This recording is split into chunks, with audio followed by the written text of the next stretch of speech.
Order. Honorable members, may you please be seated.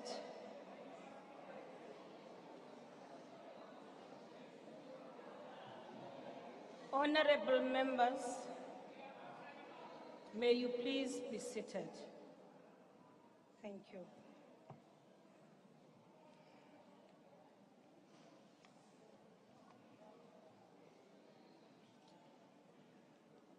The Secretary will read the order of the day. Resumption of debate on the President's State of the Nation address. The Honorable, the Chief Whip of the National Council on Provinces. Thank you. Thank you, Honorable Speaker of the National Assembly, Honorable Chairperson of the National Council of Provinces, His Excellency the President of the Republic of South Africa, Cyril Ramaphosa, His Excellency Deputy President David Mabuza, the Deputy President of the ANC, Comrade Paul Mashatile, Honorable members, distinguished members of the South African Local Government Association. Honorable Speaker, allow me to join the Chief Whip of the Majority Party, Comrade Phemi Majodina, and other ANC speakers that as the African National Congress, we enter this debate with a clear conscience of providing detailed account of the route we have traversed since the last State of the Nation address, and to point out the new trajectory at the center of which is putting the interests of our people above anything else. We do this by rejecting with contempt provocation by those who come here for electioneering posturing as a strategy to conceal their inability to provide concrete solutions to the problems that face our people. The State of the Nation address is about the people, it's about their interest, and it is for their interest. Perhaps it is worth reminding this august House that contrary to the Honorable Steenhuisen, the African National Congress is not a narrow electoral machine like the Democratic Alliance that scavenges on the sufferings of our people for survival, but has throughout its existence, the ANC serves as an agent for fundamental change and transformation.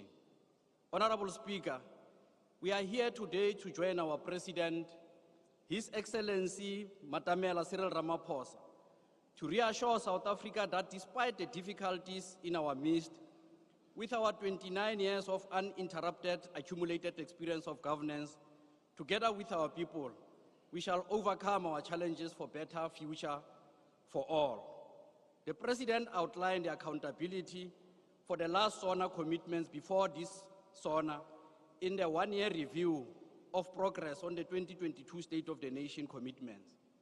Anyone bothered to read this account will see it as an honest reflection displaying progress. Several factors impact the implementation of some of these commitments. The escalating electricity crisis, the sluggish growth of the economy despite rebounding from the impact of coronavirus pandemic, and the persistence of the triple challenges of poverty, unemployment, and inequality. Madam Speaker, this places vast expectation of our people on this State of the Nation address debate. It is our view as the ANC that central to this expectation is nothing else but to put the country on a new permanent trajectory of breaking ranks with the scourge of poor delivery of basic services and infrastructure, which is critical for economic recovery, reconstruction, and development.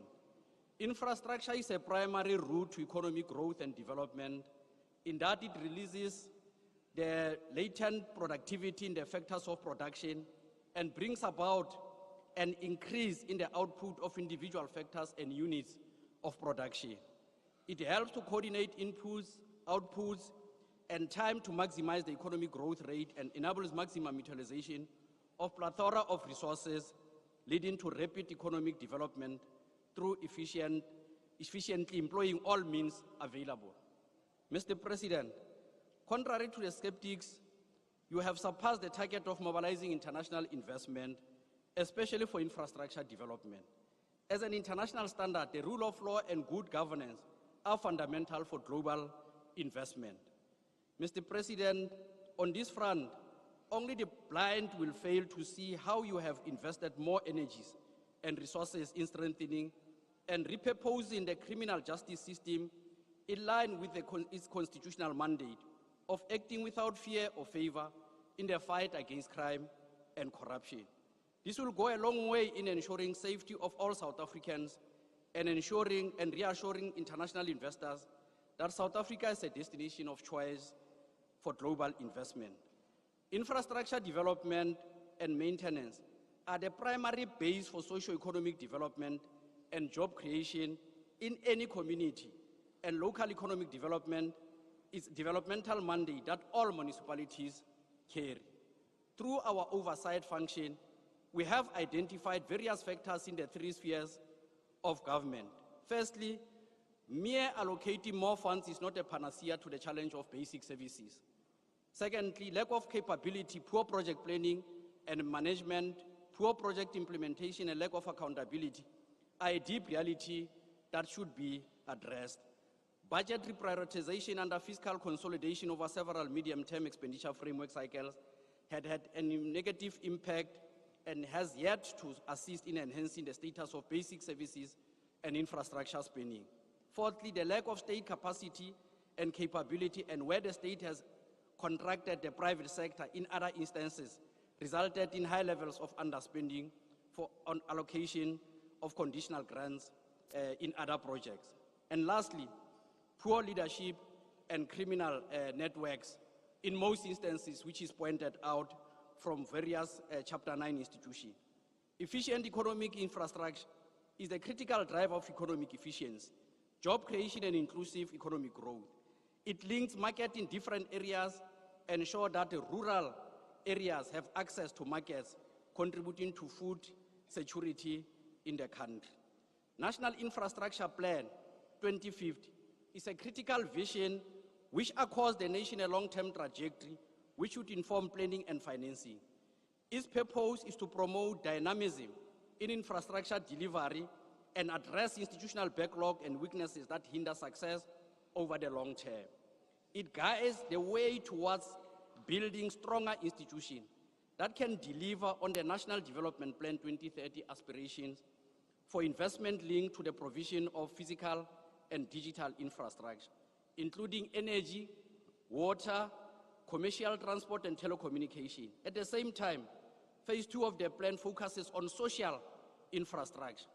Our infrastructure development should be climate change resilient to ensure sustainable development.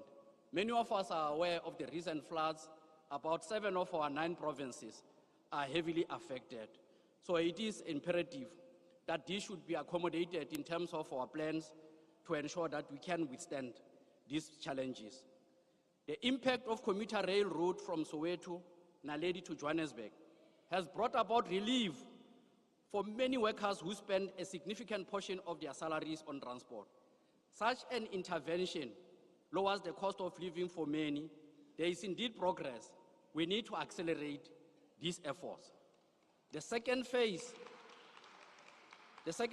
of the Lesotho Highlands Water Project, a partnership between South Africa and Lesotho Mountain Kingdom, which the President highlighted, will go a long way in creating jobs for the people of Lesotho, while simultaneously addressing the water scarcity and supply in provinces, Free State, Northwest, Gauteng, and others. In the last 2 years, the government under your leadership, President, has introduced the district development model as part of the critical intervention. But I must, before that, hasten to say that one of the good examples of reindustrialization and the progress that we are making is the Highveld Steel Industrial Complex. Through the efforts of the DTIC, we are now manufacturing railway lines that can be used on main lines, and as well as the bridge that will shorten the N2 between Eastern Cape and KZN is made in Mpumalanga. It shows the success of localization and building an integrated national economy. The district development model remains a critical instrument of macroeconomic development and the creation of SMMEs, which continues to contribute on local job creation. The one plan, one budget must be developed to enhance regional economic development and harness the capability of the state to deliver on its mandate. Despite this and continued government support in the form of municipal infrastructure grants allocated to address water, sanitation, roads, and lights, people in many towns across the country continue to witness the deterioration in the road infrastructure, lack of reliable and safe water supply, and use of pit and bucket toilets. Honorable President, you have visited all provinces during your Letsema campaign and the presidential imbizos. You have been in touch with the people. You know their concerns and their frustration. Communities highlighted their problems, articulated their issues, and they demonstrated that they were far ahead of many of the opposition parties who came here and grandstand, speaking as if they are speaking on behalf of communities. They shared those issues with you, Comrade President. The issues of potholes, general deterioration of public infrastructure due to lack of quality maintenance.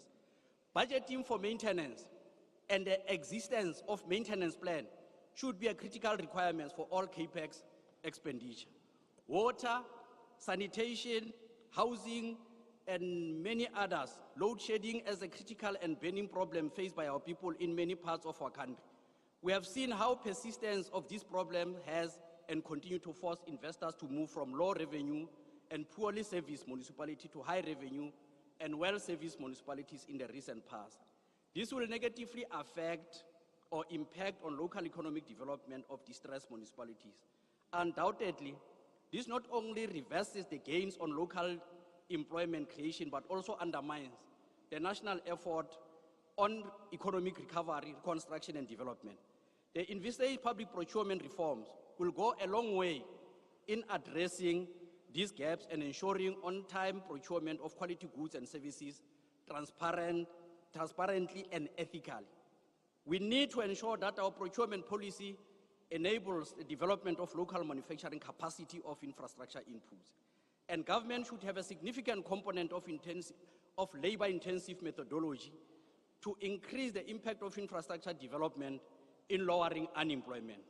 Madam Speaker, the voice of organized local government is loud and clear, despite the subjective weaknesses that we have highlighted, and the current fiscal framework of local government continue to be the issue of concern.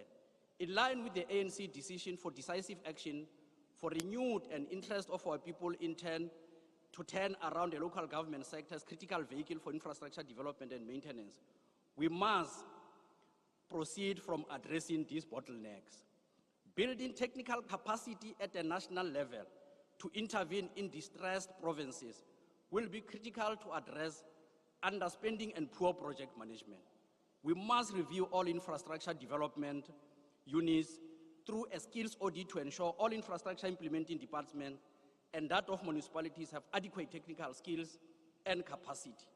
This will be critical to ensure that government can develop a robust, credible, and bankable project pipeline.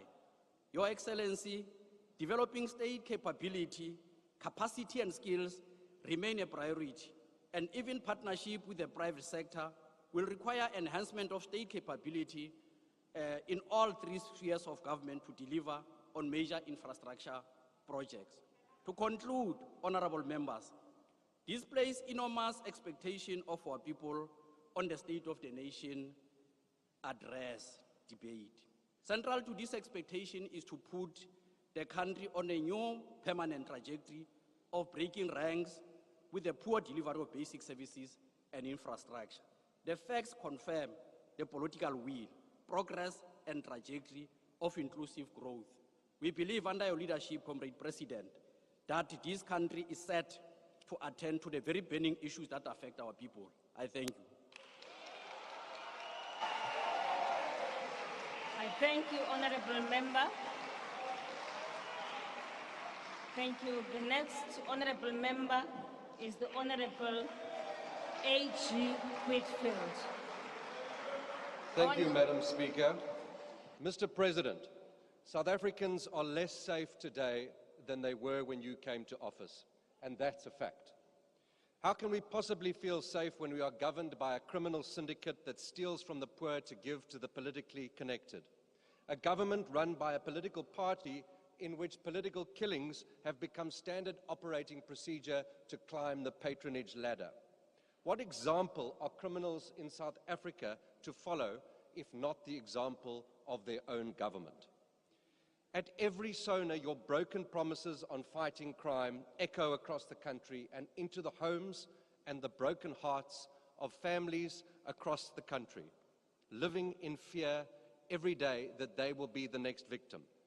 When you became president, you promised to halve violent crime within 10 years, but murder has increased by nearly 20% since you took office, while all contact crimes are up 13% in the last year. Last year, in your reply to the Sona Debate, you acknowledged my contribution when I called for more effective use of technology. But 1 year later, not even the telephone lines are working. There are no drones in the sky and no body cams on police officers. Recent mass killings in the Eastern Cape further expose your broken promises, Mr. President. 2 mass killings in rural Beachy outside Mdntv in as many months. In KwaZulu, in Nelson Mandela Bay, there have been 2 mass killings in just 2 weeks, leaving 12 people dead and others injured, leaving a community shocked and shaken. This is not the kind of shock that you often exclaim, Mr. President. This is real and painful shock of the brutal and unrelenting slaughter of family members and neighbors in our communities.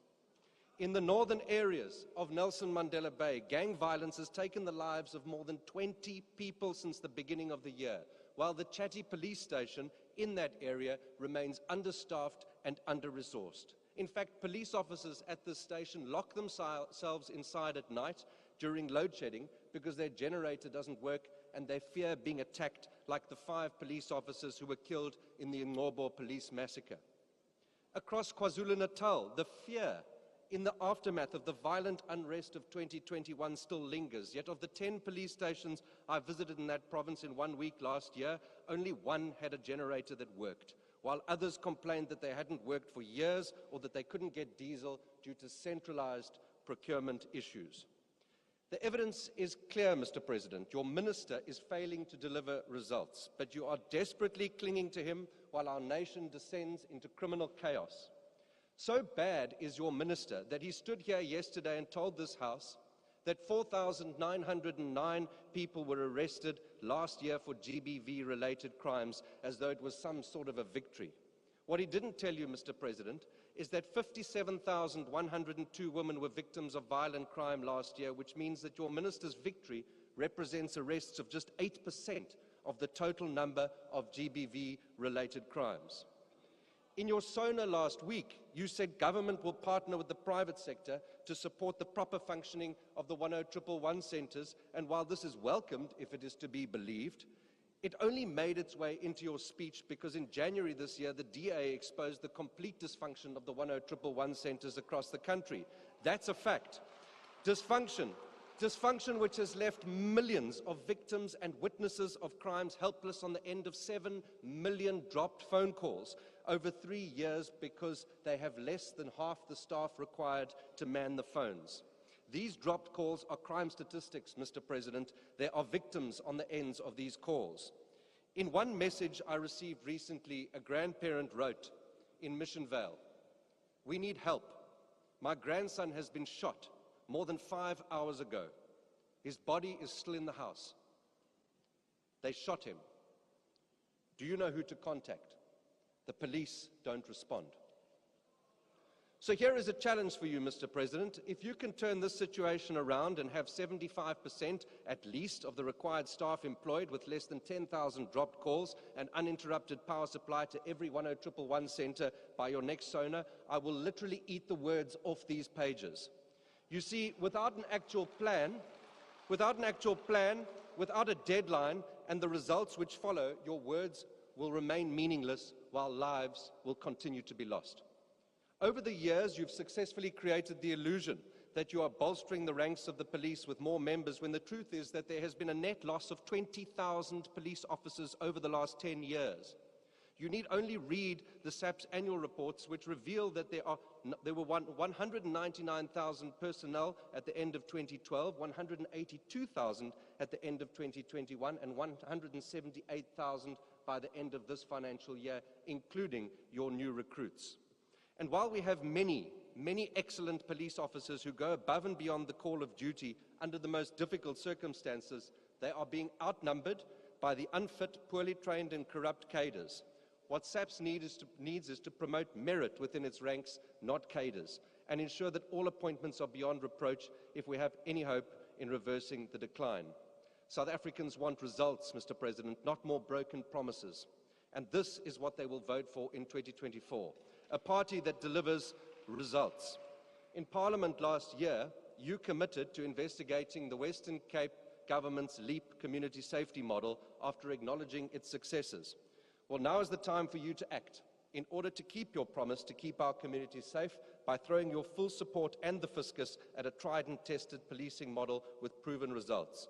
When LEAP was launched in Philippi East in 2022, that station has now completely fallen off the list of top 30 contact crime stations in South Africa. Over a 12-month period, Gugulethu noted a 30.6% decrease in murder. Delft has seen a 17.4% decrease in murder, with contact crime also coming down. These are the results, Mr. President. These are the actual results that should follow from a promise. This is the kind of leadership that we deserve to build a safer South Africa for all of us. This is how you get things done, Mr. President. You make a promise, and then you keep it. We don't need more hollow words and broken promises from an empty suit at your next Sona. We need results, and you can start by firing your minister. I thank you. I thank you, Honourable Member. Thank you. The Honourable, the Minister of Human Settlements.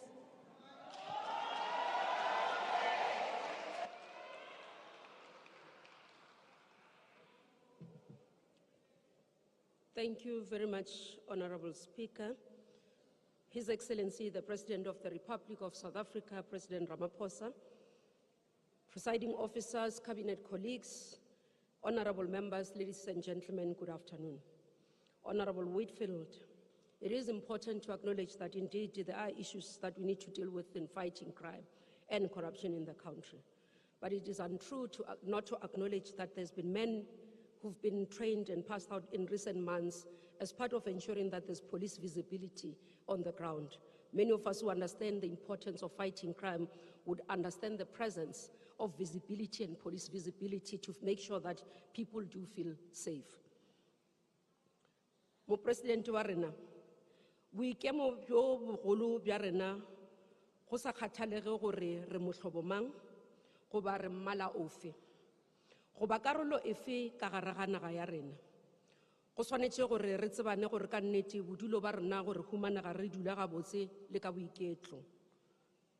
Ka bjona boikemo bo le karolwanang ya rena e leng gona ka ra masoma mabedi le botshelela ya molaotheo wa Afrika Borwa ye e tlhatlhago melawana ya tša mengwako ya mmušo wa Afrika Borwa. Re ikemišeditše go bea batlhoki le batsofadi ka pele mo lenaneong la kabo ya rena ya mengwako ya mmušo. Tsalelo morago ya mengwakana ke kgolo. Eupša re tshepiša gore kabelo e tla dirwa ka lebelo. Batho ba borena ke kgale ba letile mengwako ya bona, eupša ba bang setse ba hweditše mengwako ya bona.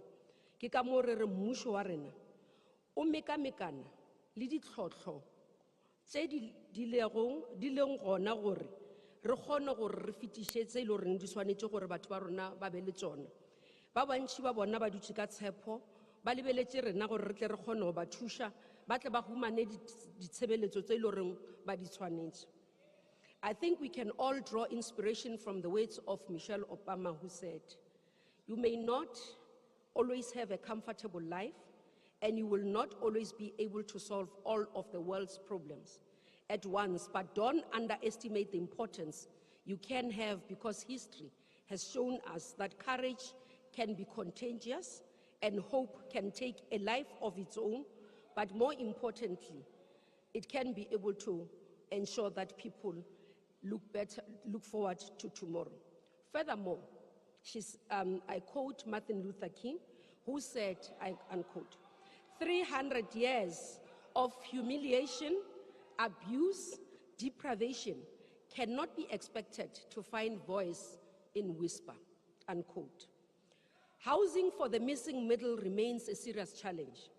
A revised first home finance scheme, formerly known as Help Me Buy a House program, was revised in the past financial year, amongst others to allow for funding for households who hold permission to occupy certificates in communal land.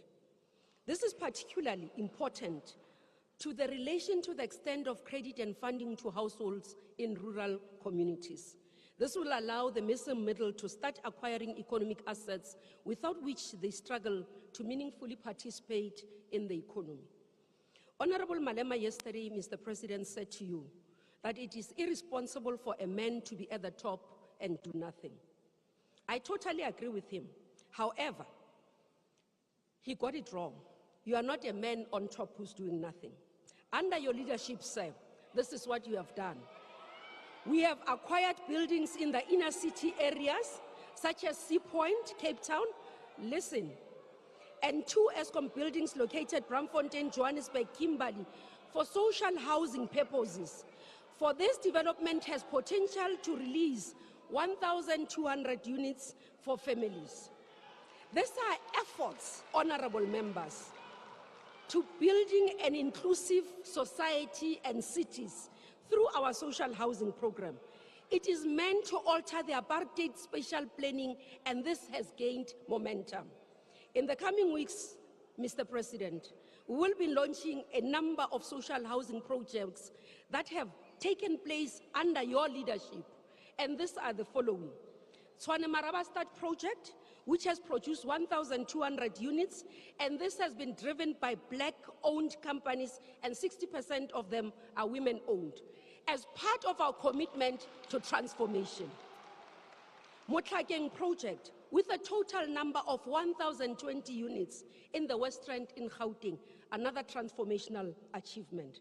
Hope City project, 1,114 units in Nkangala municipality in Mpumalanga, 100% owned Black people and 30% women owned. John Street project, which has 385 units, located in Nelson Mandela Bay municipality, and 63% of them are Black owned and 30% women. Maitland here in the city of Cape Town, it's not a DA project, it's national government driven, which a total of 204 units that will be completed by the end of March. This is what, President, has been happening under your leadership. Honorable Steenhuisen, yesterday, Mr. President, said to you instead that instead of leading us to cross the Rubicon at Sona, the President has told us to turn around. I'm glad, Mr. President, that you didn't follow what Honorable Steenhuisen Rubicon was taking you to, if indeed it would have been a disaster for the majority of the working class and the poor who remain and who mainly we represent as the African National Congress and have their hopes and dreams in your hands. And this is why, Mr. President, it is because our attempts to integrate the poor and working class into urban communities have faced serious backlash and resistance. I'm speaking here, Mr. President, of a group in the urban reach that we call Not in My Neighborhood. Honorable Nkondlo spoke about. It is a challenge for us, led mainly, majority of the time in the wards, by DA councillors. These are well-resourced groups whose sole purpose is to ensure that the poor and the working class families remains in the outskirts of the cities. This group is motivated by mixture of racism and disdain for the poor and the working class. They regard the poor in the cities as refugees who must be rounded up and shipped back to the rural areas. Every time our government acquires land for human settlements, honorable members, for these families, this group stands up to say very loudly, not in our neighborhood. They utilize all sorts of tricks to resist, including courts, which causes delays in these families to receive shelter. The only crime these people, poor working class communities and families have committed to receive this abominable treatment is that they are the descendant of the victims of apartheid and were born without any means. All freedom-loving South Africans, both black, white, colored, Indian, all races, all classes, needs to stand up against these bullies. Honorable members, title deeds in the hands of an elderly woman who has never owned a property in their lives means the world to them. It is for this reason this government decided to fast-track the release of title deeds as an important instrument of economic empowerment. Working together with Operation Vulindlela, we will be able to expand this. We've started with unlocking the projects in Gauteng, especially in Mawika, where it will give us 14,000 title deeds in that area. Land redistribution is important as part of our work. We are working together with DPWI, as President has said, to release earmarked 14,000 hectares of land. Currently, we have 2,689 hectares of this land in the hands of human settlements, which will be able to give us more than 64,000 housing opportunities planned as part of release of land to ensure that there shall be houses, security, and comfort, as the Freedom Charter has said. Honorable members, we have 2,700 informal settlements in the country and counting. Out of this, we have already started working with 1,284 informal settlement upgrading at various stages. What does this mean? This means that we are able to provide water, electricity, sanitation, and security of tenure in these informal settlements. And we are currently working to ensure that we upgrade them. They are at various stages across the country, and we are intensifying this work. We will be able to ensure that we can be able to support all the people that are in this country. Mr. President, the issue of climate change and natural disasters are continuously affecting us. We would have seen the floods across the country and the fires at the beginning of this year. We are reconfiguring our work so that we can be able to respond within speed and time that you have requested us to do. But more importantly, ensure that families that are vulnerable and the most communities that are poor can be able to receive support from us as government. We will also rework in terms of our programs to build climate change resilience in terms of infrastructure going forward, because it is very clear that with the climate change we are not able to do. With that, Mr. President, you are a man at work. Thank you very much. Thank you, Honorable Member. I thank you, Honorable Member. Honorable M. Dlamini.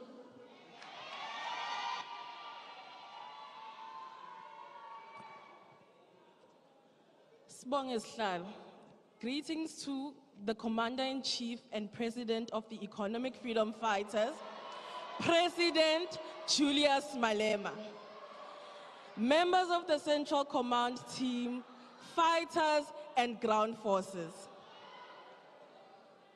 We would like to take this opportunity to send our deepest condolences to the Ngema family in Mkondo Ward 3, who lost their 17-year-old daughter who was murdered during a service delivery protest.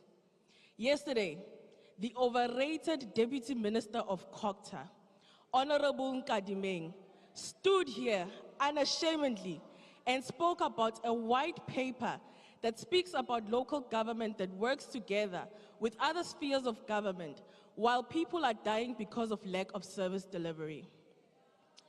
When she was reminded about her tenure in Polokwane as a mayor, she shouted that she's no longer there and those things are of the past. Now, the reality in Polokwane municipality under her, and even now, is nowhere near close to being an exemplary municipality. There is still water and drainage problems and a crisis in Polokwane.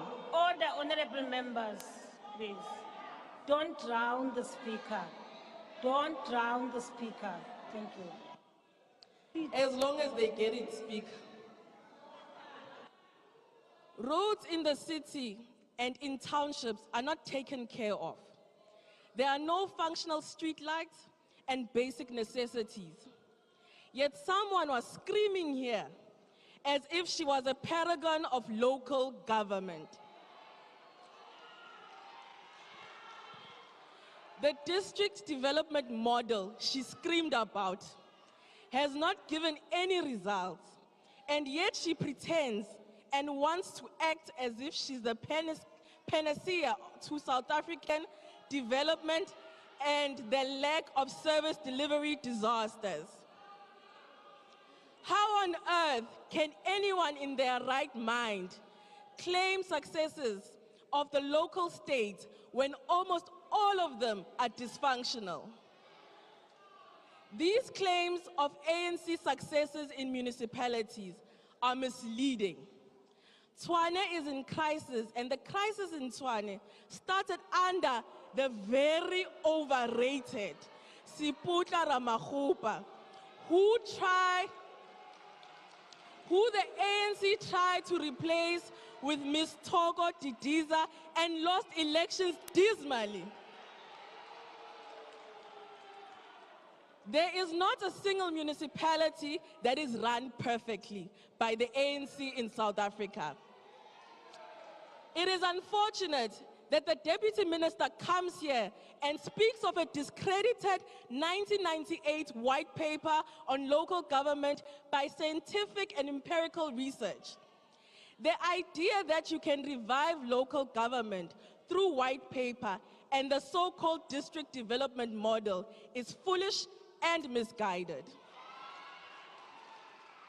The list of incorrect and misguided 1998 assumptions is that the white paper is long, but just to name a few. The white paper assumed that municipalities would be functional. Your president just told us that the number of dysfunctional municipalities has increased from 163 today and from the 123 before he took office in 2018. The Auditor General reports tell us this every day, every year. 2, it has assumed that municipalities will collect revenue.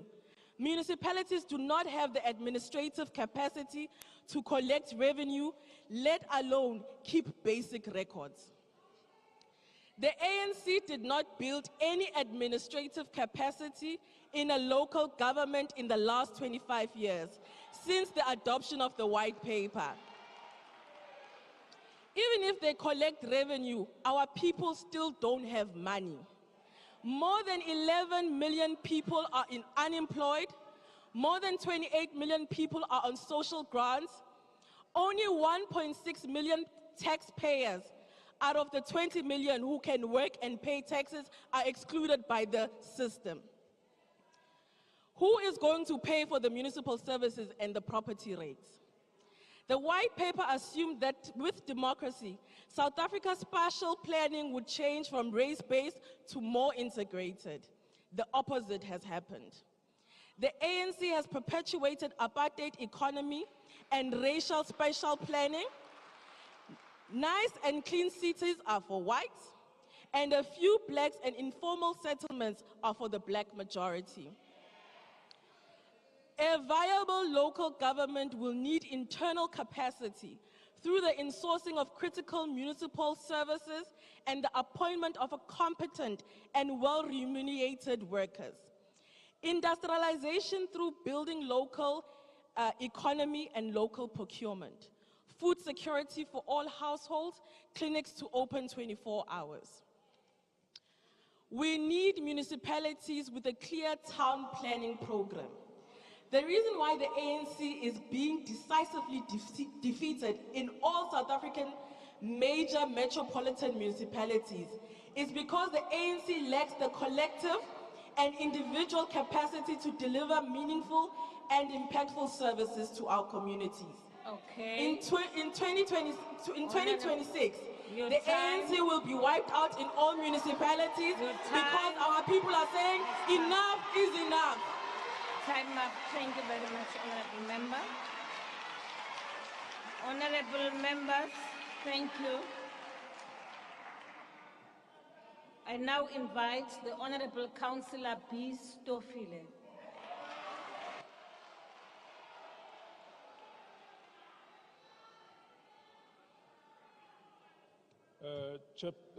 Speaker, Your Excellency, the President of the Republic,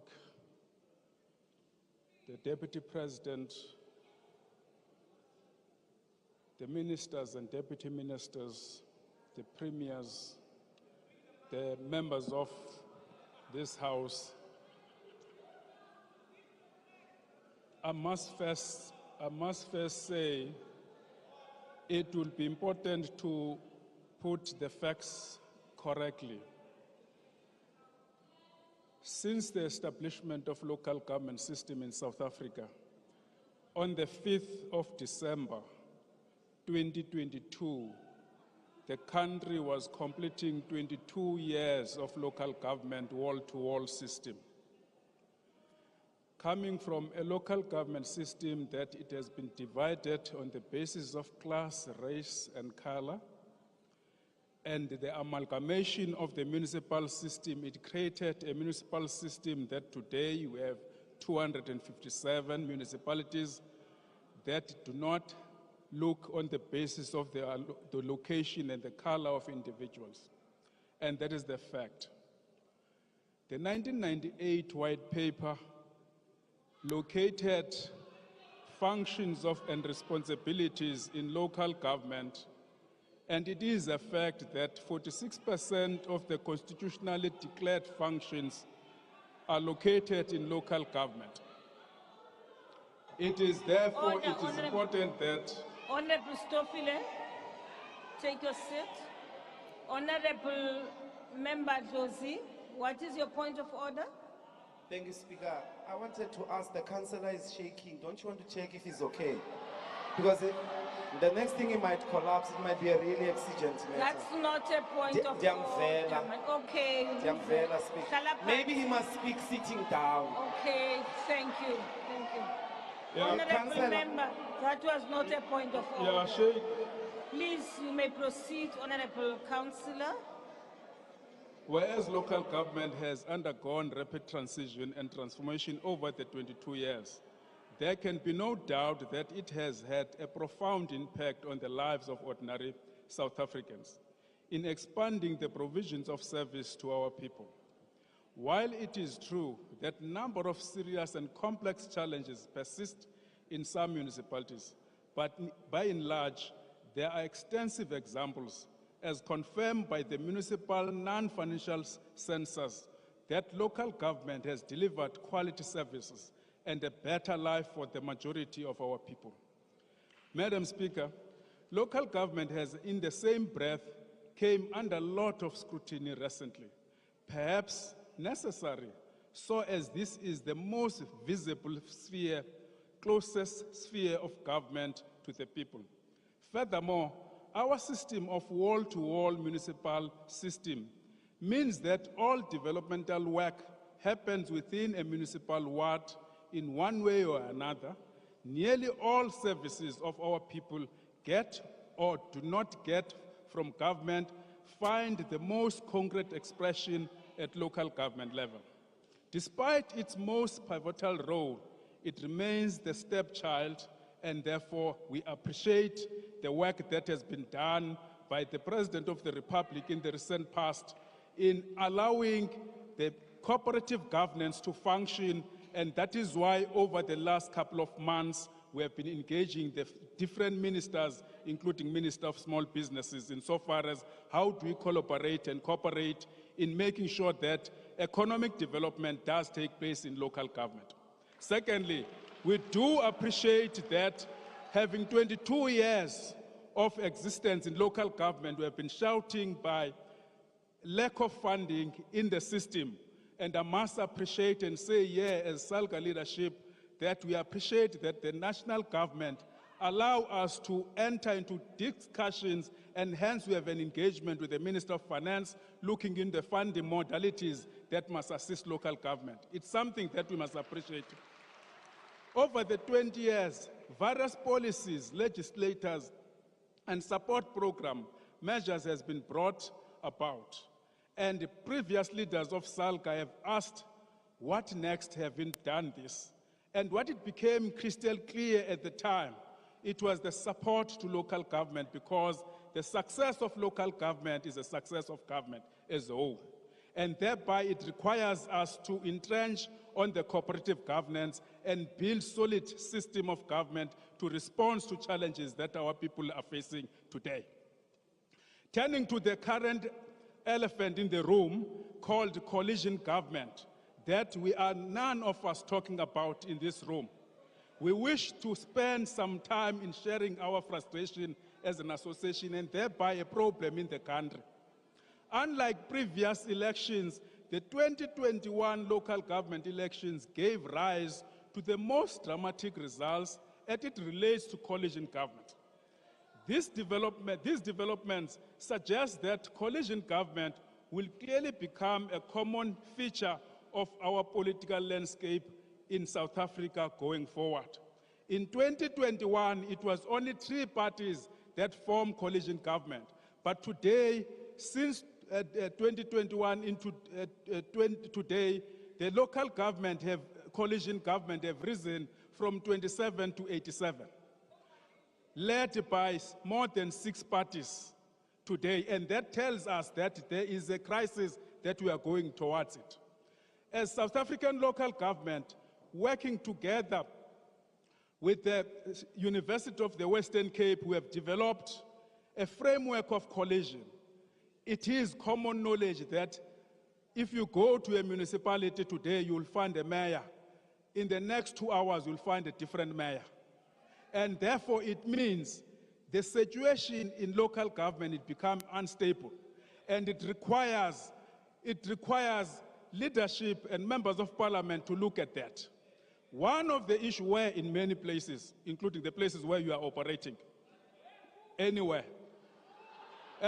in many places in South Africa, President, in South Africa, if we don't deal with this animal called collision, if we don't deal with animal called collision, this animal called collision, it robs the majority of our people. Majority of our people went and vote. When they vote, you political parties, you lock yourself in a room and cut the cake according to what is your interest. At the time, community is outside, locked outside there. When the service delivery is not rendered, the blame goes to municipality. And we are calling to government and calling to parliament to act on this, because it's a problem that is going to be with us for a very long time. And we suggest that there must be certain instruments that must be introduced. One of the instruments is as follows. I'll make an example, for instance, President. On various metros in the country, if I can take Nelson Mandela, for instance, if we can go as a country and accept to change the type of municipal system. Currently, the type of municipal system is 1 to 6, and 6 is metro. And in the metro, you are allowed to have an executive mayoral type. In a coalition arrangement, everyone demands to have a right to employ. And that is why you see the emergency and rise of employment cost in the municipality.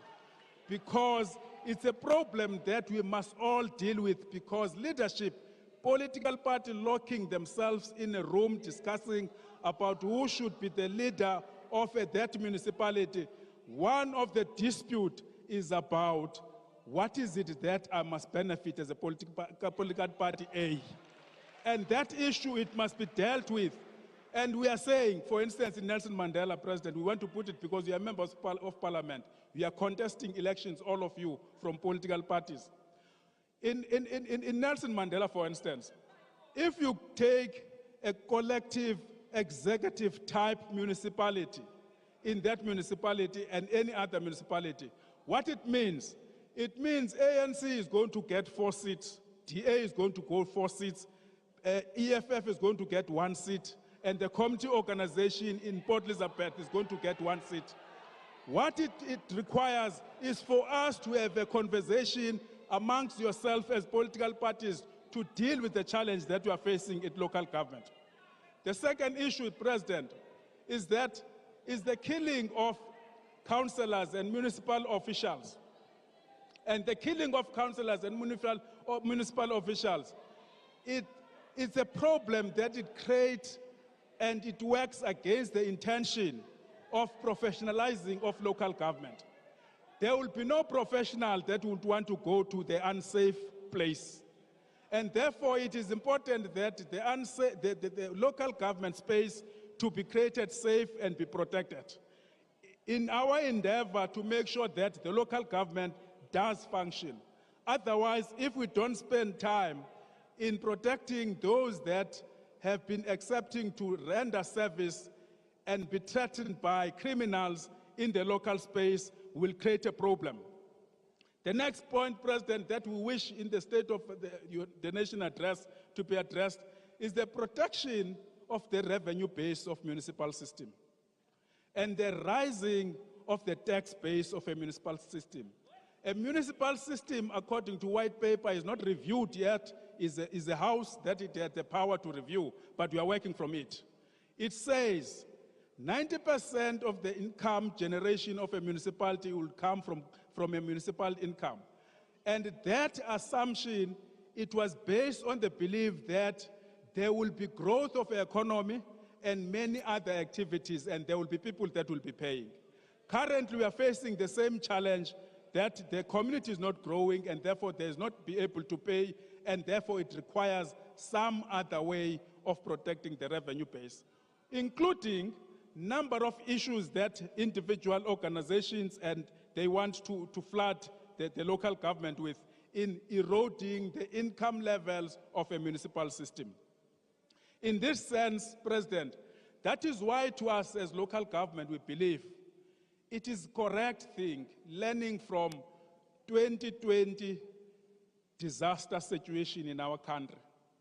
What we have appreciated as local government in that period is the ability of the government in all spheres to work together, consolidate their energy, both human resources and financial resources, and intervene in communities. And it benefited to us because it speaks on the law that we have passed as this House called Intergovernmental Relations Framework Act that compels the different spheres of government to work together towards achieving the same objective, that is service delivery to our communities. And that is why in ourselves, listening to debate as of yesterday, one question, an example was made of a community member somewhere in the Eastern Cape where the house it was burned down through the electricity as it comes back. And can you sit wherever you are and imagine of a councillor sitting at home, that house is burned down because of electricity, and that councillor is not empowered.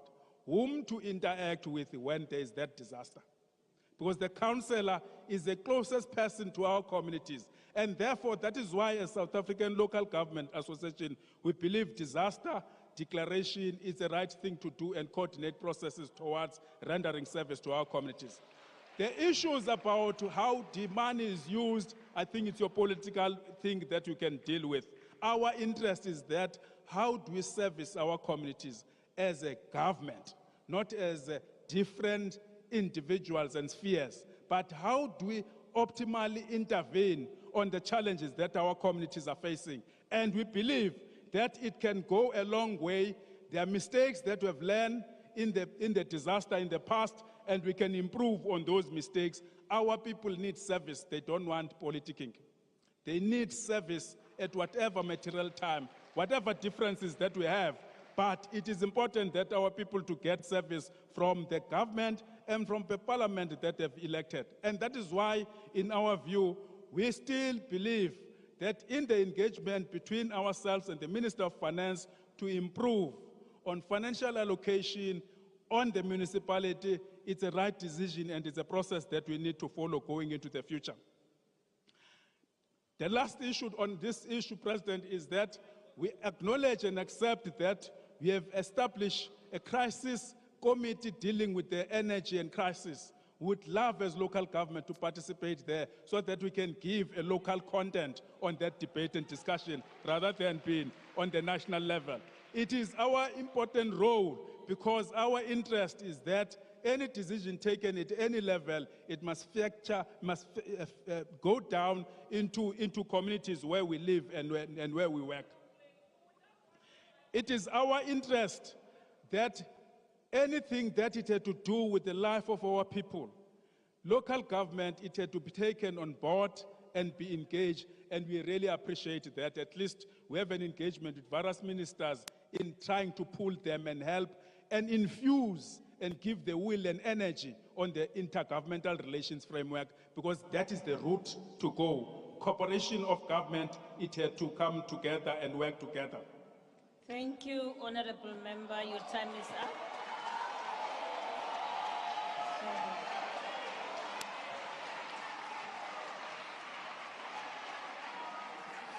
Honorable members, the next speaker on my list is the Honorable M. Flengwa.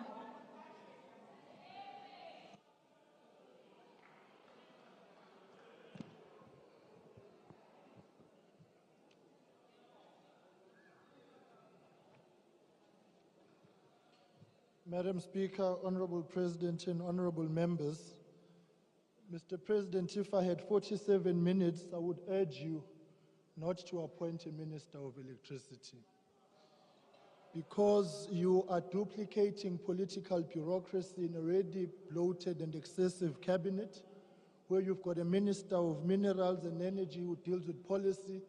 The Minister of Public Enterprises continues to be the shareholder. At the same time, you have declared a state of disaster, which the Minister of COGTA comes in to actually deal with those matters. On top of that, you have got NCOP, which is dealing with this crisis in the presidency. And what is clear, Mr. President, is that every time your ministers don't perform, instead of firing them, you protect them by taking things into the presidency. Be decisive, Mr. President. Fire them.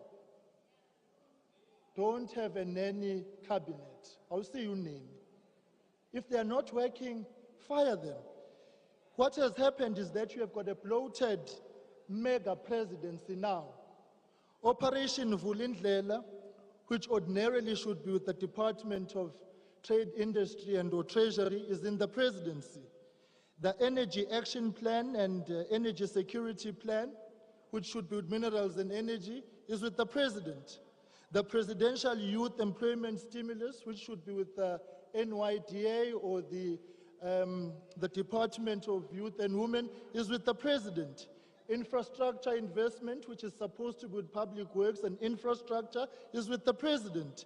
The Just Energy Transition Investment Program, which must be with one of these many departments, is with the President. The Presidential Climate Commission, which should be with the Department of Forestry, Fishery and Environment, is with the President. Red Tape Reduction Team and Red Tape Reduction Council, which must be with the Department of Small Business, is with the President. So, Mr. President, quite frankly, it seems to us you have got no confidence in your own ministers.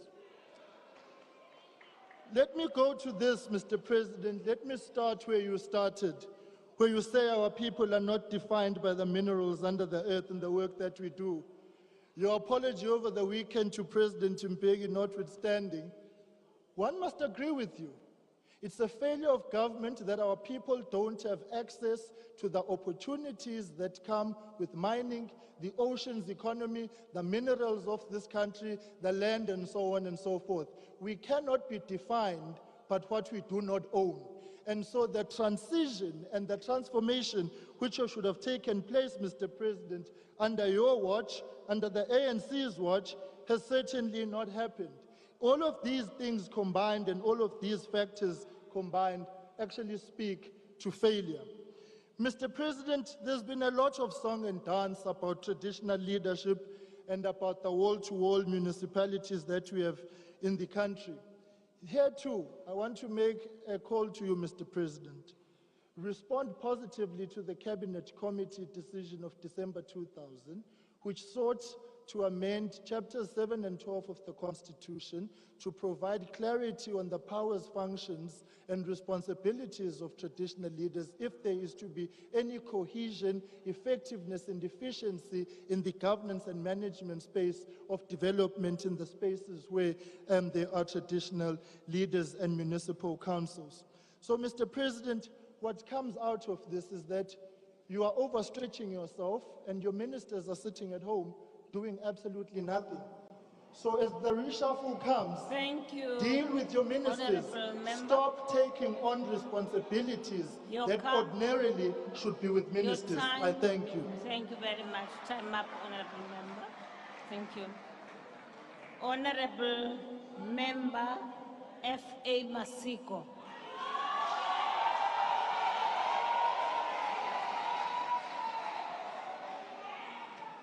Thank you very much, Honorable Speaker, Mrs. Nosiviwe Mapisa Ngagula, His Excellency the President, President Ramaphosa, His Excellency the Deputy President, the two Chief Whips of the Majority Party, Members of Parliament, fellow South Africans.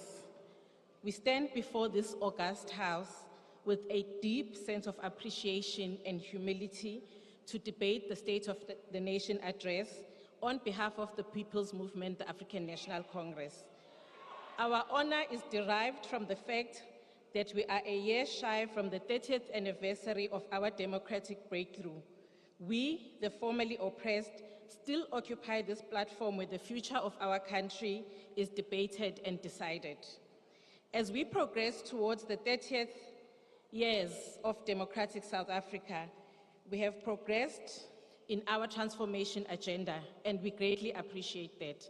More importantly, we know for a fact that despite the many challenges we face as a country, our country is a far better place to live in, as the post-apartheid dispensation ushered a society premised on equality, justice, and shared humanity.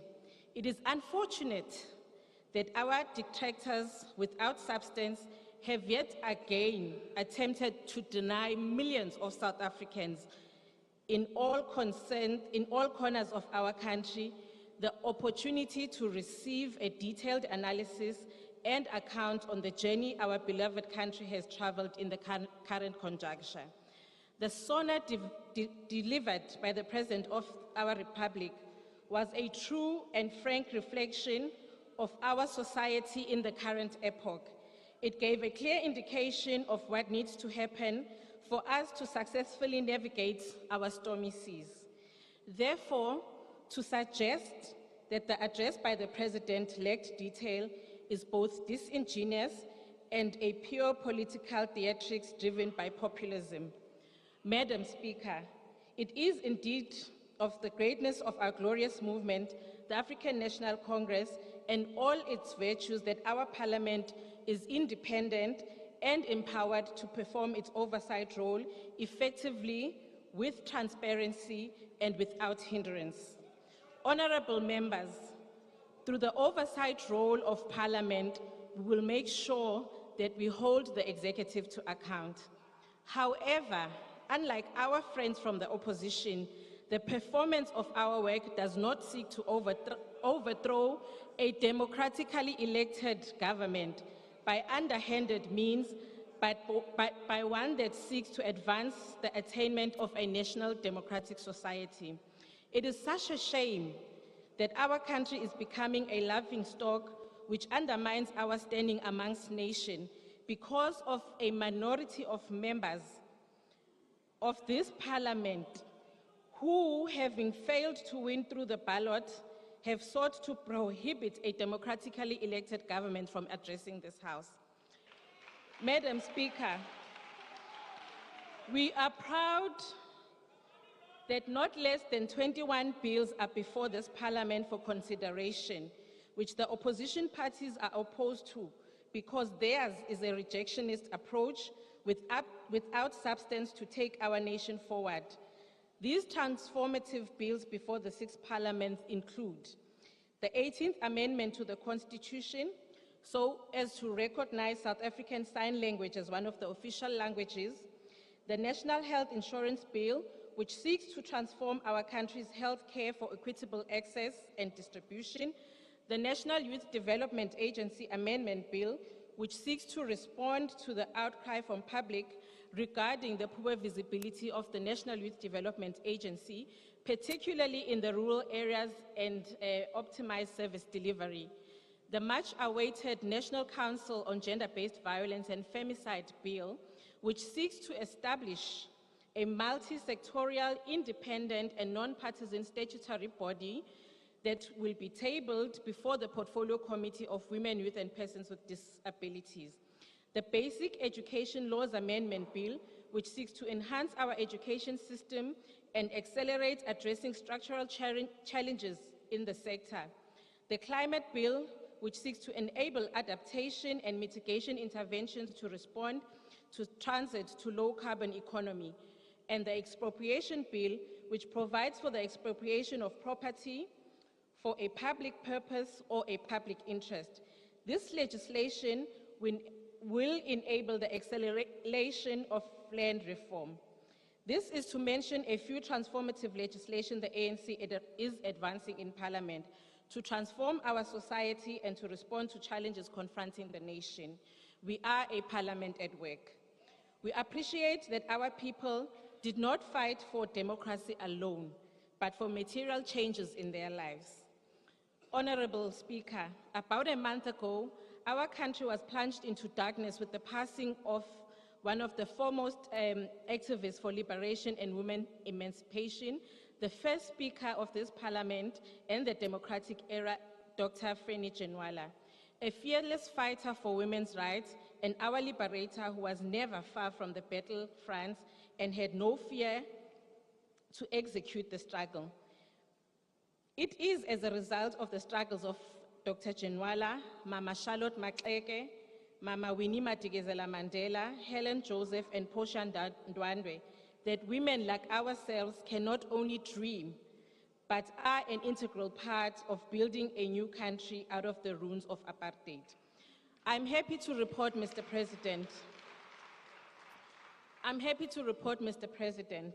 that women across the country have heeded your call to action for all South Africans to work together to tackle the challenges we face, instead of wallowing in despair and lamenting our fate.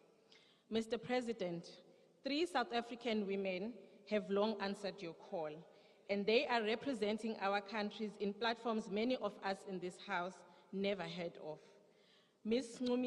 Ncumi Sandelu, the founder of One Family, One Stockpile, Ms. Melanie Bruma, the founder of Upcycled Clothing Collective, and Ms. Pamela Padayachi, the founder of Women Pact, are using Facebook to change some of the things that they don't like about the country they live in. They are the only 3 South Africans on the exclusive Facebook Community Accelerator Program, which is a global platform for Facebook community managers who are making a positive impact in their communities. All 3 of these women are recipients of a $40,000 grant from Facebook to continue the work they are already doing on their own to the benefit of South Africa and many others beyond our borders.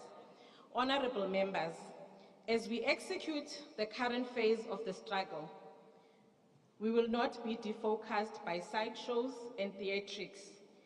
We will endeavor to remain true to the ideas of our founders of this struggle. Thank you. Lastly, we know that we have a capable captain at the wheel in the form of President Ramaphosa. Thank you very much. Thank you.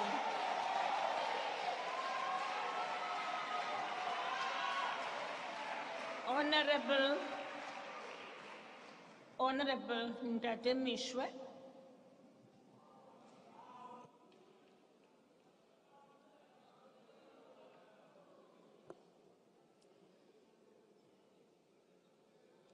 Honorable Speaker, firstly, I want to thank you and honorable members for your prayers and kind words of condolences at the loss of my courageous, loving and dear wife of 46 years, Mrs. Lydia Mishra, who passed away on the 25th of January this year. She left me with 3 amazing children and 3 wonderful grandchildren. Secondly, I want to thank you, Mr. President, most heartily for visiting my family at home, to convey your personal condolences and pay your last respects to a great woman who was your secretary when you were the chairman of the Students' Christian Movement at the University of the North in 1973. Mr. President, my children specifically asked me to convey their gratitude to you for the hour you spent with them and spoke to them like a caring father and not like a president. Thank you. As I have decided to dedicate my speech today to my precious wife, who is now with the Lord, I'm going to raise 2 issues she was unhappy about at the time of her homegoing. Besides high levels of crime in the country, particularly the rape of women and children that she was very upset about, she was concerned about the regular blackouts that are costing jobs, livelihoods, and loss of lives of patients who rely on constant electric-powered machines that supply them with oxygen. Mr. President, it is very unfortunate to know that the unreliable ESCOM of today used to be the #1 power utility in the world. While addressing leaders of political parties on the 15th of January 2023, the President told us that the challenges of ESCOM include criminality, corruption, lack of maintenance, lack of accountability, and lawlessness. The President further said that the journey of ESCOM started gloriously right at the beginning when it attracted some of the best skilled engineers. But because it was run as an apartheid entity, he said, when government embraced transformation, that led to a number of challenges. The President further said that they have sourced the expertise of an international company to address the culture of lawlessness at ESCOM. The ACDP does not agree with this decision, just as we do not agree with the addition of yet another minister to an already bloated cabinet to deal with ESCOM challenges. We are convinced that ESCOM does not need another politician with the title of Minister of Electricity, but it needs a professional, skilled engineer who knows what the team that made ESCOM win the title of the best power utility company in the world did, regardless of their skin color. Speaker, our people are tired of these unending rolling blackouts that make their lives difficult. They want electricity now. They want government to stop putting their skin color before skill, competence, and efficiency. Demands for electricity in South Africa are increasing daily. Whilst there is increasing pressure to adopt non-fossil fuel electricity generating technologies, the abundant reserves and low-cost coal make it the preferred energy source to meet increasing electricity demand for the foreseeable future. The world's relative dependence on coal does not mean that the role of coal burning in global climate change will continue unchecked. A variety of options referred to as clean coal technologies are being researched and implemented throughout the world, with South Africa and ESCOM making significant contributions to this field. Clean coal technologies use coal for power generation in more environmentally acceptable and economically viable ways. They include processes that can be upheld before, during, and after utilization. And as I conclude with the second issue that concerned my wife and also a number of ACDP people, is that there is now a talk of a new world order that the President we know supported when he addressed the rally on the 27th of April 2018 in the Free State. That is disappointing to us because we know what the implications thereof are going to be. I want to announce today that my family and I will, together with faithful members of the ACDP, never be part of this one world religion that will come with a new world order, that will be imposed on citizens of the world by agents of the Antichrist. We believe in Jesus Christ alone and will never apologize for it. I thank you. I thank you, Ntatu Meshwe. Siyabonga ube phakathi kwethu noba kunjalo. Thank you, Babu Meshwe. Honorable members, I now invite the Honorable D. Ryder.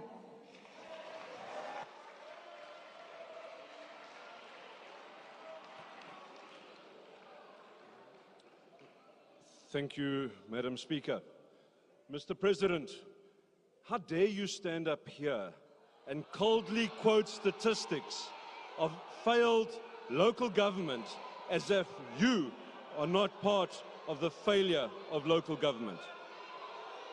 You, sir, spent 4 years as Deputy President, the leader of government business. And today marks the 5th anniversary of your tenure as President. That's 9 years that you have had to fix local government, sir.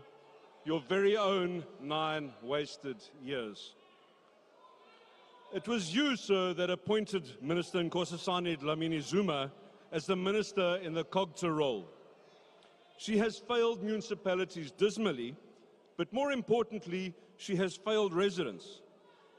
This is demonstrated not only in the implosion of municipalities, but also by her department's own evaluation, having not achieved almost half of the agreed departmental outcomes. Mr. President, I'm quite pleased that you didn't mention the district development model in your Sona speech this year. I presume that you have realized that this project was dead before it even started. But Mr. President, the line that you spoke last week about enhancing capacity amongst officials was a copy, almost a copy and paste of your speech from 2021. In fact, if one looks back to the promises that were made in the NDP when it was launched in 2013, the same promises were there and have been regularly repeated ever since. But on the ground, sir, dololo, nothing. Also in last week's speech, you promised that interventions from national government would take place where local governments fail in their responsibilities. This should not be something new either. The Constitution makes it an imperative, especially in cases such as the Mfuleni local municipality, where the provincial efforts at administration have failed repeatedly. 5 years of provincial administration and the experience of people living in Mfuleni has become dramatically worse, not better. But while speaking of the failed Mfuleni, one just has to look next door to Midvaal, their neighbor, which announced their 9th consecutive clean audit earlier this month. Service delivery, while under pressure as a result of the population growth, as people come to Midvaal seeking a better quality of life, service delivery continues. This is simply because of good governance, a term that is poorly understood, but is probably better described as the DA difference. But the Midvaal story is not alone. Instead of comparing 2 different municipalities, let's compare the DA-led Umgeni municipality with itself when it was under ANC government until recently. The stark contrast is understood after a brief discussion with the people of Mpopomeni, who are receiving fair services for the first time ever, smashing the myth that the DA only services wealthy suburbs. The DA is raising the standard of living across all racial and economic groups, and doing this while also paying off the municipality's ANC-incurred debts. The residents of South Africa are voting with their feet, migrating in numbers to Democratic Alliance-led municipalities and to the DA-led Western Cape province. Yes, it takes time to turn around a big metro after years of ANC misrule, mismanagement, and misappropriation, especially with the underqualified and over-politicized cadres that are deployed in municipalities at all levels. Yes, coalitions are hard to manage, especially in minority governments. But overall, if you live in a DA-led municipality, you can rest assured that the funds entrusted to the council are being well spent on a service delivery-focused agenda. While the model of local government in South Africa does indeed need some tweaking, the model is not the cause of the collapse. The thieving ANC is the cause of the collapse. Mr. President, I'm sure I don't need to remind you that you are not only the president of our country, but you are also the president of the ANC. In fact, you've made it plain to South Africans on numerous occasions that you disappointingly value your ANC presidency above that of South Africa. But how can you have allowed there to be 2 ANC mayors in the Northwest Province, in Ditsobotla municipality, for almost 2 years? How embarrassing and ridiculous to have a mayor from each of the 2 biggest factions within your organization. And your minister did nothing. And you, Mr. President, did nothing, not as the president of South Africa, nor as the president of the ANC. Mr. President, it's way past time for a decisive shuffle. The media is full of stories claiming that Minister Dlamini Zuma will remain in the failed COGTA portfolio in spite of her proven ineptitude. Perhaps she'll be ensuring that cigarettes and alcohol are banned because their consumption may lead to increased electricity usage under your version of a state of disaster. The fact is, Mr. President, that any cabinet shuffle will still leave us with the same rotten ANC members that we already have, like the boorish police minister. The best of the ANC is substantially worse than the worst of the DA. This country does not need a cabinet shuffle, it needs a government shuffle. Woza 2024, Woza freedom from the ANC, Woza freedom for all South Africans. Your time is up. Thank you very much. Thank you, honorable members. I now invite the Honorable Minister of Social Development.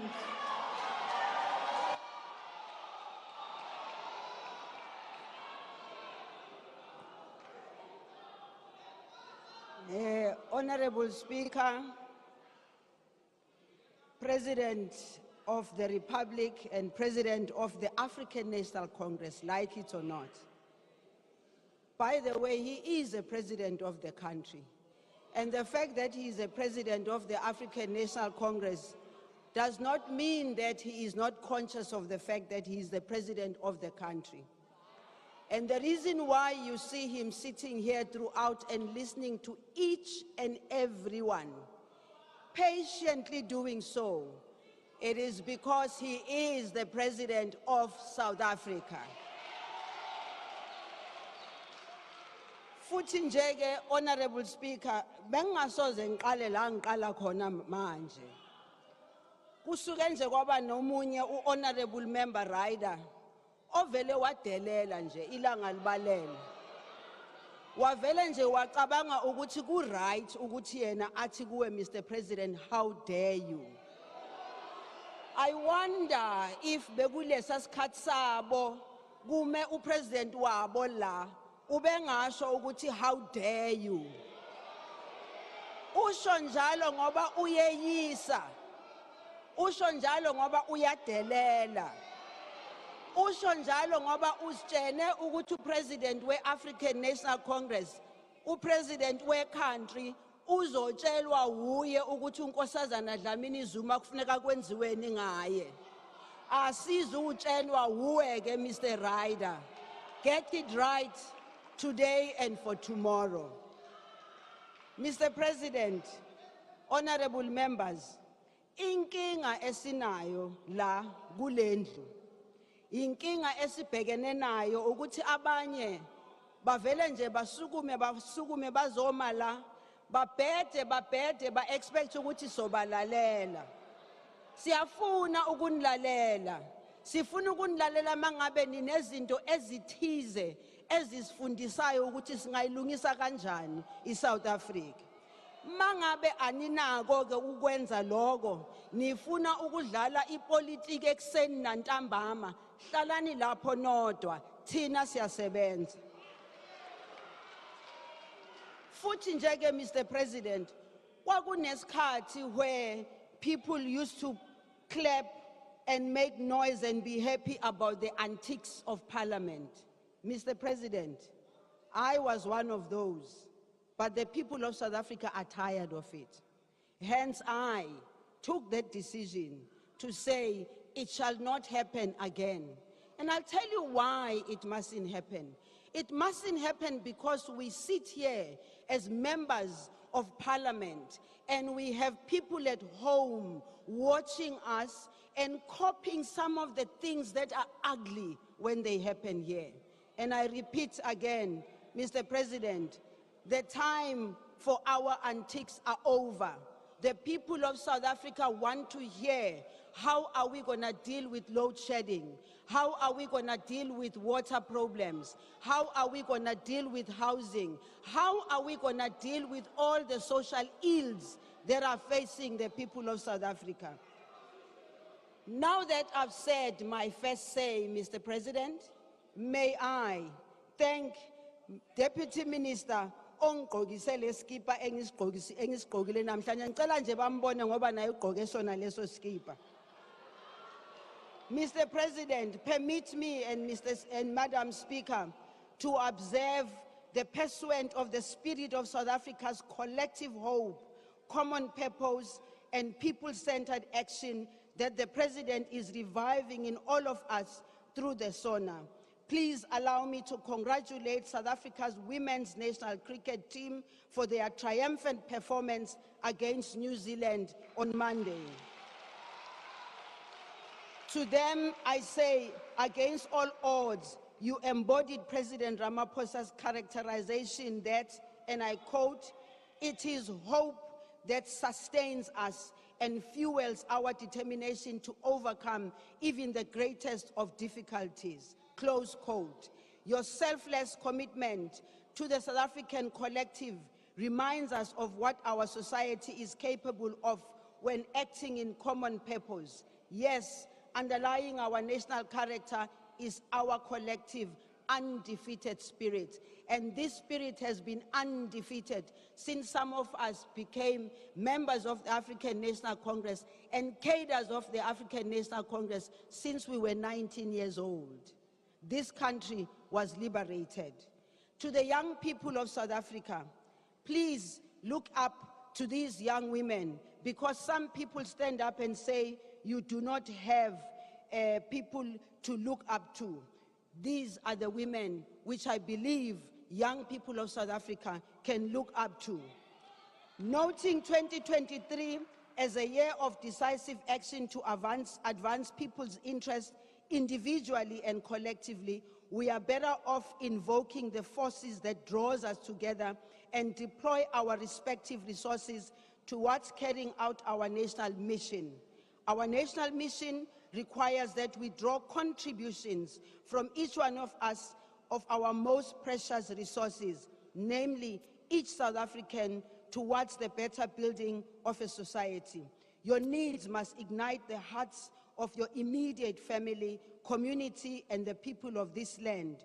Your best deeds must be directed towards molding the people's collective aspirations into a South African reality that we want. It is a time, Mr. President, that you spoke about gender-based violence, and it is this time that we have to be united against fighting all forms of ills in our society, and in particular violence. Not only violence against women and children, but violence in general, because we still suffer the hang-ups of the olden days of apartheid, the days which were instilled in us to say we need to fight at every corner.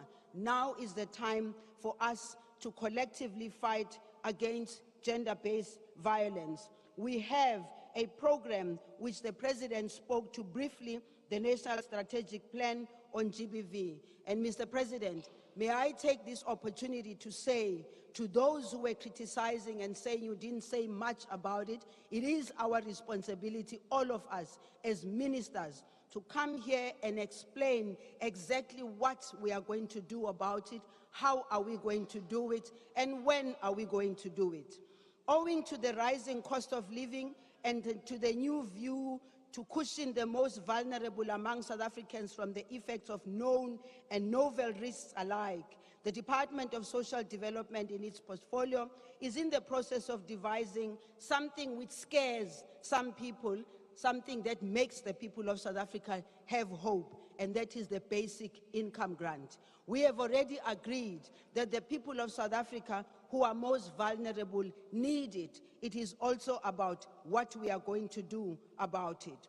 While these historic conditions resulted in the innovative delivery of free basic services, including housing, health services, public amenities, and social grants to the majority of South Africa's population, I remind you that last year, Minister of Finance, the Honorable Enoch Godongwana, informed us that government will be spending 3.33 trillion on social wage over a period of 3 years. While we are entering the second year of the 3 years, we should particularly be mindful that this allocation is targeted at leaving no one behind.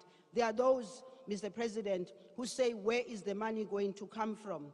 Let me remind us all that the majority of South Africans who are at home, who could have 20, 30 years ago taken care of themselves because they had jobs, because they could be able to take care of their future, they were unable to do that. So if they were not able to do that, it becomes our responsibility to take care of them. Notwithstanding the sharp economic growth slowdown globally and owing to centrality of the role of people in the reconstruction of our national life, the sixth administration continues to prioritize the provision of all categories of social wage. This government considers the dignity of each South African as indispensable, including leyenu naninhleli ngapha ngakwa-left, neyenu indispensable. Mr. President, I wish to indicate to the people of South Africa that as a Department of Social Development, we will be coming back with a plan, just like all other ministers will be coming back with a plan. And the plan is to march towards 2024. Laba bathi bazosibonisa sobonisa bona. Thank you, Minister. Thank you very much. Honorable Imam Sheikh Imam.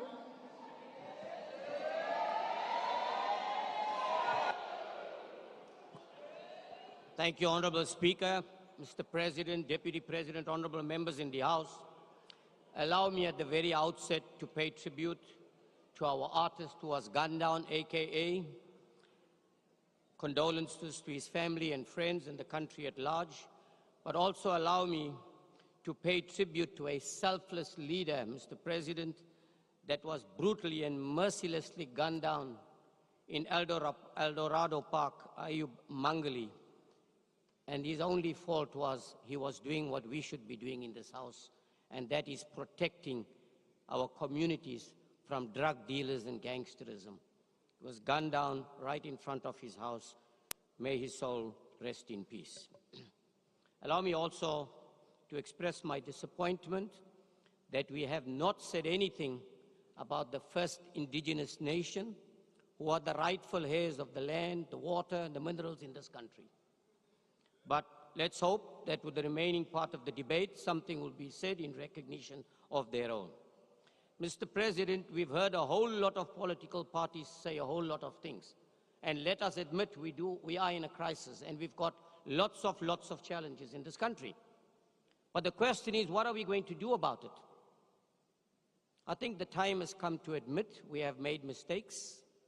We are facing difficulties, and to come together as a united nation to find solutions in the interest of the 62 million people that we serve. Now, let me say this, Mr. President, sorry, through you, Honorable Speaker, or Madam Speaker. Local government will never come right, Mr. President. These coalition governments that you see that are collapsing on a daily basis are not collapsing because they care about the people on the ground. No, Mr. President. It is all about corruption and looting about where we can get more.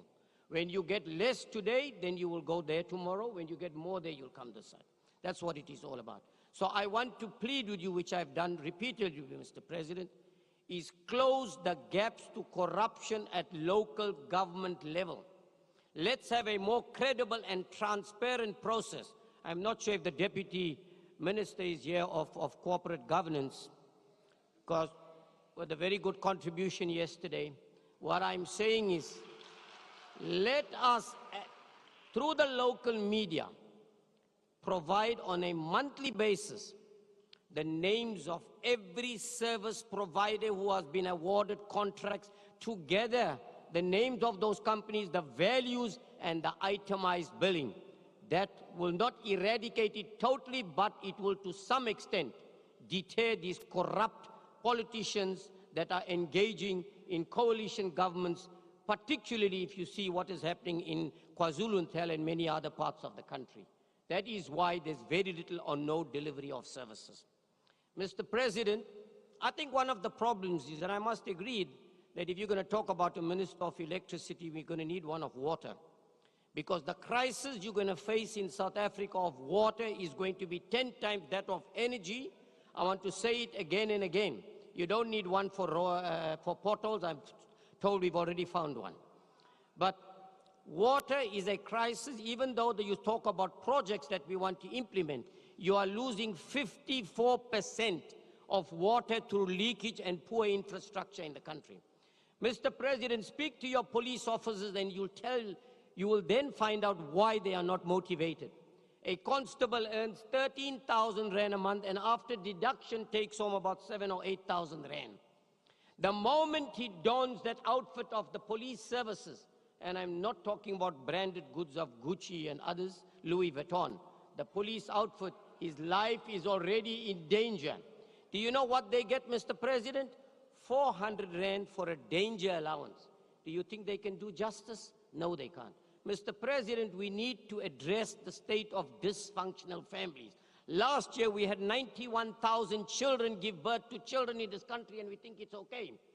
Let me tell you the statistics of education, Mr. President.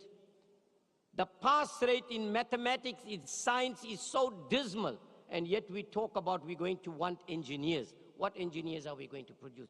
60% of those that go to TVET colleges, which you're talking about, Mr. President, of funding 30,000, 60% drop out in the first year. That is the state. Children as old as 10 years old cannot read and write, Mr. President. So yes, indeed, my time is running out, restricted to 5 minutes. I have a lot more to say, Mr. President.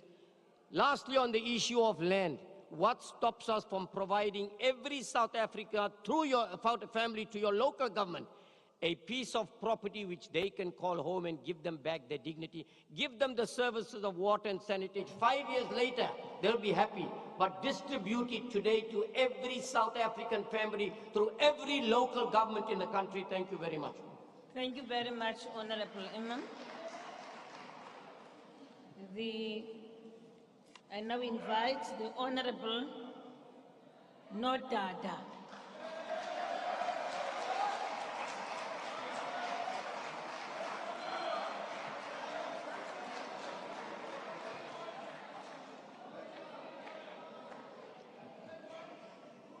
Somlomo Malunga Begegileyo, fellow South Africans, Molweni.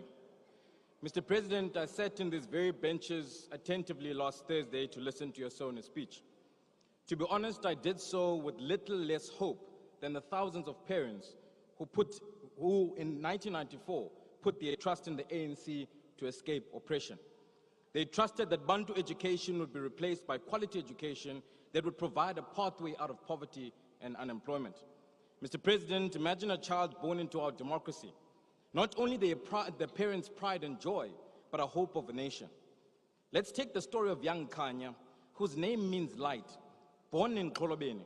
29 years into our democracy, Kanya will have to overcome so many obstacles if he is to become one of only 3 in every 10 young adults who are employed in this country living a life of dignity. He, like many, will quickly realize that he has had the misfortune of being born to one of the 30 million South Africans who live under 17 Rand a day, stretching their support grant as far as possible to survive child stunting. The reality is that he will most likely be one of the 50% of grade 1 pupils who drop out and never complete matric. His parents will soon realize that he is one of 8 in 10 grade 4 children who can't read for meaning in any language, attending one of the 89% of schools without a library to even help with that reading. By grade 6, he surely would have been taught by one of the 1,575 unqualified teachers who fail exams for the very same subjects that they teach. Kanya might find himself in one of the chronically overcrowded classes, struggling with the pace and content of the CAPS curriculum. Kanya's light dimming by the day. Given that South African teachers spend an average of 12% less time teaching than planned, Kanya is most certainly going to be one of the 80% of children who will receive an education that is amongst the very worst in the world across all indicators, sending him to a lifetime of poverty. There's a high likelihood that his life, like thousands of other children, will be endangered in one of the 1,423 schools that still use pit toilets and dilapidated mud and asbestos infrastructure, despite your ANC government's promise to eradicate them. Or he might lose his life to the violent crime and behavior on our school grounds, like Sean Mpela, who was fatally stabbed outside Gelliksdal Secondary School in Brakpan. At this point, he may even consider dropping out, potentially joining the 3.8 million youth not in education, employment, or training, a figure that has increased by over 500,000 young people since your last Sona speech, Mr. President. If through sheer grit and determination, Kanya and millions of young South Africans learners beat these odds of poor quality teaching, overcrowding, dropping out, survive dying in a pit toilet or being stabbed to death, and in fact, actually pass a matric exam, chances are they will be part of the 68% of matrics without bachelor passes with slim chances of accessing an institution of higher learning. Mr. President, the real matric pass rate is in fact 54.6%, not 80.1%. This paints a darker picture than the one you tried to make us believe on Thursday. Your government has in fact left behind over 337,000 learners who should have completed matric in 2022. Mr. President, your government's sole focus on quantity means nothing if quality and depth in education is left out of the equation. Only 32% of this cohort achieved a bachelor's pass, and even worse, only 13% will access a university, and the rest will be left staring unemployment in the face. If Kanya and thousands of learners qualify to access a university, they might form part of the 50 to 60% of first-year learners who are unable to cope and fail due to poor foundational education. When the ANC education system is done with Kanya and the millions of young people, they will form part of the 7 in every 10 young people who are unemployed, standing at robots with their graduation gowns, seeking for jobs, sentenced to a lifetime of poverty by this ANC government. Mr. President, your party's broken education system has blacked out Kanya's light and shattered the hopes his parents once carried, load shedding his future and the millions of young South Africans like him to a life of unemployment. This, sir, is your government's legacy, the new form of oppression.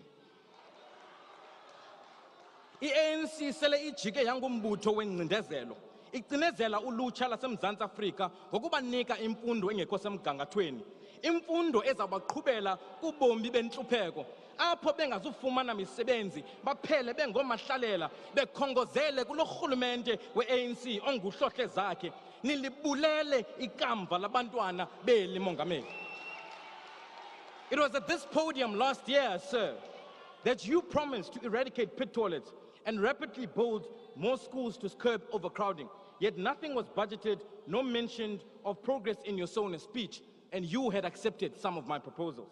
At this podium is where I warned you that poor quality teaching is a major cause of poor quality outcomes, and that you should prioritize the professional development of teachers and establish an independent school monitoring evaluation authority to monitor quality teaching in the classroom. Still no action.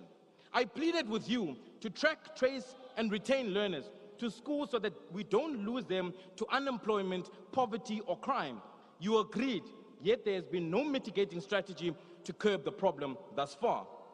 Early literacy is the key, Mr. President. Last year, I begged you to prioritize reading, writing, language, numeracy by backing it with a budget to catch up, yet there is still zero in the basic education budget for reading. There is no silent revolution happening in our schools. Sir, there is a thunderous crisis.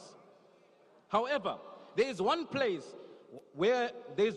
working hard to give Kenya a pathway out of poverty, where more learners stay in school until matric, where quality teaching is monitored, there is an investment in reading for meaning, and infrastructure is being built. Through its rapid school build program, the DA-run Western Cape has managed to build an equivalent of one school in every 4 days. Through its independent school evaluation authority, the Western Cape is promoting quality teaching in the classroom, and therefore learners get quality education. And through its reading program, the DA-run Western Cape is going all out to address the reading crisis. If children can't read, they are doomed before they even begin. Children in the Western Cape schools are spending an extra 2 hours per week on reading, and a new budget of 111 million has been allocated for reading, targeted at Afrikaans and isiXhosa schools.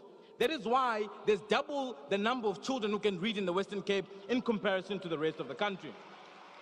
Sir, your new special purpose vehicle must fly off the paper and be implemented. Fellow South Africans, I know that many of you are Kanya, and your light too has been blacked out by the ANC government. Now is the time to cut the ANC's power. Now is the time to vote for the DA that will forge an education pathway out of poverty. Like Madiba said, if the ANC does to you what the apartheid did to you, then you must do to the ANC what you did to the apartheid government. It is now time to end this oppression. Thank you. Thank you.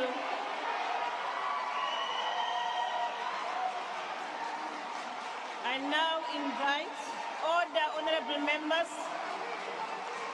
Order. I now.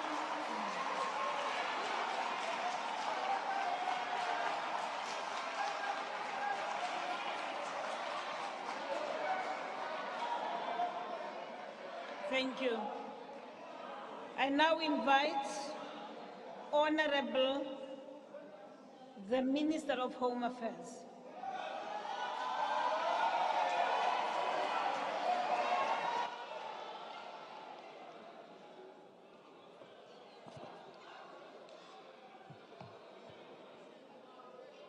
Madam Speaker, Excellency President Ramaphosa, my colleagues in the executive, honorable members, distinguished guests, ladies and gentlemen, the speaker who was pranking here like a small chihuahua eating at the heels must be very careful, because he belongs to a party that easily do black shading. He might be black shade next week, so he must just prank very carefully. Mr. President, last year, in your State of the Nation address, you announced that the Department of Home Affairs will be hiring 10,000 unemployed graduates in the field of IT, record, and document management. Last week, you gave reports by making it known to the nation that the Department of Home Affairs has already appointed the first cohort of these 10,000. Mr. President, yes, we have divided the young ones into 3 cohorts. The first 2,000, the second 4,000, and the last 4,000.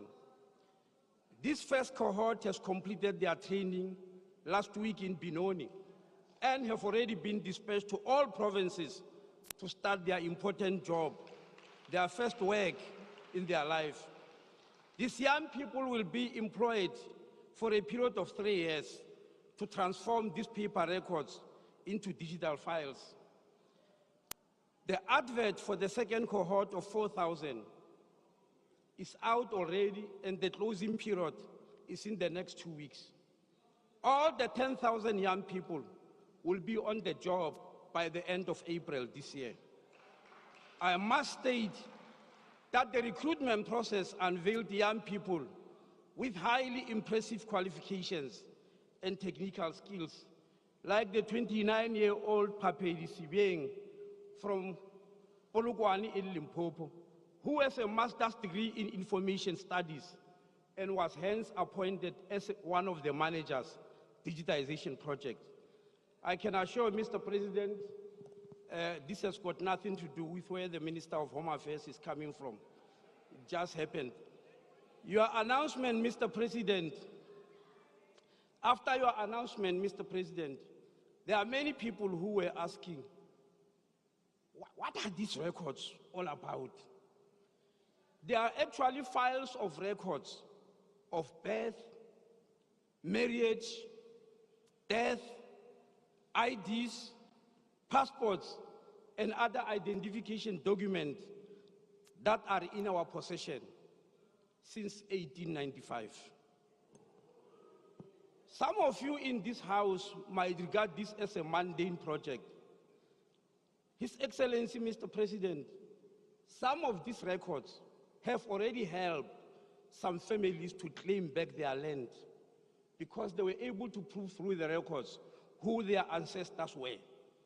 Now, can you imagine if they were to fade away due to age, or worse still, to perish in a fire or some such natural disaster? State South Africa has been digitizing these files for the past 7 years, but we're only able to complete 5 million per annum. Thanks for Treasury for availing 2.4 billion rand for the next 3 financial years for this project of national significance. Members of the Portfolio Committee on Home Affairs often get irritated when members of the public complain that they've been waiting for a very long time for an amendment or a rectification on their name or date of birth. Remember, when you change anything on your ID, on your date of birth, I mean to say, or even your name, you actually get a new ID altogether. You are a new person. Some of these people even resort to the courts, and on many occasions, the courts rule in their favor. Now, where is the delay? We actually spend many months because officials have to literally forage among these 350 million records to check the original details that a person seeks to amend. So this project is a significant milestone for us in Home Affairs and the citizens as a whole. Many people will relish not having to pay repeated visits to Home Affairs as they are doing. Mr. President, annually, we get about 80,000 people who want to amend their date of birth or the spelling or something on their surname. And you can imagine having to look for 80,000 records among 350 million. During our budget vote last year, Mr. President, we announced that we are going to do everything in our power to provide the public with multiple platforms to acquire identification and travel documents from Home Affairs, to avoid the long queues and its attendant hardships. One such a platform is to offer services in the main shopping malls of the country, where people do not have to queue, but come and do their shopping while waiting for their turn to be served. I'm happy to announce that systems and equipment have already been set up at Mainland Mall in Tshwane, and we are ready to roll in the first week of March. Yes, Mr. President, in 3 weeks' time, you may go to Mainland and experience waiting to be served while you are doing your shopping. And I suggest you take Mr. Steenhuisen with you. He's making a lot of noise here. He must go and see what delivery is. Please invite him when you go. Immediately after officiating at Mainland, we will go to Cresta Mall in Johannesburg, the Pavilion in eThekwini, and Tiger Valley here in Cape Town. We believe that all of those will be functional before the end of the coming financial year. That means this calendar year. Mr. President, we have been accused of acquiring very expensive space from rich mall owners at a very high cost to the state. I want to mention here that for the next 5 years, we are not going to pay a single cent for rental because this project is mutualism. We bring people to the mall to shop, and the mall give us space and other convenience facilities. So we both gain. On the day that will be opening Mainland Mall, we will significantly expand the platform to acquire identification documents. We'll be receiving 20 brand new vehicles, mobile home affairs units. That means home affairs on wheels to travel the length and breadth of the country, giving people their identification documents. We have already put an order for another 100 because these 20 are ready. They are just waiting to be delivered. They are in Gqeberha as I'm speaking at Nissan. But we have already made an order for another 100. In essence, it means we are increasing our mobile vehicles by 120%. And we will do so every year, at least for the next 5 years. They are all fitted with inbuilt generators to deal with load shedding. Mr. President, we are on course and established the Border Management Authority. On the 14th of July last year, you are aware that we deployed 200 border guards, and we are waiting for Treasury for another 400 border guards. We have been justifiably ridiculed by some dishonest and disinterested people that we are trying to isolate South Africa from the rest of the continent when we manage our borders. Surprisingly, at the same time, we are being ridiculed for porous borders. Mr. President, every country I know of in the world is interested to know what is going on at their borders, what is coming in and what is going out.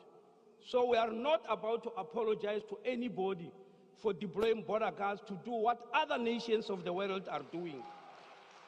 In the past festive season, from 7 December 2022 to January 2023, the border guard processed 4,037,415 cross-border movements without any hurdle.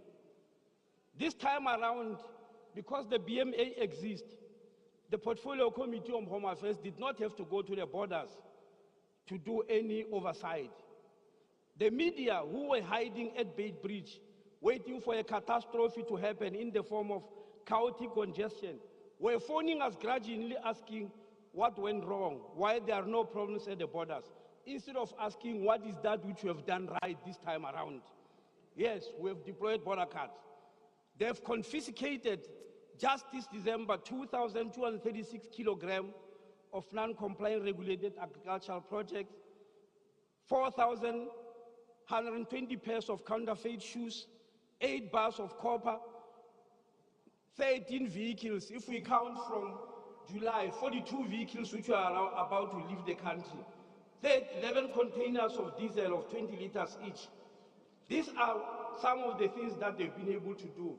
And they've stopped 13,620 undocumented people who wanted to enter our country illegally. Thank you, Honorable Minister. Thank you very much. Thank you. Thank you. Honorable members, I will now suspend proceedings for 15 minutes break. Bells will be rung to alert members to the resumption of business. Business is now suspended. Thank you.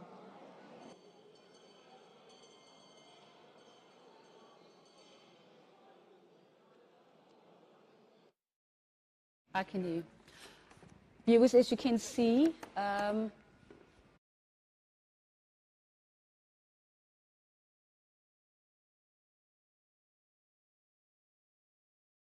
15 minutes, the bells will be rung to reconvene.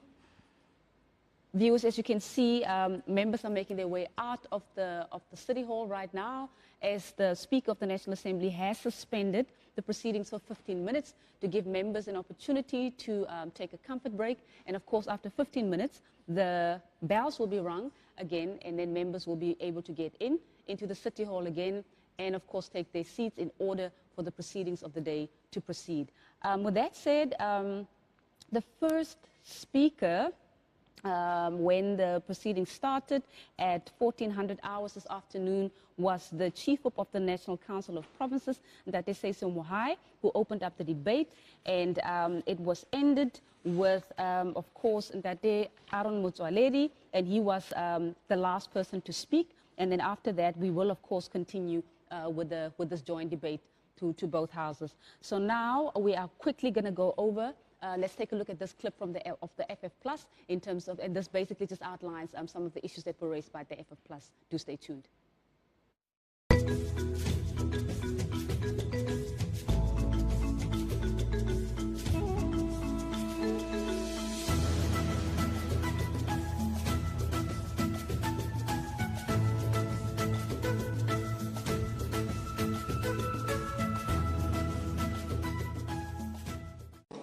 Honourable President, as far as ESCOM is concerned, I first want to ask you, you're going to appoint a Minister for Electricity. How many caterers do you need to change the bulb? One to hold the ladder, one to get on the ladder, one to pass on the bulb, and if they put it in, there's no electricity. You own Minister for Energy and Mineral Resources said it's only going to be a project manager. Those words should say something to you, because that minister doesn't see the new minister as an equal, only a project manager. Honourable President, it is common knowledge that black economic empowerment and affirmative action is one of the main reasons for the problems in ESCOM.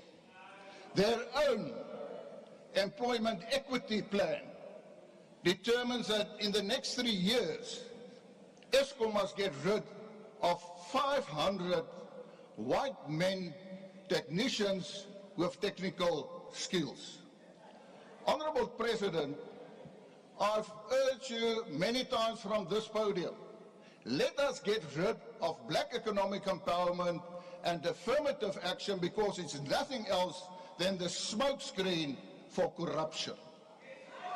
And even the Zondo Commission found so. The people of South Africa, and specifically the white people, and I said it many times, wants to build South Africa. Honourable President, are you aware of the fact that Mr. Japie van Zyl, he studied at Stellenbosch. He was a member of the South African Navy. He's an engineer. Unfortunately, he passed away in 2020. But Japie van Zyl was the project manager for Perseverance on Mars. Are you aware of the fact that on the planet Mars, there is a mountain range named Japie van Zyl? That's acknowledgement for people from South Africa, irrespective of race. Honourable Chairperson, you said that we must take joint responsibility for ESCOM. I want to put it very clearly. The Freedom Front Plus doesn't take responsibility for the crisis of ESCOM. Yes, we have solutions. But Honourable President, and I will submit you with a 10-point plan of the Freedom Front Plus to solve the problem and the crisis. But the question is whether you're going to read it. Do you listen what opposition party leaders say to you? I don't experience that, unfortunately. So we do not take responsibility for the crisis.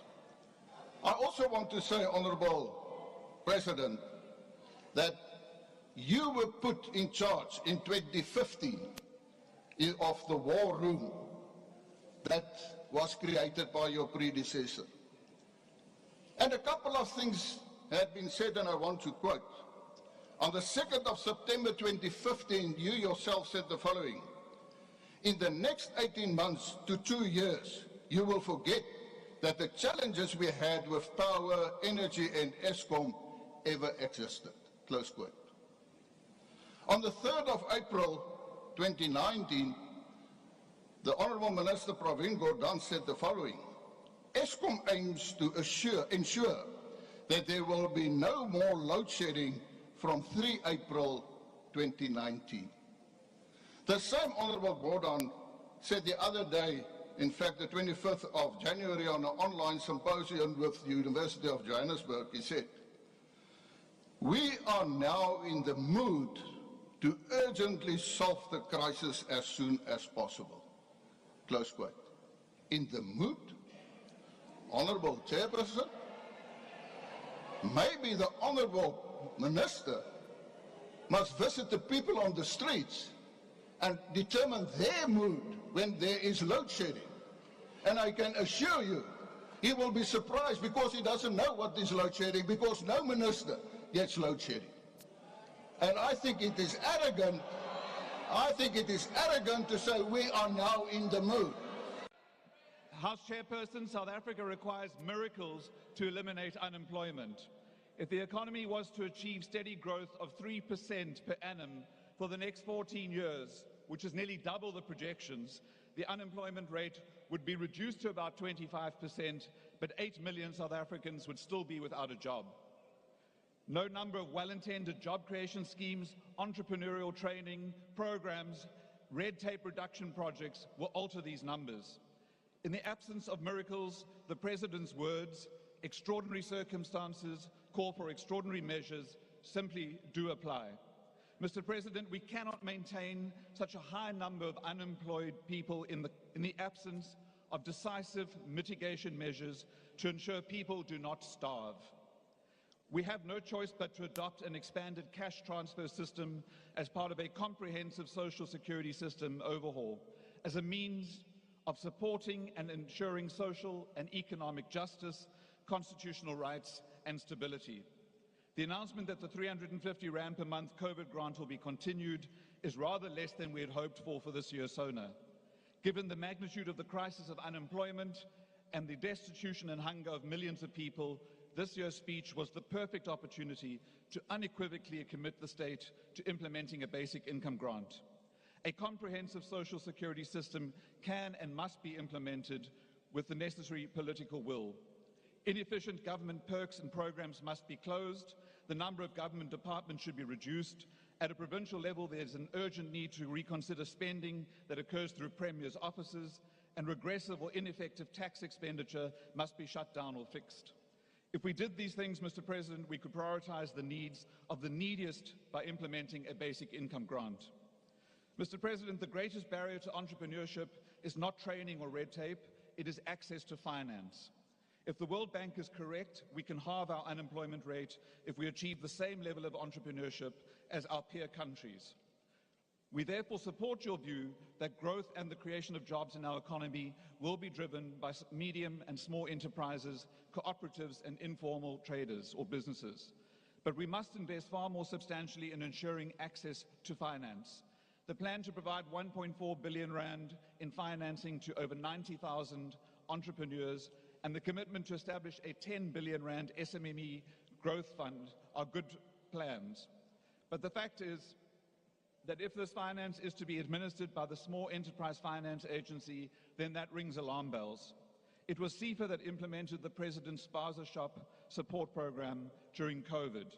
SEFA implemented a complicated system that eventually paid out a minuscule 7,000 Rand to a small but unknown number of Spaza shops and general dealers. Mr. President, we urge your government to ensure that access to finance means exactly that, and that viable projects don't die in long queues and unprepared SEFA offices. We agree, Mr. President, that we must stay on the path outlined by the National Energy Action Plan, no matter how difficult this is in the short term, to end load shedding and in parallel implement a just transition to renewable energy. But the country deserved a clear timeline and an explanation for the slippage that has already crept in to the implementation of that plan. Last July, the President announced that generation capacity to be procured through bid window 6 would be doubled from 2,600 megawatts to 5,200 megawatts. But the list of preferred bidders that were announced on the 8th of December only provide a contracted capacity of 860 megawatts. Also, Mr. President, it is not clear how a tax incentive will enable a large-scale rollout of rooftop solar panels. This sounds like a scheme that would work only for the rich. We propose, Mr. President, that your government pursues the PACE, Property-Assessed Clean Energy Funding Model, which links financing of expensive solar energy systems to property ownership, and where repayment is made through property owners' rates, municipal rates accounts over a 20-year period. This will widely extend the financial ability of property owners to join the rooftop revolution. Mr. Herra. Finally, Mr. President, we believe that you are wrong to chase the DA down the proposed rabbit hole of an electricity state of disaster. Thank you. Thank you.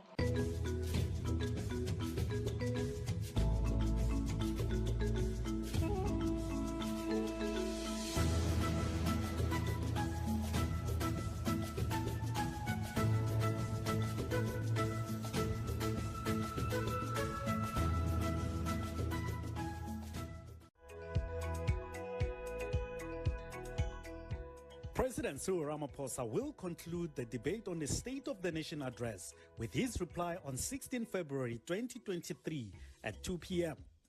Watch the reply by the President to the State of the Nation address debate live across Parliament's platforms. For more information on the State of the Nation address, visit our website at www.parliament.gov.za or follow us on our social media accounts at Parliament of RSA. Parliament, following up on our commitments to the people, making your future work better.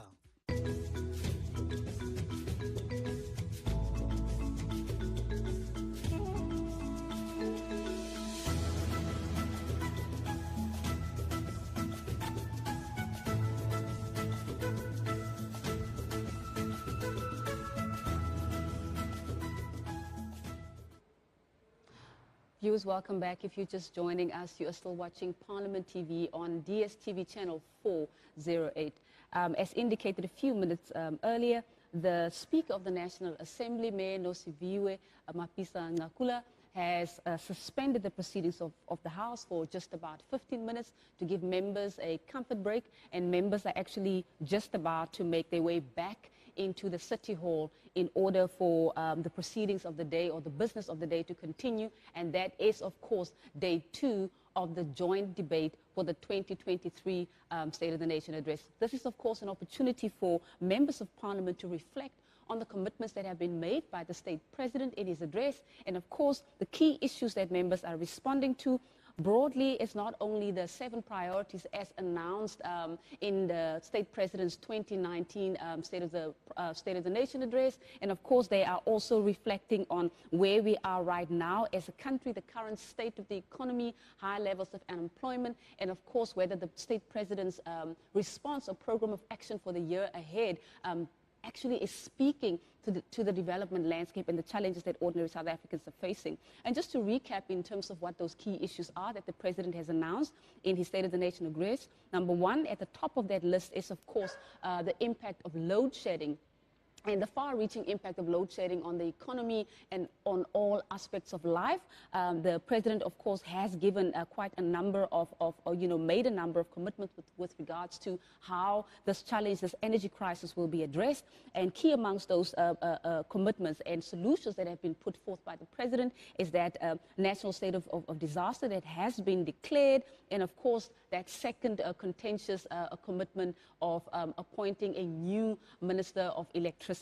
Number 2 on that list of priorities is reducing the high levels of unemployment in the country. We know that by 2018, we had already been South Africa, the economy had already been in a technical recession, and by the time 2020 and the pandemic hit, in fact, our country was hard hit not only because of the pandemic and the far-reaching impact of the COVID pandemic, but of course the rest of the global community also suffered a major blow. But for a developing country such as South Africa, obviously that was, the impact was even harder with many losing their jobs. But of course we will remember that the President did indicate that we seem to be recovering as a country, because just over 1 million jobs have been created in the last 2 quarters of the year. Another key issue that the President committed to addressing is, of course, the high levels of poverty and the rising cost of living. And of course, this is quite critical when we have less companies that are functional, when we have, when the economy is not growing, when there are less SMMEs, emerging SMMEs. It means that less people are working, and even with the businesses that were there before, with those businesses that have closed down, it means much more people are actually dependent on the state for their livelihood and to feed their families and to survive. And we know, of course, that the President did indicate that the social relief of distress grant will, of course, be continued in order to, provide that cushion, that much-needed cushion for those who are unable to look after themselves. And number 4 on that priority list is in terms of what has been committed to by the President is, of course, the issue of crime and corruption. The President did, of course, say that in terms of crime, there is a plan in place to actually employ more police and to deploy more police, especially around the hotspots where we know there are high levels of crime and especially violent crimes. And we know obviously the issue of gender-based violence and femicide falls squarely within that space of crime and high levels of crime and crimes that are committed against women and children. There is also, of course, the issue of corruption as well.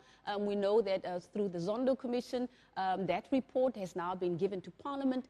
There are processes underway to ensure that the recommendations or the findings of the Zondo Commission are actually being implemented. And key amongst those, if we're talking about the role of Parliament, we have to remember that the Zondo Commission also in terms of one of its key findings, and that is in relation to the role, the constitutional mandate of Parliament, is that Parliament must actually go back and strengthen the manner in which it interprets its oversight role, its oversight mandate, and of course how does Parliament then ensure that when it comes to crime and corruption, does it have the requisite, the necessary systems in place to ensure that in a proactive manner issues of crime and corruption can be picked up and through oversight and accountability to the appropriate oversight and accountability mechanisms to address those issues more proactively and to reduce levels of, corrosive levels of crime, especially corruption. But of course, right now, members are coming back into the hall.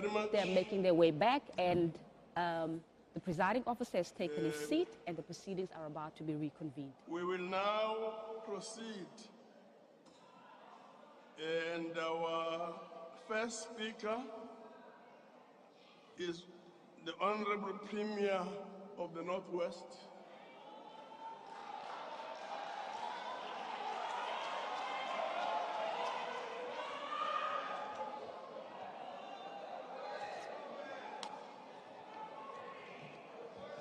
Thank you, Chairperson. His Excellency President Cyril Ramaphosa,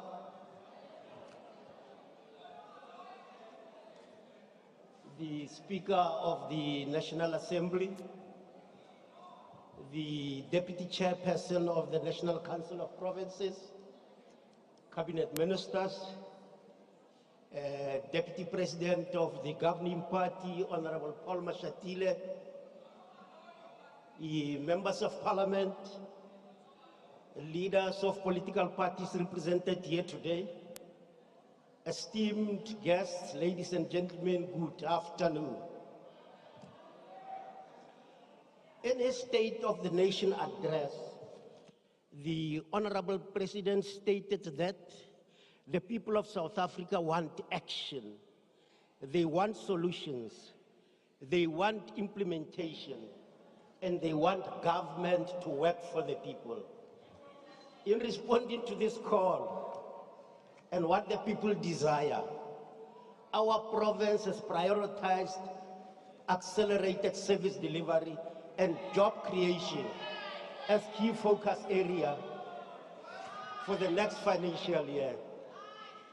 the foundation of such a program requires the building of capacity within government to allow departments and municipalities to discharge their responsibilities. And I want to speak about a real concrete example and take us away from hypothetical debates. When I try to illustrate that there's no truth in the statement that there has been lack of development in municipalities under the tenure of President Ramaphosa. So I want to take you to a concrete example. Ke batla go bua ka ko ke tswang teng. Ke tswa ko 1602 Mahura Street ko Vryburg. Ko gae go na le toilet e flasha, go press ya flasha. Ko gae go na le tepe e tswang metsi ya bula e tswang metsi. Ko gae go na le motlakase, ko gae go na le motlakase. Matlakala a tseiwa strata sa rona ga sa thariwa sna paving mara re tshwenyege di strata tse di kgolo tse di na le traffic e ntsi bo Mosiapoa bo Nelson Mandela bo Oliver Tambo di tharilwe rona tene ya rona e tlatla re ikopela ko batho ba Mahura Street re ha tene ya rona ya tla.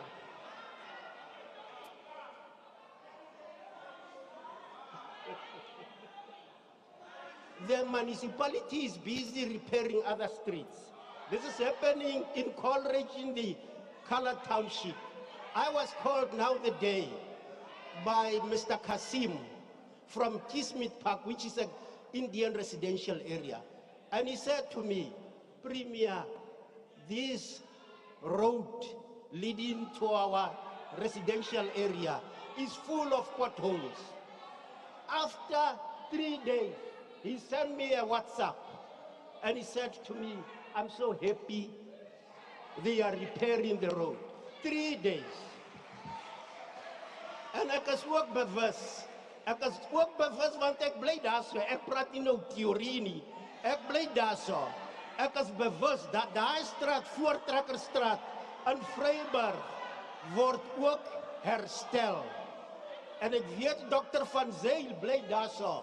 En hy is baie bly dat hierdie pad nou reggemaak word. Dr. Van Zyl was Dr. van Mamroet Mompati.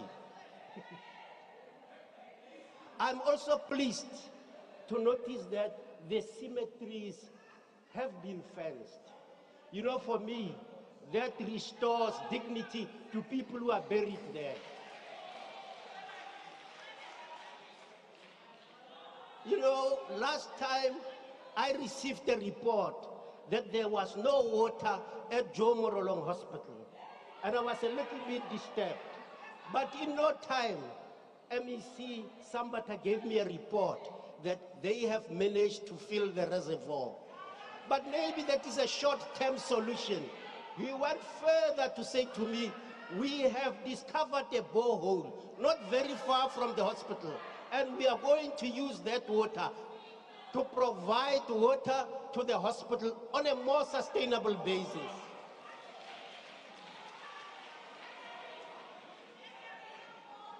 Mr. President, we are happy that you told us that we must address challenges of the present, and we are doing exactly that.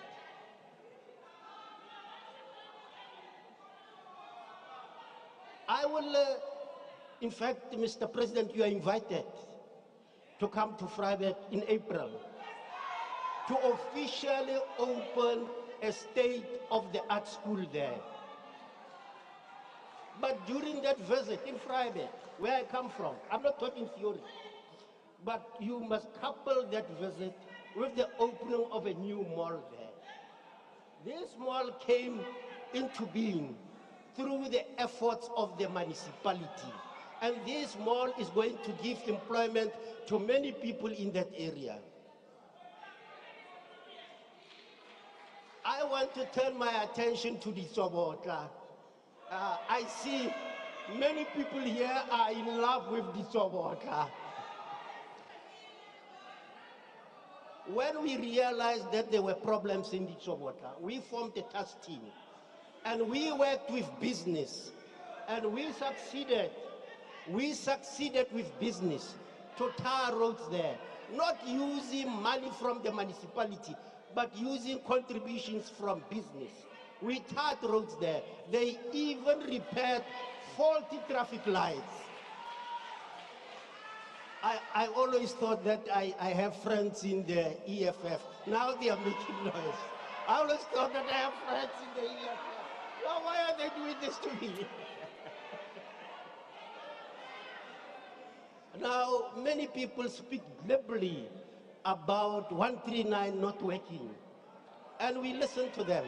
And some gentleman was here and he said that they were over 2 years. I think that is hyperbole. We accept that. There can't be truth in that statement. But we intervene, and can you tell us whether you still see 2 mayors, can you tell us that? Because we intervene and we are fixing that municipality. And we are working very closely now with the DBSA and the university to build the capacity there. We are concerned more about solutions because we realized officials here do not have capacity, particularly project preparation and we are responding to the problem. You know, there are people who sometimes proclaim that there are no roads in the Northwest. They proclaim that there are no roads. But I'm the one who uses those roads more than any other person. I travel from Mafikeng to Rustenburg. I travel from Mafikeng to Klerksdorp. I travel from Mafikeng to Schweizer. I travel from Mafikeng to Madibo. And I don't hit any pothole.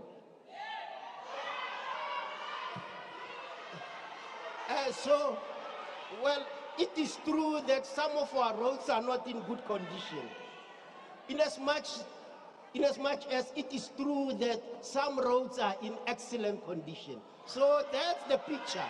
That's the true picture.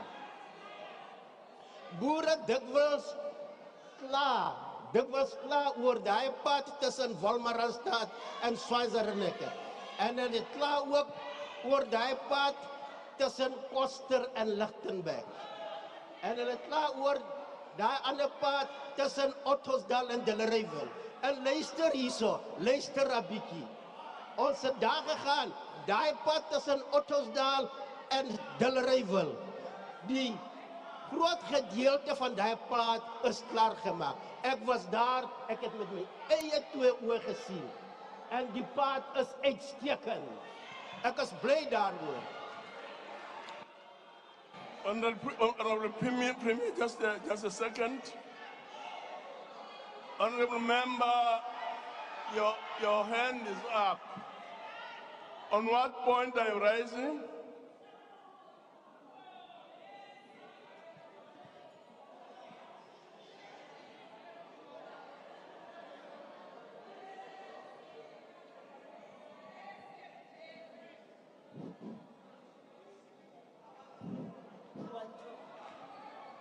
Chairperson, I'm rising on a point of order.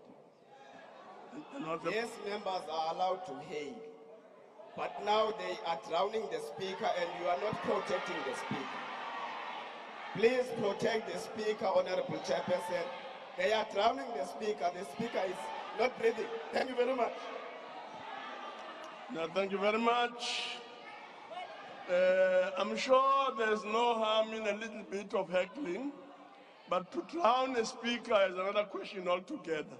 Please proceed, Premier. Please proceed, Premier. There's this story that people like, the Clover story. The Clover story. Now, when we were told that Clover was disinvesting from Lichtenberg, we were very worried. We formed a group with some Africans to look at the problem. Honorable members. And we did not understand what the cause of the problem was. Until the matter was taken to court. Until the matter was taken to court. And in court papers, Clover stated that the company has been operating in a difficult environment, hence the need to embark on a restructuring. And they ended up relocating from Lichtenberg, Milnerton, City Deep, Heilbronn, Frankfurt, and other places. And I had the opportunity to speak to one of the farmers there. And I said to me, "Money worry or Clovani. Their business model is not working here. We want to take over their premises. We want to operate there. And we as South Africans are aware that we don't have electricity. But we are prepared to buy a generator. We know to ensure that we operate." This is what we want to hear from South Africans. You know, I really never thought about a fight with the EFF. I really never. You have been well behaved for the whole day. How can a person like me provoke you to howl like this?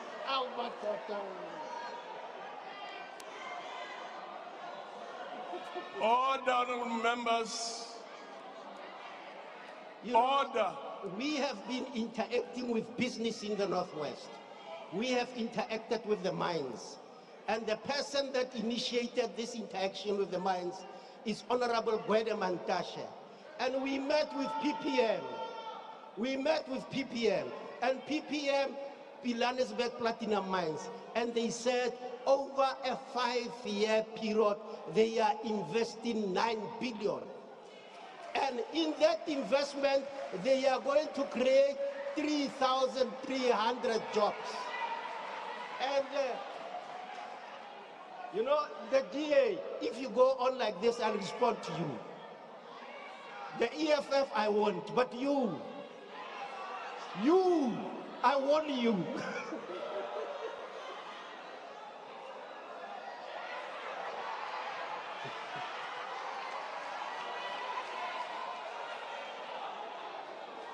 Honorable members,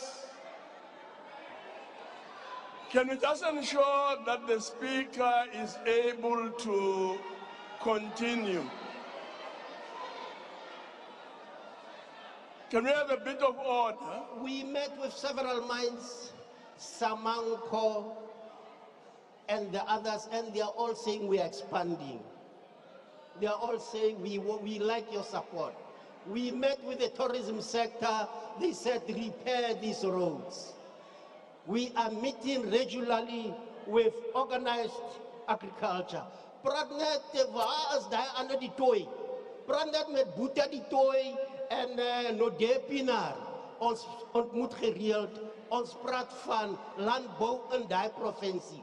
Hoe om dit te gebruik om werk te skep en ons maak vooruitgang.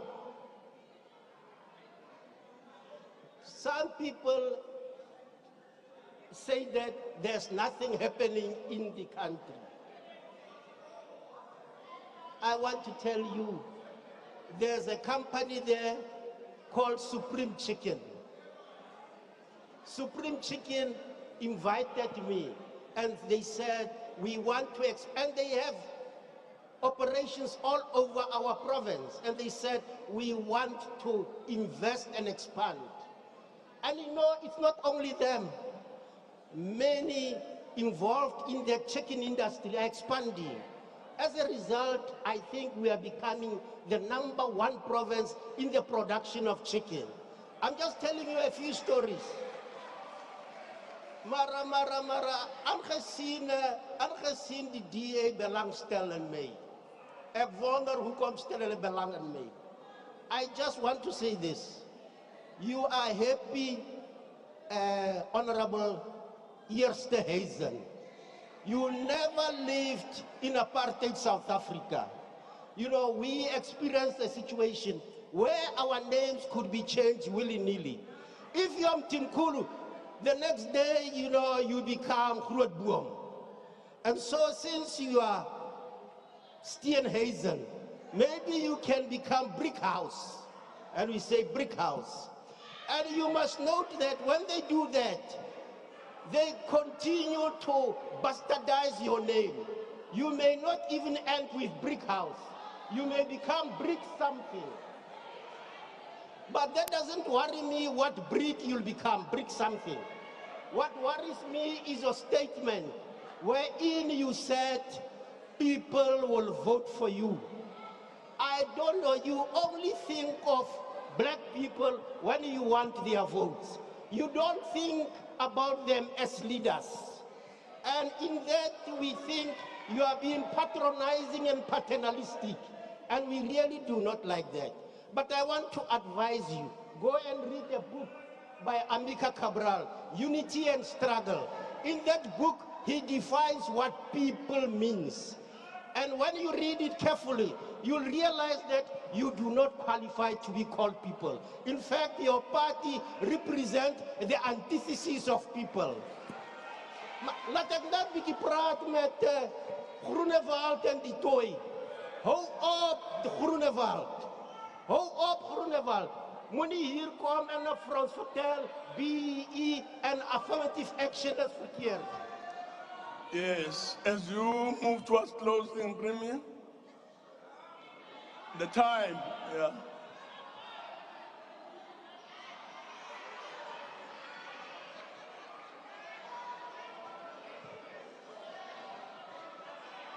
Okay. Now, thank you very much, Premier. We will now proceed to Honorable Nana.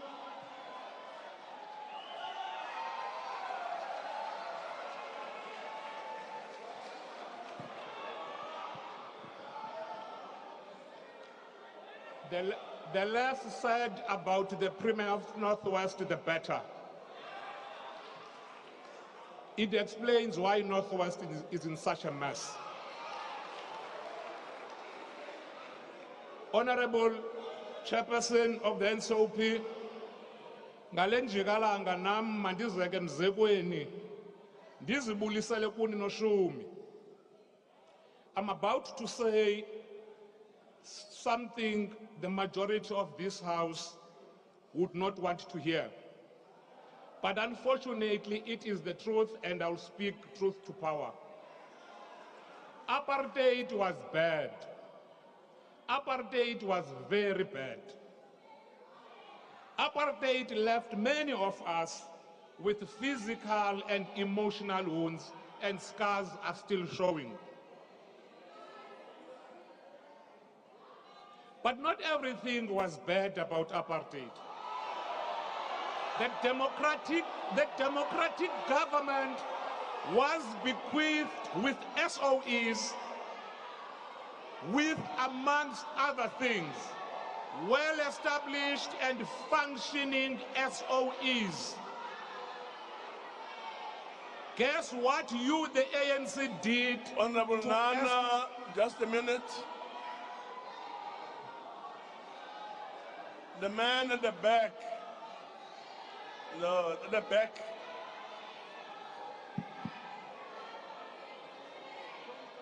At the back. On what point are you rising, Honorable Member?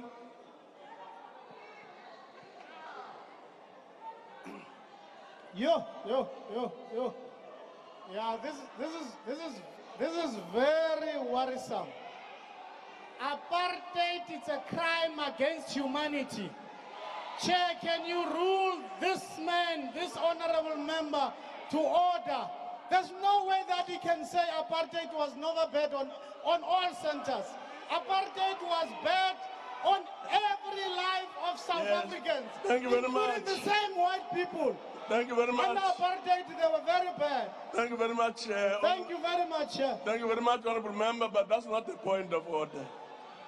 Please proceed, Nana. Please look at my time, Honorable Chair. The democratic government was bequeathed with, amongst other things, well-established and functioning SOEs. Guess what you did, the ANC, with ESCOM, SAA, SA Express, Petro SA, PRASA, South African Post Office, SABC, Transnet, to mention just a few.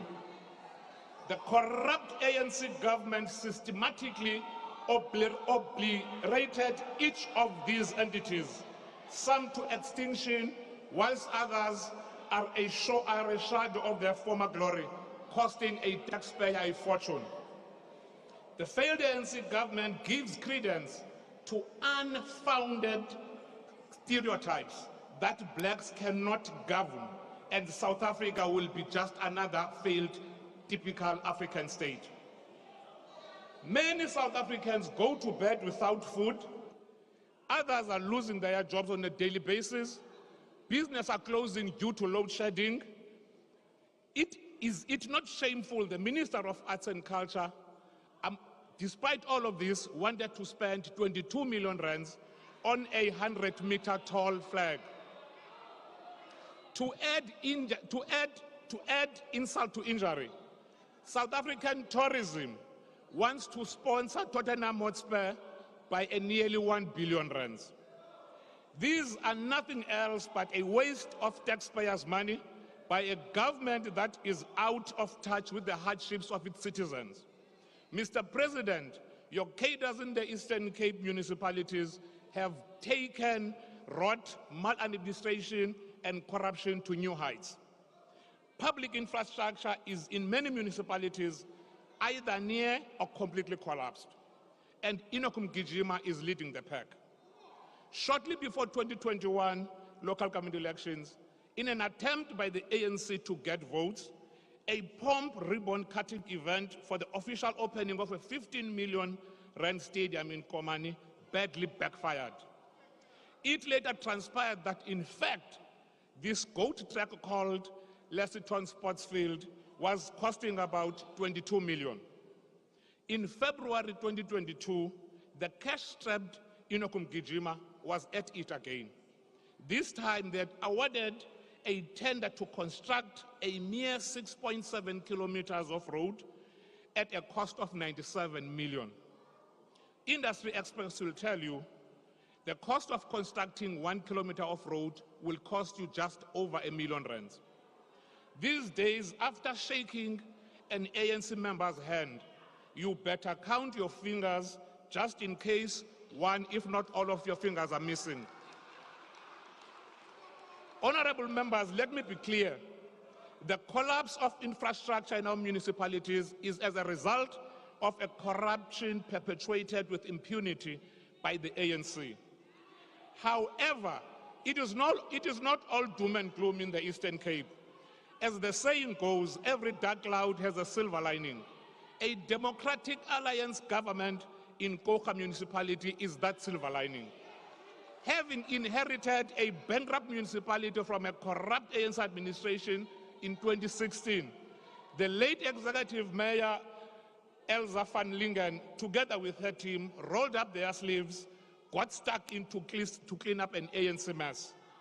Whilst the country is suffering from load shedding with no plans in place from the governing party except the Minister of Electricity, the executive mayor of Koka municipality, Horatio Hendricks, and his team is aiming to be less dependent from Eskom.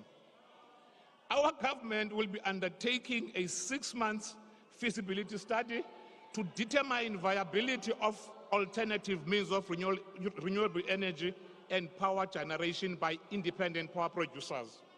This study will be completed by the end of June. Koka has been hardest hit, honorable members. As we move towards closing, Koka has been hardest hit, honorable members, by the longest drought, and they are working all out to provide clean and drinkable water for their citizens. Honorable President, your time is up. Start clearing up your desk in union buildings. Your time is up. John Vulligate wants the keys. Siyabangena. Thank you very much. We'll now proceed to Honorable PM Hadebe.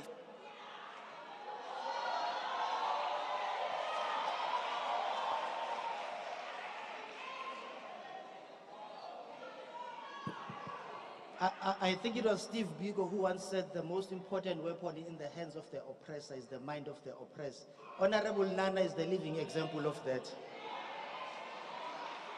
Thank you, Honorable Chairperson, Mr. President, all protocol observed. It is one of those greatest fantastic moments in life for me to be standing parallel to you, perpendicular to the ground and vertical opposite to the force of gravity.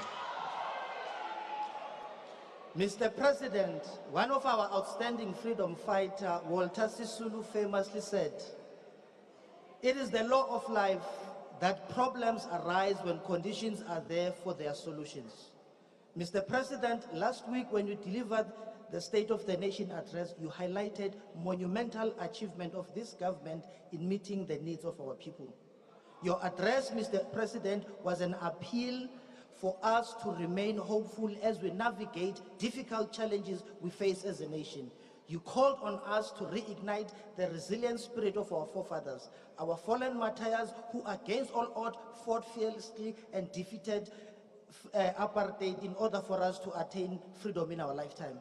You gave us hope against despair, Mr. President, a sense of purpose against disillusionment, and courage in the face of adversity. Indeed, Mr. President, it was a sounding call to come together, stand united as we build our country in the hope for a better tomorrow. Mr. President, you demonstrated acute awareness of challenges we face. You inspired the nation when you said, and I quote, "Whatever difficulties of the moment, whatever crises we face, we will rise to meet them together, and together we will overcome them," close quote. Yes, Mr. President, united we stand and divided we shall fall, like the red overalls and Teletubbies on Thursday. When they tried to climb the stage, they fell because they were divided. Madam Speaker, one of the critical challenges highlighted by the President was the question of corruption.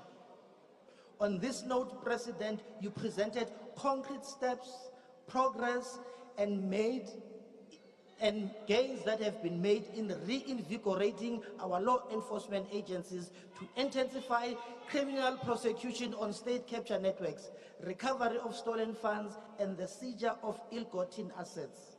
It is on this basis, honorable members, that I rise like a phoenix on behalf of the African National Congress to commend the good work done under the stewardship and the firm hands of you, Mr. President. Now, yesterday, honorable members, there was one DA honorable member, his initials are LA. He said, "Mr. President, not even one person believes that you are serious about fighting crime," close quote. What a joke. Mr. President, fellow South African, today I stand before you to demonstrate decisive action from the executive and our law enforcement agencies in addressing corruption and maladministration.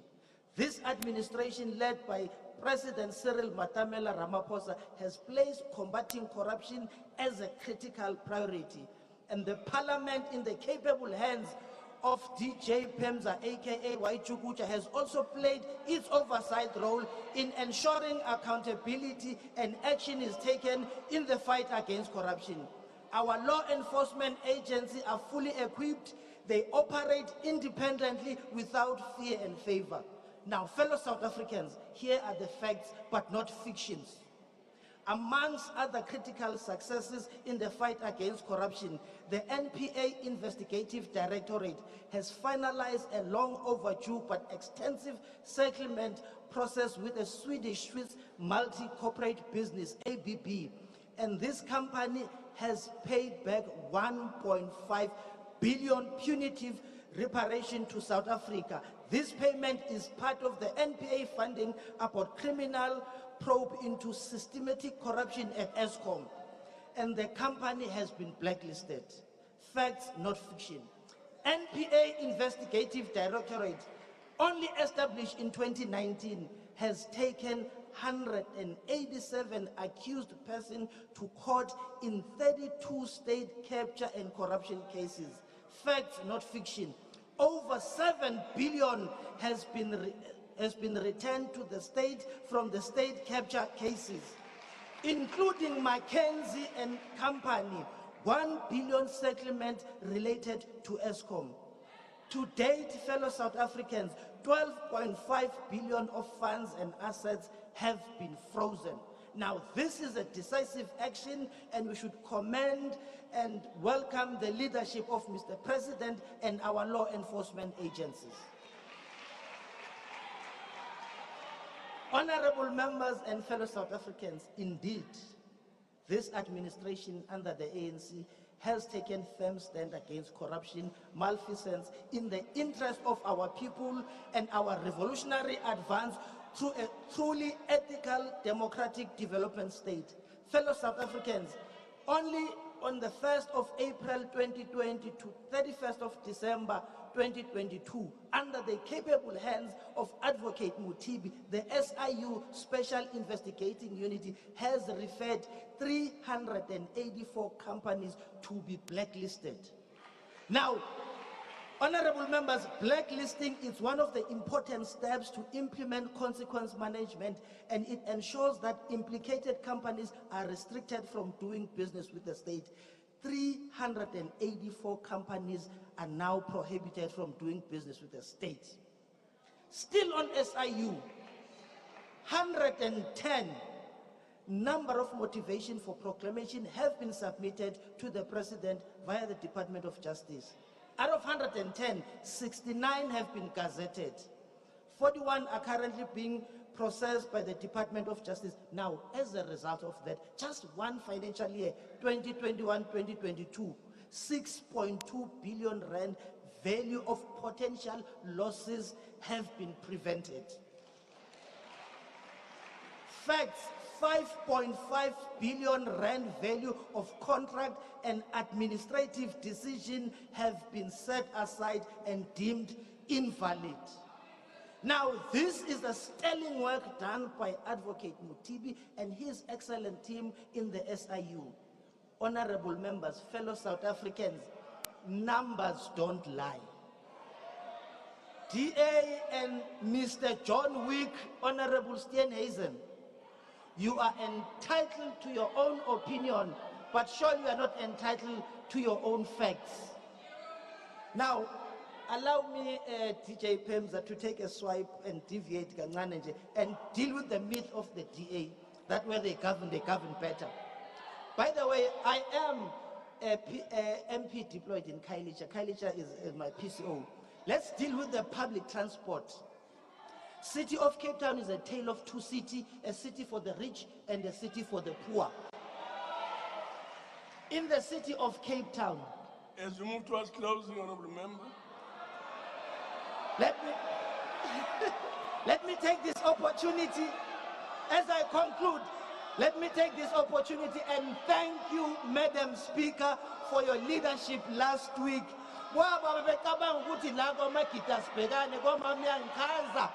Bahlangane nembila ijuda ihora emhlophe phambili ama-overall agcwala umoya bezwa ngathi bayasha kanti vele sebashile. Thank you.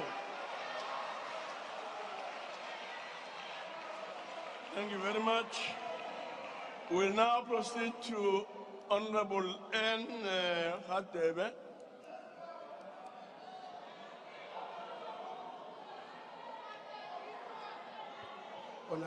Honorable Chairperson of the NCOP, Your Excellency, the President, honorable members, Mr. President, considering that you engaged with us on the state of our nation, let us respond with a discussion on the experiences of the people of our nation.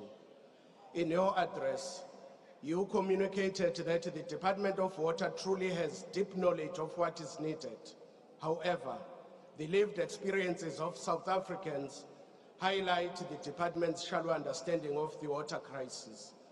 During the 2022 NCOP taking Parliament to the people in KwaZulu-Natal, where you were also present, Mr. President, members of the public reported that in the Ugu district, it can take 6 weeks between water deliveries.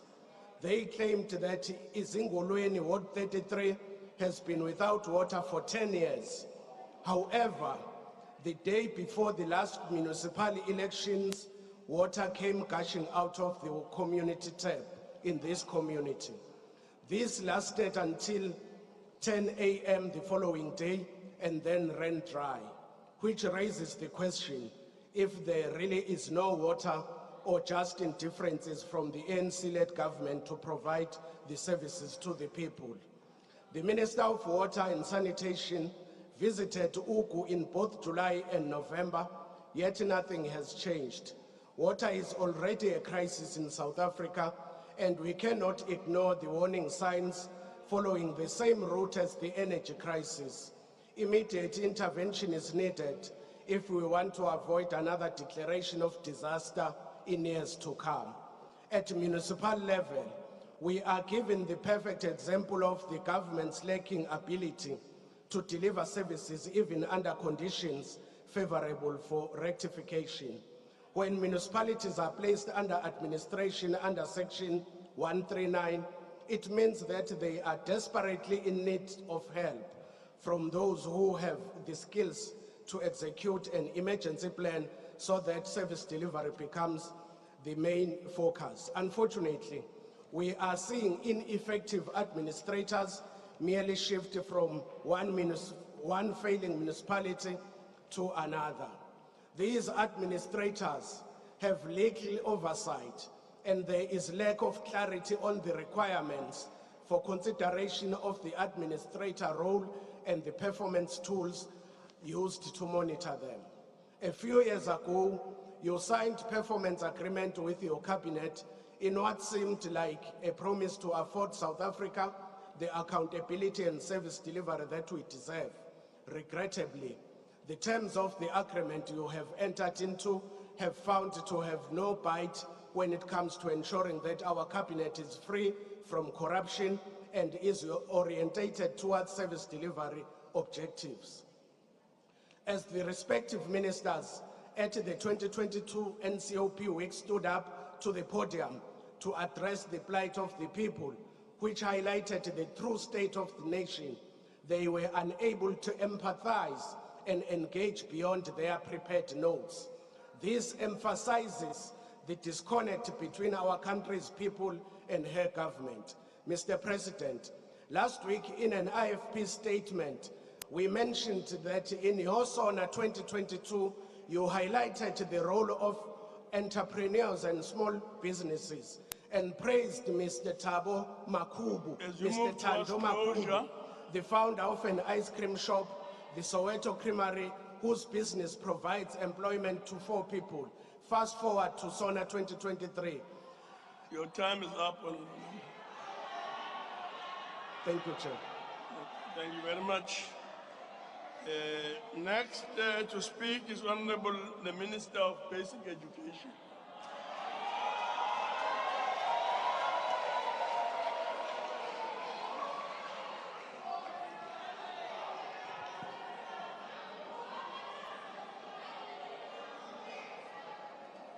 Chair,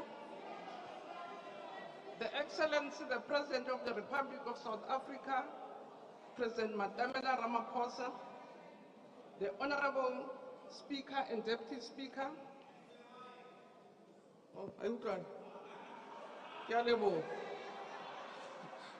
the Chairperson and Deputy Chairperson of the NCOP, leaders of different political parties, whips, colleagues, honorable members, ladies and gentlemen.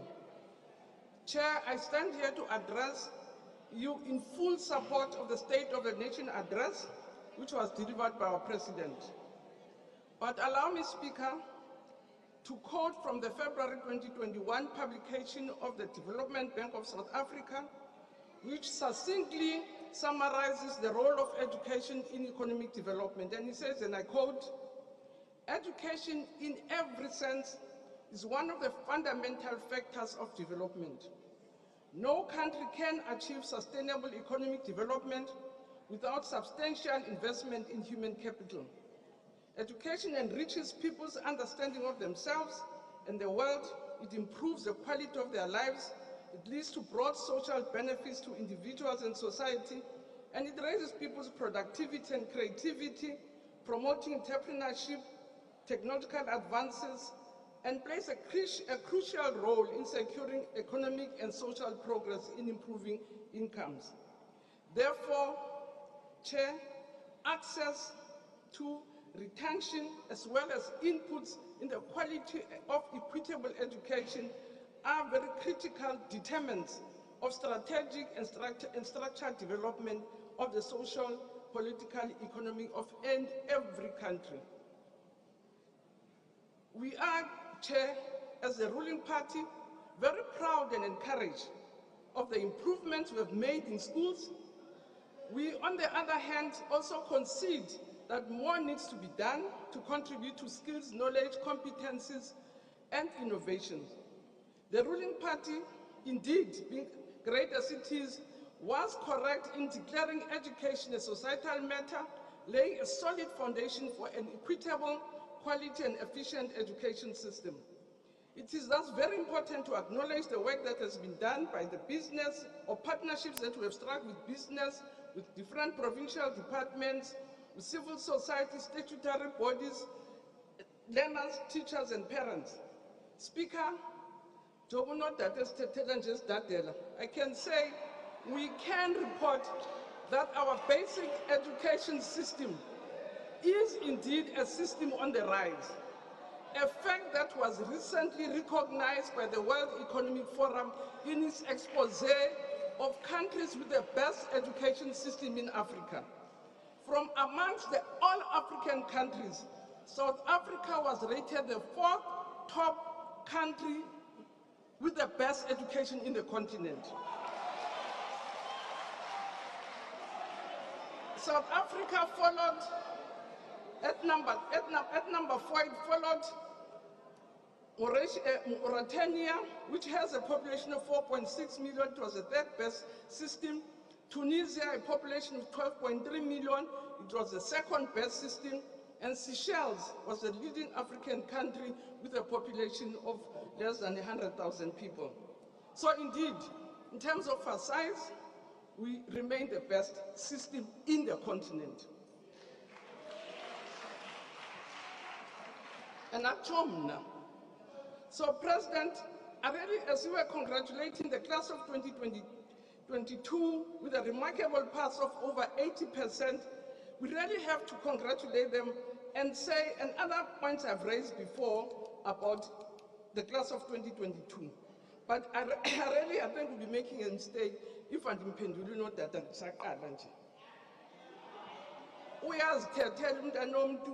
uthetha into angayaziyo uza ngamahemhem apha engathi ukuthi uwathathephi. And I will respond to some of the things that Notata has said. Amongst others, before this I will note that I want to remind the group here or the house there that this cohort that gave us 80 plus a pass rate, it's a group that was registered for grade 1 in 2011. Out of 1.8 million, 1.1 million, 775,000 of them assessed education, which equates to about 65.7% of the pass rate, bearing in mind that currently we even have 500,000 learners in TVET colleges, and 400,000 of them went straight to TVET colleges coming from schools. And again, Chair, want to say also that this cohort is the 2nd highest pass rate which was achieved since the introduction of the National Senior Certificate exams. ANC, you wonderful Cape Town, and I really don't want to compete with Cape Town because Cape Town kids also are our kids, and we're a national structure. We really appreciate all of them, but can say this very cohort has seen one of the biggest provinces in KZN, even Ibabuselemva or Skun Khasek, Yababega Paku for Beshege Paku. So some of the facts that we want to raise will be contained in the report. The other point I also want to raise is this myth about 30%. And I want to say it slowly, Chair. I think I should briefly speak to the notion of the pass rate of 30%, which has been a subject of discussion for some time now. Let me start off by saying that the notion that you can pass your matric by just obtaining 30% is not true. Actually, the current system does not work on averages. If any candidate gets 30% aggregate, that candidate will have failed. I just want to remind members of the public about what are the requirements. For instance, to get a bachelor study, which is the majority of learners that passed in this 81%, you have to pass at least one subject at 40%, which is your home language, and doesn't mean that you have to get a 40%. 4 of your subject must be at 50%. To get a diploma, you have to get minimum of 40%, and 3 of your subjects must be at 40%. And the requirements are saying that you must at least pass 6, a average, 6 out of 7 subjects for you to pass. So as historic 30%, I think it's been raised. And I really want to also report, Chair, that the concerns that were raised on this matter, as early as 2014, President, I did establish a ministerial task team to evaluate the National Senior Certificate and address some of the concerns raised. And the team was led by Professor Brian Cornell, comprising distinguished and experienced educationists. Professor Harvey was there, Elspeth Campbell was there, Godwin Kosa was there, Professor Sharon Mutala was in that committee, and Professor Ranuku Vital was there. And they made a number of recommendations, amongst others saying we have to reduce the number of examinable subjects from 6 to 7. And we decided to keep it at 7 because we really felt that we still want very high quality passes. But the long and short of the report was saying, and I want to quote, it says,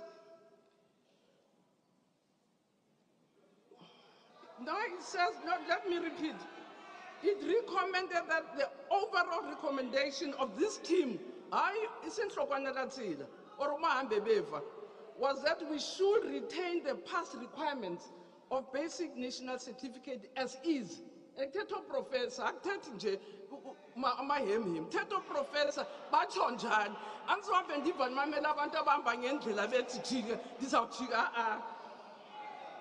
Prof. That's why we're here.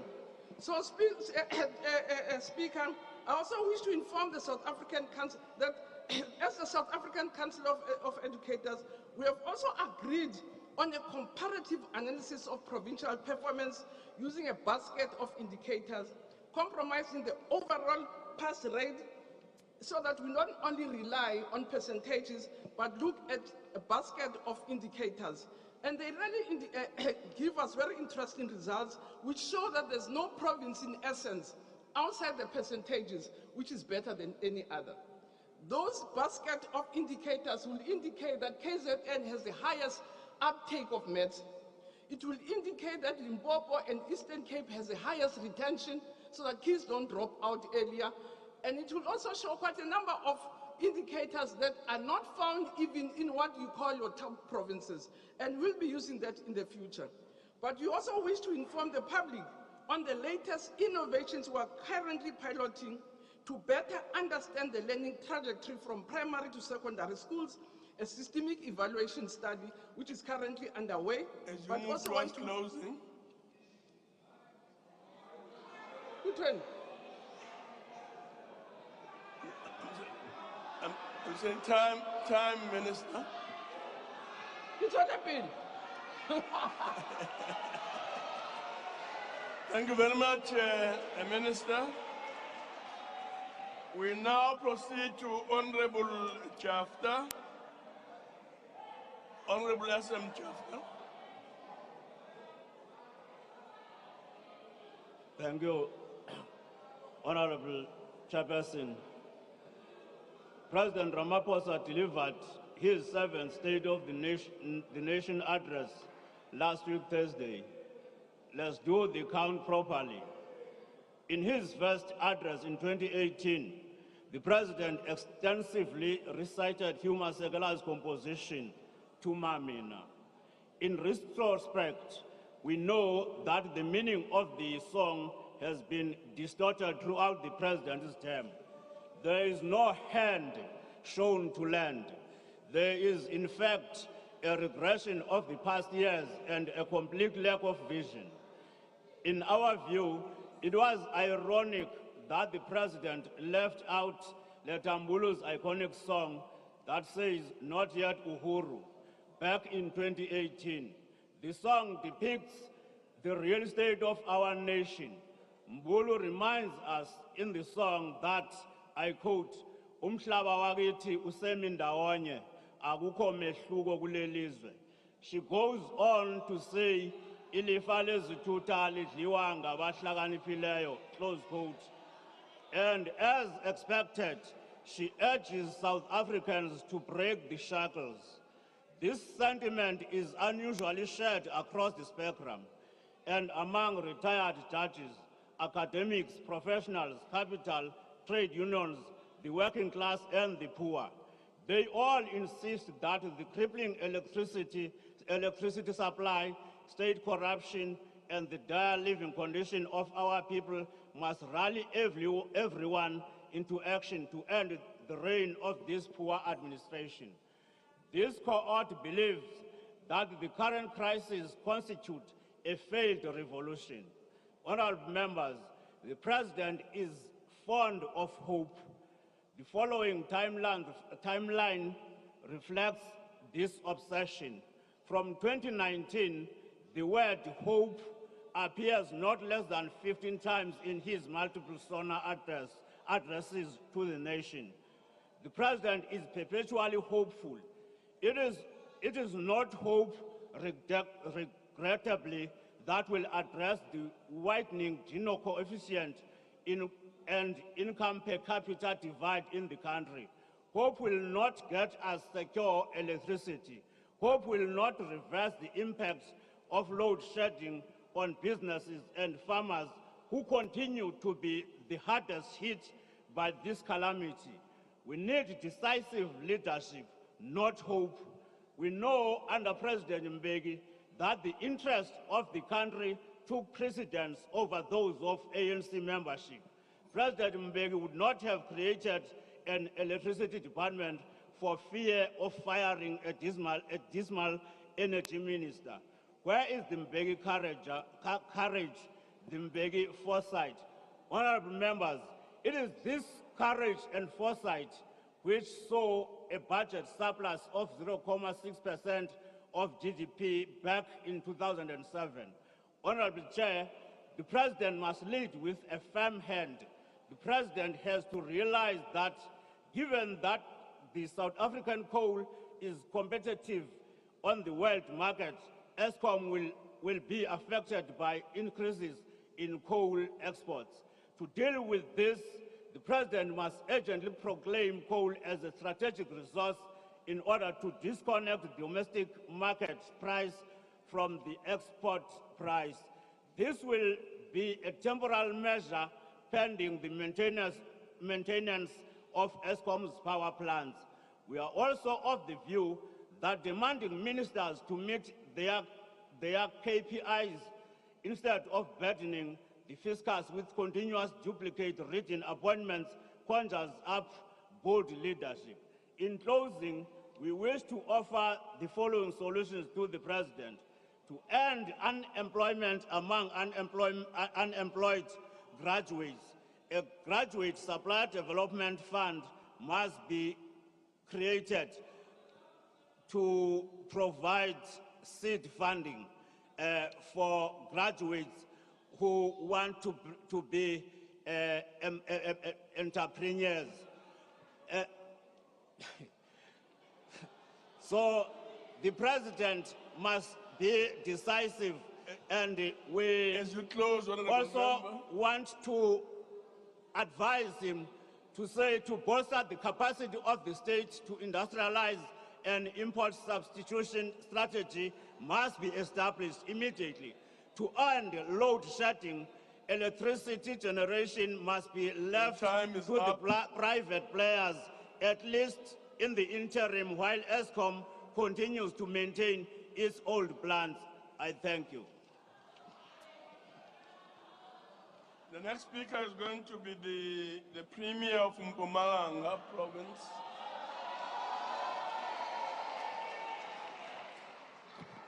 Madam Speaker and Chairperson of the NCOP, His Excellency, the President of the Republic of South Africa, Mr. Cyril Ramaphosa, Ministers and Deputy Ministers, our honorable members.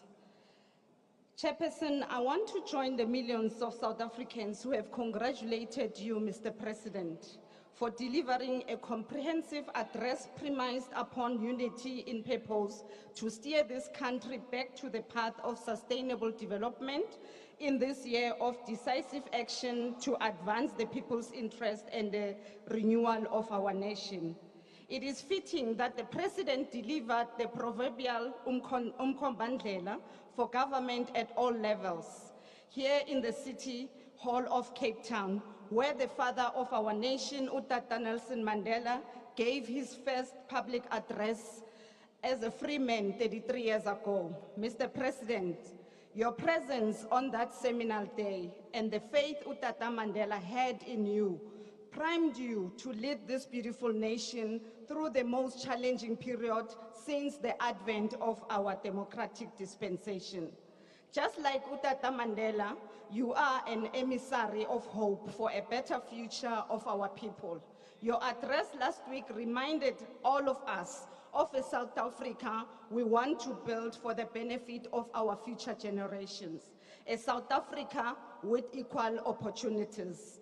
A South Africa that actively protects the dignity of her people. And a South Africa that brings to fruition the Freedom Charter's declaration that no government can claim authority unless it is based on the will of the people.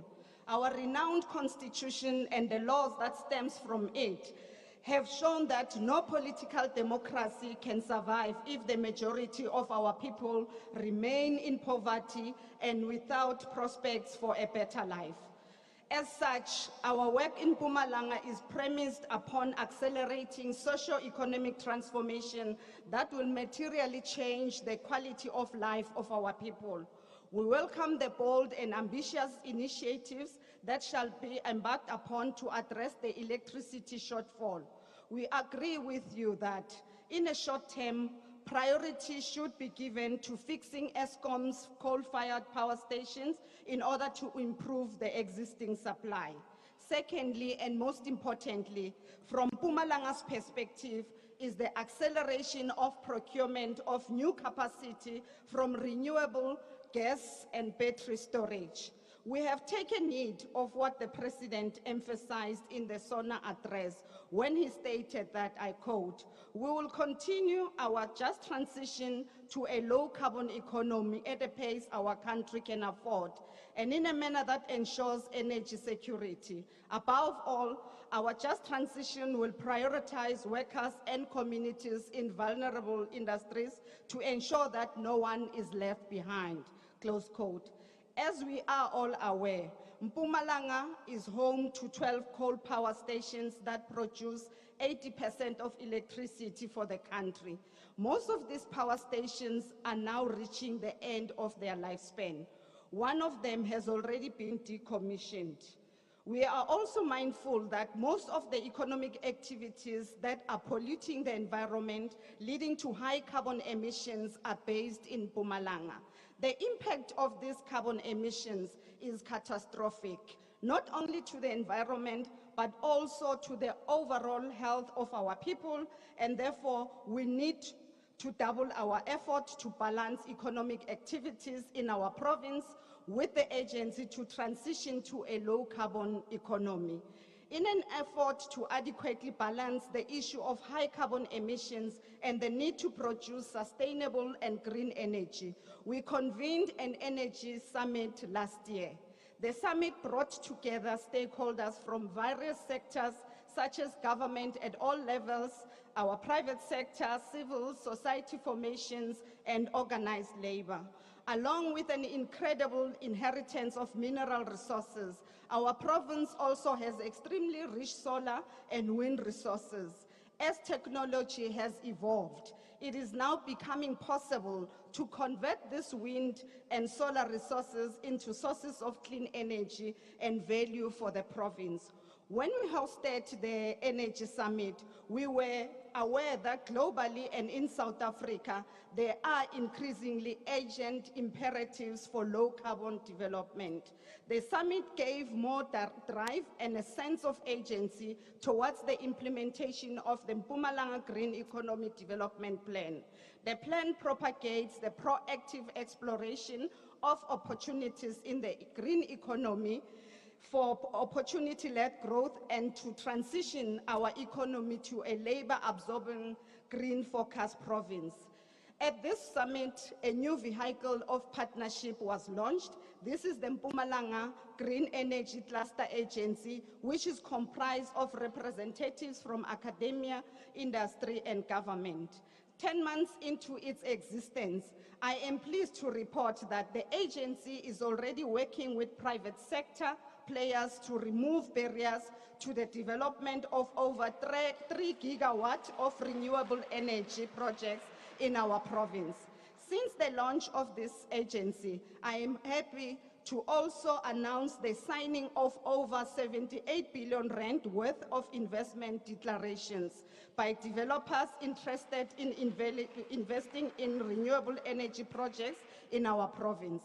This makes it even more urgent to remove barriers to economic development embedded in our bureaucratic processes as spheres of government to enable these investments. To this end, the Green Cluster Agency has produced market intelligence report for the green economy, identifying and quantifying opportunities for green jobs and investments in water, agriculture, and energy value chains. For us in Mpumalanga, just transition is not only limited to energy, but also to preserving our scarce water resources, pursuing agriculture in a climate-friendly manner, investing in skills, and promoting circular economic activities. All these practices are crucial in saving our planet. We will position our province to remain an energy hub that plays a leading role in the production of renewable energy and associated activities. We shall apply for the classification of the second SEZ in Secunda in support of the green energy and associated industries. Working in partnership with the Presidential Climate Commission, the Climate Investment Fund, and the World Bank, we are exploring plans to diversify our local economies to reduce dependency on coal, reskilling and upskilling the most vulnerable in the labor force, and supporting small businesses and cooperatives in local communities to access emerging opportunities in green economic sector. Once again, we remain thankful to you, Mr. President, for raising the matter of climate change and the just transition in a manner that takes into account the importance of concrete actions for mitigation, adaptation, and sustainable economic development pathways. Chairperson, the hard lockdown has had an adverse impact on employment in our province, especially amongst women, young people, and people with disabilities. To contextualize and put this into perspective, our unemployment rate was at around 35.1%. Worryingly, the unemployment rate amongst young people between the age of 15 and 34 years is around 46.5%. In order to decisively address this problem, we have developed the Mpumalanga Economic Recovery and Reconstruction Plan.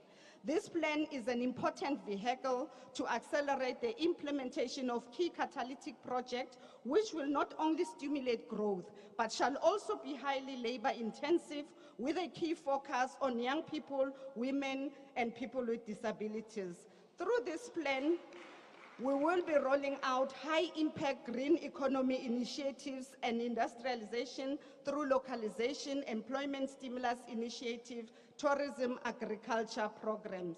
An important pillar of the MERRP is the strategic positioning of our province as a tourism destination of choice.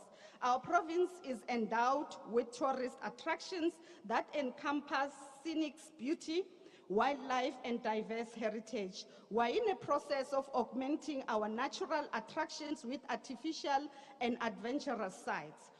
One of the key sites whose construction will commence in March this year is the God's Window Skywalk, which is a PPP project aimed at attracting between 45 to 60,000 tourists along the Panorama Tourism Road. The project is planned to be complete and operation in March 2025. Another PPP project is the development of a cable car linking 3 Rondavels view site and Swatini Dam. In the Barberton Makonjwa Mountain Heritage Site, we will be building an education center, geosites and geotrails in order to make the site appealing to academic tourists interested in anthropology. All these developments are aimed at increasing tourist arrivals, both domestically and internationally. Chairperson, in order to address the scourge of youth unemployment and the acceleration of youth participation in the mainstream economy, we came up with an initiative to support youth-owned enterprises called the Premier's Youth Development Fund, which has to date funded 97 entrepreneurs to the tune of 140 million in various sectors of the economy. The impact of the Premier's Youth Development Fund has been enormous and has resulted in the creation of sustainable employment opportunities for young people, women, and people with disabilities. Chairperson, the ANC-led government is driven by the moral duty to preserve the dignity of the people of our beautiful country. In our province, a large majority of our people now have access to water, not negating the fact that some of our communities are still accessing water through water tankers and communal standpipes. In order to address these challenges, we are in a process of rolling out the massive Loskop Dam Regional Bulk Augmentation Project, which will benefit the people of both Tembisile-Hani and Dr. J.S. Moroka local municipalities. Secondly, the construction of a dam in the city of Mbombela will further enhance and guarantee reliable bulk provision for our communities. Feasibility studies are currently underway, and indications are such that the dam construction shall be completed by 2027. Our consistent implementation of the Economic Reconstruction and Recovery Plan, as guided by the strategic intervention announced by you, Mr. President, is gradually paying off. The implementation of the district development model is also beginning to show positive results. Since its inception in 2021, all 3 spheres of government have been working closely together, especially on high-impact catalytic projects yielding better synergies, economies of scale, and stronger intergovernmental relations. Our district municipalities are now central in the implementation of service delivery programs within their respective districts. Projects such as Nkomazi SEZ, God's Window Skywalk, Nkosi City, Steve Tshwete Hotel and Convention Center, Loskop, to name just a few, which are projects that have attracted billions of rands of investments. Chairperson, we also want to applaud the security cluster for having worked swiftly with other sectors of law enforcement in government to bring stability in Mkondo municipality. For a long period of time, the people of Mkondo have been living in fear and terror of the rolling brazen shooting that have been going on in the area. We also welcome the recent decision by the Minister of Police to establish a dedicated investigative unit to investigate 19 politically related matters that have blighted our province for the past 15 years. We want to urge both the Minister of Police and Justice to ensure that justice is indeed served. Our province not only managed to arrest the decline that had commenced with the 0.3% reduction in the overall pass rate in the metric class of 2021. We managed to record a 3.2% increase in our overall pass rate to 76.4% for the metric class of 2022. This was attributable to various interventions we have embarked upon to ensure that teaching and learning proceeds without hindrances. For the past 2 years, we have invested significantly in e-learning by procuring 64,000 tablets preloaded with data, textbooks, study guides, literature, and past question papers with a specific focus on matriculants. As you move The towards tablets closing. also allow students. As you move towards closing, Okay. The tablets also allowed the students and teachers to establish support chat groups and be able to work beyond the four walls of the classrooms. President, once again, we want to appreciate the sterling work that you have done last week. Thank you very much. thank you very much.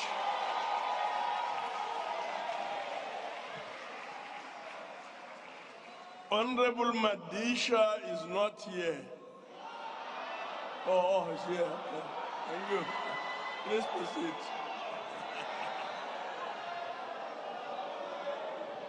Thank you very much. Mr. President, when you became president of our country, I became very happy.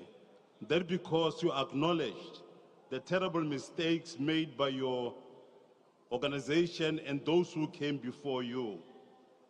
You promised South Africans a new dawn. You said with your new dawn, you would address problems of poverty, unemployment, corruption, state capture, inequality, absence of skills development, and many more that South Africans faced. But after having listened to you for 2 hours a few days ago, as you delivered your Sona, I ashamedly accepted that your new dawn is in fact a new darkness, permanent darkness for South Africans. South Africans received nothing from your new dawn. They are hungry and unsafe. We are at the moment in the top 5 positions when you look at the countries of the world who are extremely poor. Now, on the state of disaster, you have declared it is a very serious decision. We are not faced with an earthquake. If that was the case, a state of disaster would be the first compulsion. You know, Mr. President, the first why we are faced with this problem. The present situation is the continuation, President, of what happened in 2008 and 2014. The presidency, I'm referring to yourself and Mr. Zuma, was informed about the causes of load shedding by the SIU, which had been instructed to investigate. SIU reports indicated that key causes were: 1, corruption. ESCOM employees made deals with coal suppliers and got kickbacks. So the problems were self-created. Number 2, deals with coal suppliers were made without any proper tender processes. Some tenders were given to coal companies. Those tenders lasted for more than 10 years. As you know, sir, those tenders raised ESCOM's debt to more than 1.4 trillion rand. Even Deloitte and Touche auditors and another international company called Dentist gave you, Mr. President, reports that proved dirty tenders given by ESCOM employees to diesel companies which were not even known in the diesel industry. Brokers were used and they gave employees kickbacks, and I'm talking here about millions of rands. South Africa has coal, but quality coal is exported to Germany, China, and other countries. We need that quality coal for electricity. We do not need a minister for all this. We are saying that you must employ engineers so that they can deal with this thing. What must be done to solve these problems? Number 1, you must revisit fuel, including diesel duty levies. You must deal with corruption in ESCOM itself. You must assess wind and solar systems so that help can emerge. improve age average of assets, given that most of them are very old. Just forget about saying you increase and increase and increase your cabinet. Some of them, like I said on very many occasions, we do not even know them. They are there just to take money and do whatever they want to do, and not to take that to the people of South Africa. I therefore want to say that sorry Mren, you have failed again. Thank you very much. We'll now proceed to the Minister of Health.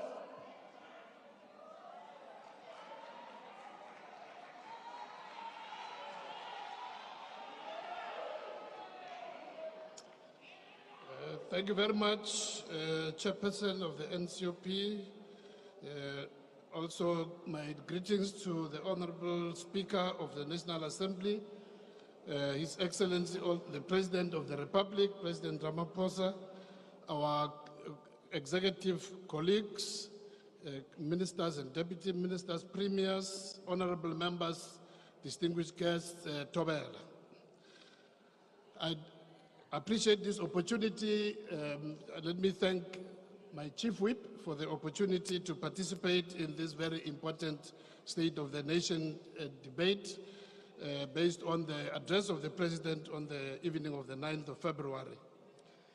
I think the less said about my predecessor on this platform, because I think firstly, we shouldn't blame him. First of all, he needs to sort out who is the leader of their party. Once that is sorted out, I'm sure he can be able to advise us on any matter. Let's start there first. Mr. President, a year ago when you delivered the State of the Nation address, we were still in the grip of the high levels of the COVID-19 pandemic, having just been going through the fourth wave driven by the Omicron variant. A few months before that, our country and the SADC neighbors had been isolated from the world through travel bans. Today, all this, I think, to very many honorable members here who are able to cast a lot of aspersions, it looks like this happened, maybe it was just an amnesia. It looks like it never happened in their lives. President, you made a commitment at that time that would end the state of disaster and lift all the restrictions when the situation was right. And at that stage as well, the doubting Thomases did not believe you. Now it sounds like deja vu that indeed we went on as you promised to deliver. Before the end of April last year, we had already lifted the state of disaster, and by the 22nd of June, we had lifted all the restrictions in relation to the pandemic.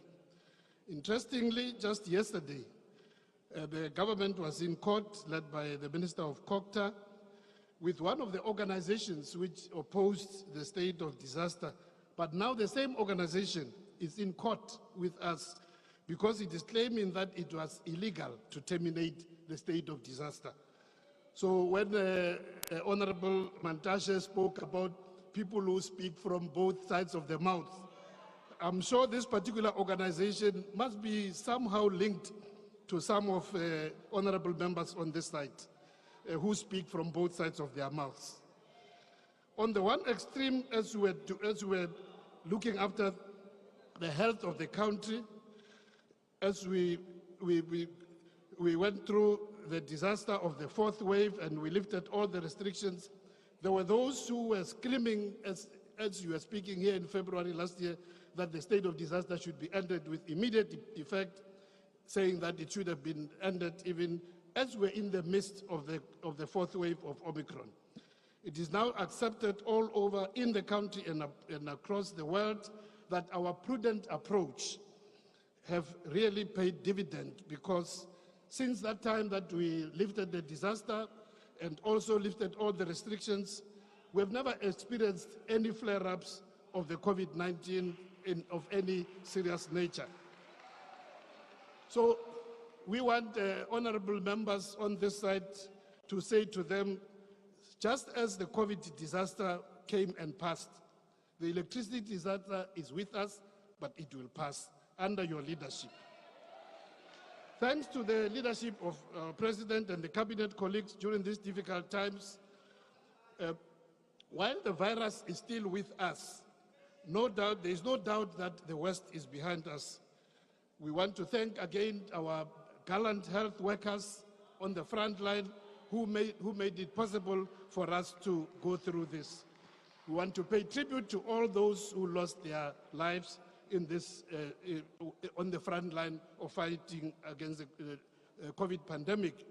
We also want to take this opportunity to pay tribute to all other health workers who lost their lives in the line of duty, including on the 24th of December, just on Christmas Eve, where 12 of our health workers lost their lives after the gas explosion in Boksburg at the Tambo Memorial Hospital. May their souls rest in eternal peace. When we see serious flare-ups of the COVID in some of the countries abroad, like China, Taiwan, and others, this becomes a reminder that indeed it's not all over. But here at home, through the leadership of the government of this country, led by the President, whenever we just see small fires, as Professor Karim once warned us, that we must deal with the small flames before they become wildfires. I think the way we dealt with it under your leadership, clearly, we have not seen any flames, we have only seen small fires. I want to say vaccination is still the best protection for all of us and for all South Africans. At the present moment, we have, under your leadership, President, administered more than just under 49 million doses of vaccine. 51.1% of the adult population is covered through the vaccination. But we want to say even today that it's still time to come forward. We still need protection. The boosters, we have the capacity to administer for those who still haven't taken their first jab, but also for those who are eligible for boosters. Just to remind the honorable members and members of the South African public that adults between the ages of 18 and 49 years can get their boosters after 90 days of their last jab. And also, whether it was Pfizer or J&J, you are eligible for boosters. But also for those who are 50 and above, you can also get one booster. You're also eligible after every 90 days to get another booster because the virus is still in our midst. So we urge everybody to come forward and be protected. We don't want to see what is happening in some of the far-flung countries. Your leadership, President, in this fight against COVID and the campaign for equity of access to the tools, including vaccines and therapeutics, is recognized in the continent, in the African continent, but also beyond. As a result of this, over the last year of 2022, we have received various invitations, either directed to the President or to the Ministry of Health, to take part in various discussions about pandemic preparedness and prevention, including at the United Nations, where the President was invited, and we had the honor of representing him there. But I can say to the members of this House and to the nation that indeed South Africa is held in high esteem in terms of how we managed to deal with the pandemic and how we're still protecting our population. The pandemic and the steps we have taken resulted in some setbacks in as far as dealing with some of our health programs, including childhood vaccines. One of the results of such has been the recent outbreak of measles, starting in the Limpopo province in October, and then spread into Mpumalanga, Northwest, Free State, and Gauteng province. At the current moment, up to just over 500 children have had confirmed measles. Vaccination program is being rolled out. We have the capacity and the ability, so all provinces are rolling out vaccination for measles for children between 6 months and 15 years. We take this opportunity to call on all parents to make sure that they can check their children's road to health cards. And if you are not sure about the vaccination status, take your child to the nearest health facility so that they can be vaccinated against measles. The nearest clinic and the nearest hospital. On Sunday, the 5th of February, we confirmed that 2 sisters from Diepsloot in Johannesburg were confirmed by laboratory tests to have contracted the disease of cholera. after I traveled to Malawi, our neighbor. In Malawi, the cholera has really taken a very high toll, with more than 1,200 people already passed away from this. Since then, a third member of the family was also confirmed to have cholera. But almost 10 days after this, the cases have remained only the 3, and there's no further clinical and laboratory confirmation. And we are confident that because the incubation period for cholera is 2 to 5 days, we are confident that this is now being contained. But we nevertheless still call upon all South Africans to take the necessary precautions, because cholera can be prevented with using clean water, but also making sure that we keep hand hygiene whenever we use the bathroom. Another area where we're busy with catch-up is in the area of combating HIV and TB and sexually transmitted diseases. During the high levels of COVID and various restrictions, a number of people testing for HIV had reduced, and also those who initiated on treatment had been going down. But under the SANAC, South African National AIDS Council, we have developed a catch-up plan and a welcome back for those who have stopped taking their treatment. Similarly, with tuberculosis, there was a reduction in terms of people who have been tested and those who are starting on treatment. And similarly, we have started our catch-up in terms of this. With the situation being stabilized, I can say to you, Excellency President and members, that we are also catching up in terms of improving the quality of services, including infrastructure, which we are rolling out all over the country. One of the flagships which we'll be launching in the next few weeks is the Limpopo Academic Hospital, which will change the state of health services in that province and reduce the need for people to travel from Limpopo to Gauteng for specialized treatment. So, siyaquba. Thank you very much, Minister. We'll now move on to Honorable N.K. Sharif.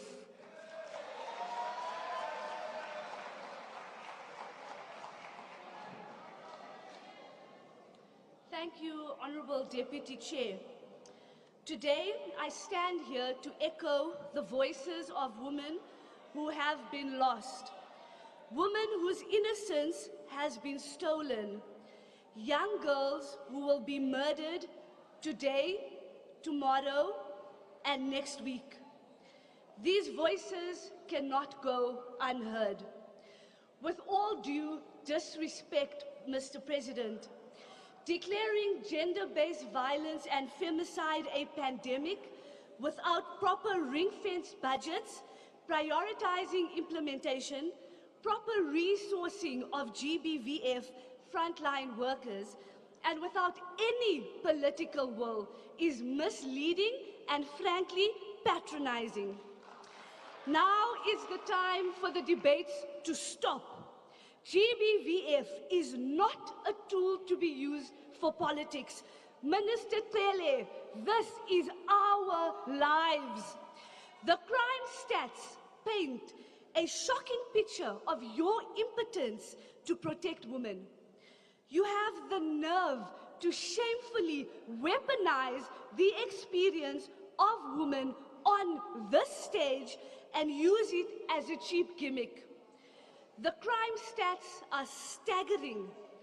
In the last 5 years, there have been 281,806 sexual offenses, 223,554 rapes, 40,909 sexual assaults. These are not just stats or numbers. These are real people's lives. I want you to think long and hard about this, Minister, lucky to be raped once. It's estimated that only 4% of rapes are reported. So the number of people raped since 2017 up until 2022 could be as high as 5.5 million. Take a moment, Mr. President, let that sink in. The National Strategic Plan is meant to combat this, We must interrogate the progress of the NSP and ensure its implementation before it becomes a dusty file on a shelf in an office. The work civil society has put into the NSP cannot be wasted. There is still no National Council of GBVF. Let's start there. What is your intervention, Mr. President? Why didn't you tell us what is happening there? Instead, we have a secretariat that is getting paid cash money but is not meeting targets. Is that what you call the fight against GBVF? Because to me, it's pretty weak. Let's talk facts. 52% of the measly 21 million rand budget is allocated to departments for the NSP has been used, and only 22% of the targets have been achieved. That is a failure. Whatever way you look at it, 22 out of 100 is a massive fail. 35% of targets not achieved is even worse. You should all hang your heads in shame. The numbers speak for itself. What this means, in simple terms, is that the fight against GBVF is failing. The lack of progress lays at the feet of the ANC government, and we as South Africans must take it upon ourselves and fire them at the polls. Mr. President, you focused on load shedding, but you failed to consider and address its effects on GBVF. Like everything in society, gender-based violence and its interventions will be impacted by the energy crisis. In a country that already hates women, being in total darkness so often poses so many risks to our direct safety. Walking, driving home, or being alone in complete darkness has increased our anxiety that we as women feel every single day living in this country. How much more must we suffer before we are taken seriously? You glossed over sexual offences courts, but failed to address the effects of load shedding on continuous and increased postponements of multiple GBVF cases across the country. Load shedding has forced the Johannesburg High Court, for example, to return to online hearings or find alternative venues. Magistrates and regional courts may have resource constraints that limit their ability to have online hearings. The continuous postponement of cases causes major second-degree trauma to the victims, which in many cases the perpetrator is out on bail. Mr. President, resilience won't save us. Only bold action will. Being resilient cannot be the start and the end of women in this country. Tomorrow, in your rebuttal, Mr. President, I urge you to choose action over resilience. I thank you. Thank you very much. We'll now proceed to the Minister of Communication and Digital Technologies.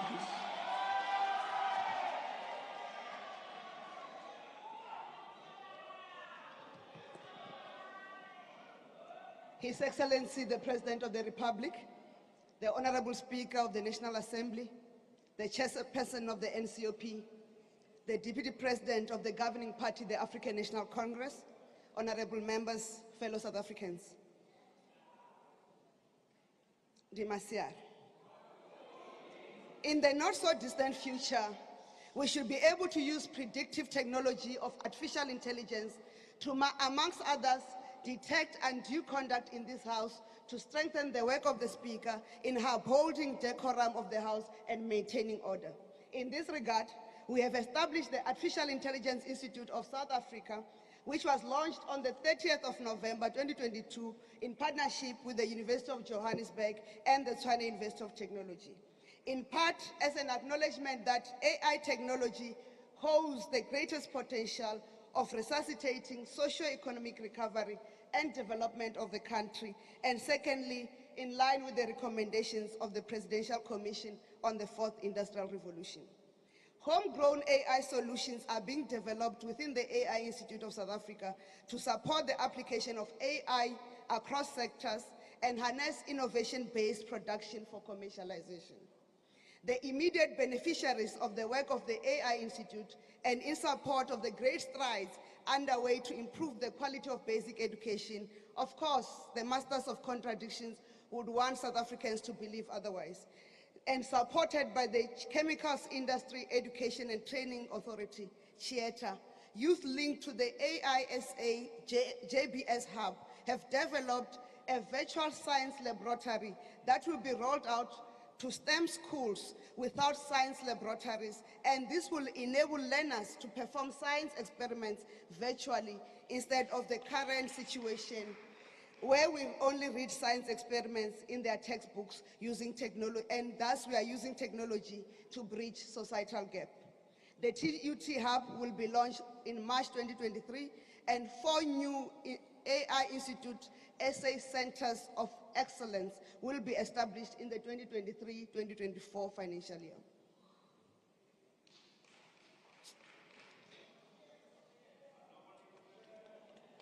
At this point, I would like the House to join me in extending well wishes to Professor Chirizima Rada, the incoming rector of the United Nations University, who has contributed immensely to this country, the region of SADC, and the African continent's progress in artificial intelligence, machine learning, and emerging technologies. We look forward to his continued contribution in the development of science and technology in South Africa and Africa in general.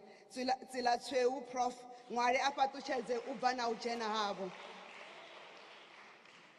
Honorable Chairperson, when our nation was weeping the sudden departure of our beloved Mama Winnie Mandela, there were those who took to the podium to ask for a signal from Mama to divide the women of our nation.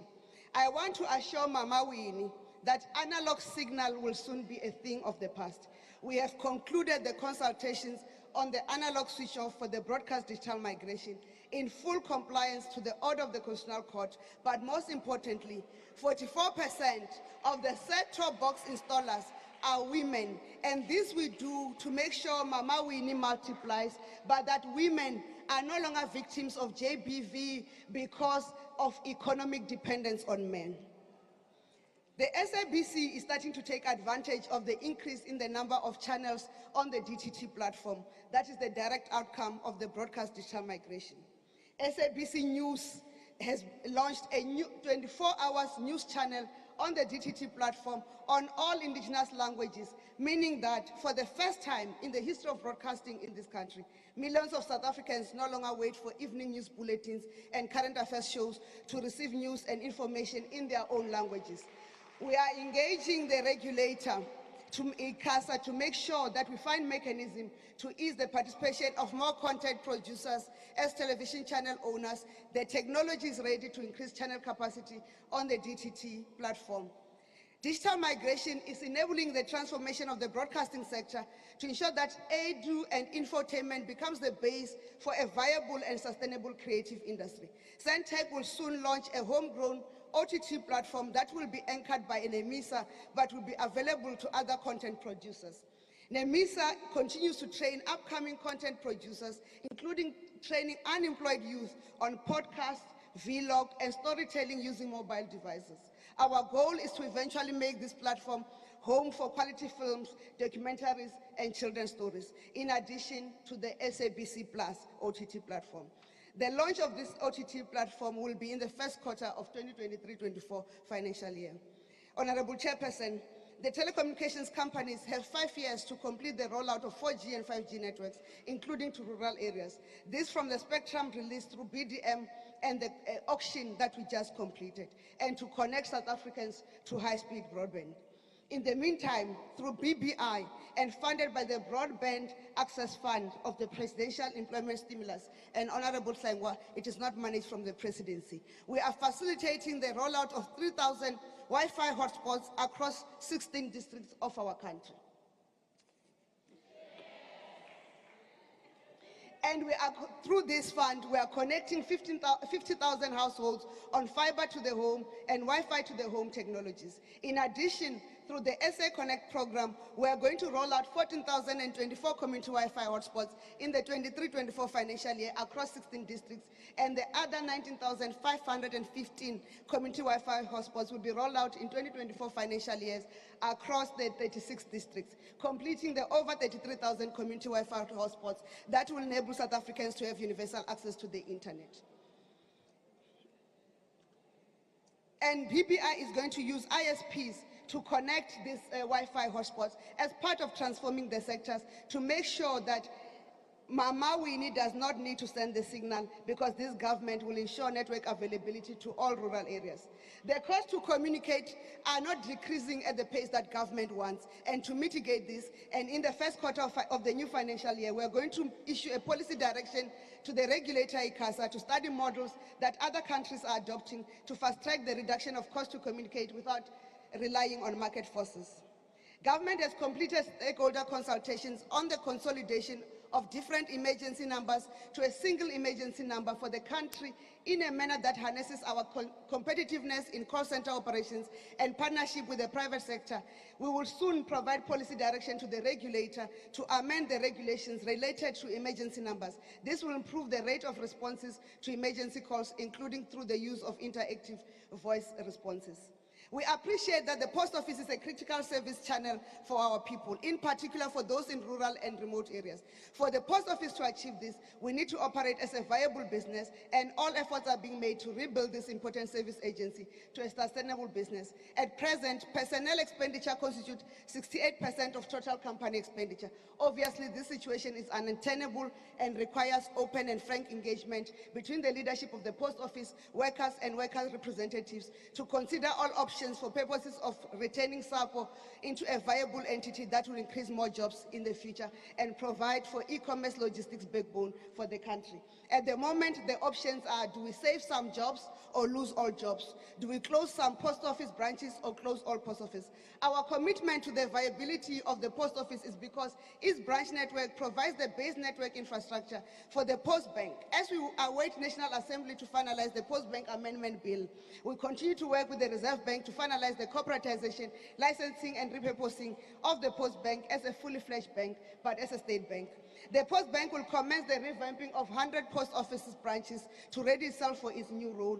And in addition to the repackaging of its product and service offering, the post bank has commenced with the onboarding of township businesses such as plaza shops to form part of its payment channels. This is part of the first steps to ensure that townships and small businesses are not stepchildren in the economy of this country due to financial exclusion.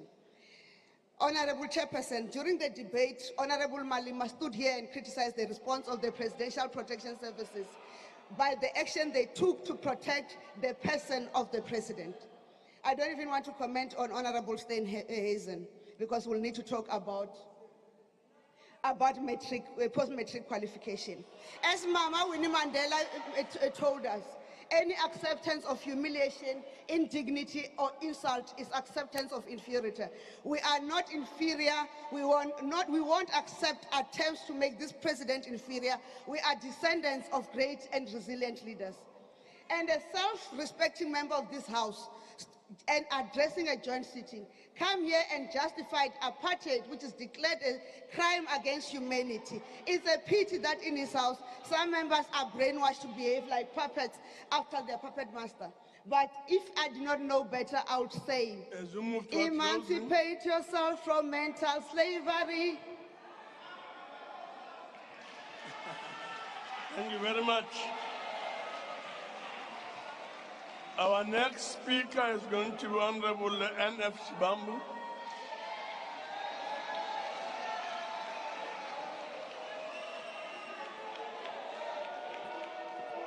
No, thank you very much, Chairperson of the National Council of Provinces. I had not anticipated that the speaker who spoke here is going to sing as well, because we're going to deal with the others who came here to sing for supper. Allow me, Commander-in-Chief, to once again avoid responding to the childish and mostly paltry, trivial and insignificant inputs that came from members of the ruling party we are going to utilize this opportunity to take a nuanced approach and speak much more decisively to what is to be done in relation to the electricity crisis confronting society. Many of the speakers that came here never presented anything much more tangible and believable as to what is to be done. One of the careerist members of parliament who spoke last yesterday even sang a children's kindergarten song seeking for a job from his president. What is that lyrics again, Komisambu, saying, here, who? Mr. Ramadola, give us a job, here, who? I think that as part of the whippery, we must also hire a jumping castle, so that after singing that song, they must go and jump there. They will be joined by this one who just sang again here. And this person who just left here now is presiding over the State Information Technology Agency, which is failing to synchronize all the technological platforms that the state has, police stations, healthcare facilities, and the entire system operate in separation. But we've got a SITA that cannot provide a singular synchronized system. She's presiding over a South African post office, which is going to retrench 6,000 workers in the immediate. And she is waxing really clear about things that are not there. She's presiding over ICASA, which is failing to deal decisively with the monopoly of the multi-choice domination that has been operating almost alone without accountability in the broadcast industry. I said, President and Commander-in-Chief, that the approach today will be nuanced. So I'm going to speak first to the solutions as to what is to be done in relation to electricity. And then I will conclude with the diagnosis. So we'll take it the other way around so that we can then be able to move forward. But first, let us make reference to the founding manifesto of the Economic Freedom Fighters, which was adopted 10 years ago in Soweto when this mighty movement was founded. On energy, the EFF founding manifesto says, stabilization of energy sources, in particular the supply of electricity, is important for an economic development strategy that will include the development of more industries. Whilst the South African state should intensify the efforts currently in place for sustainable, consistent energy provisions, other energy means and other forms of generations should be explored. And this includes further research on how energy derived out of uranium can be safely transferred into sustainable, environmentally friendly electricity for industrial development, public purpose, and for use by households. We said 10 years ago that let us explore the usage of uranium as a source of energy.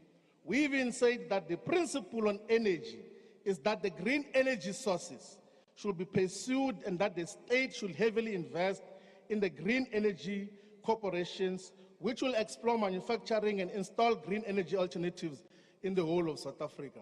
When we spoke about green energy sources, we spoke it in the context that it should be the state, not independent power producers. That must be at the center of rollout of renewable energy. Now, I'm going to talk to the solutions as what is to be done. Number one is that we must stop this illusion that South Africa is going to immediately discontinue the usage of coal as base load energy sources, because that is the only way we can sustain our electricity. In that annual pilgrimage that you go to in Davos, in the World Economic Forum, one of the vice premiers of the People's Republic of China, Liu He, who is the director of the Central Financial and Economic Affairs, responded when he was asked about what is the PRC going to do about carbon neutrality. He said that China is going to increase its investment in carbon capture and storage. And this is against the fact that China consumes possibly 20, if not 40 times of energy more than South Africa. The energy sources that come from coal in China, Mr. Matanshe, is 1 million megawatts. ESCOM in its entirety is not even at 50,000 megawatts currently. And then the leader of the PPRC says that we're going to invest in carbon capture and storage. But when South Africa was in the United Nations Climate Change Conferences in Glasgow and in Sharm el-Sheikh in Egypt in both 2021 and 2022, we kept on committing there that we're going to close off our power stations ahead of schedule.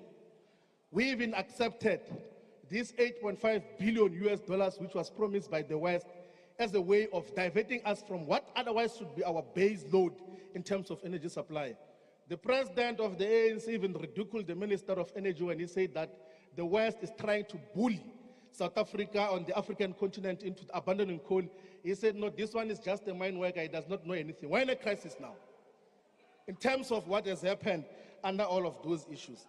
Now, that illusion must be dealt with. We have to now invest in clean coal technologies, working with the CSIR and the Council of Geosciences. Number two, we need to plug into the national grid the floating storage regasification units. The Secretary General of the ANC will not know what that is because in the schooling system before tertiary, they don't teach that. So the FSRUs, when Germany was faced with the energy crisis, out of the necessary military operations that are happening in Ukraine now, they approved within 12 months the power ships. So power ships is like a power stations that come from the sea, and then it parks on the shores and plugs into the national grid.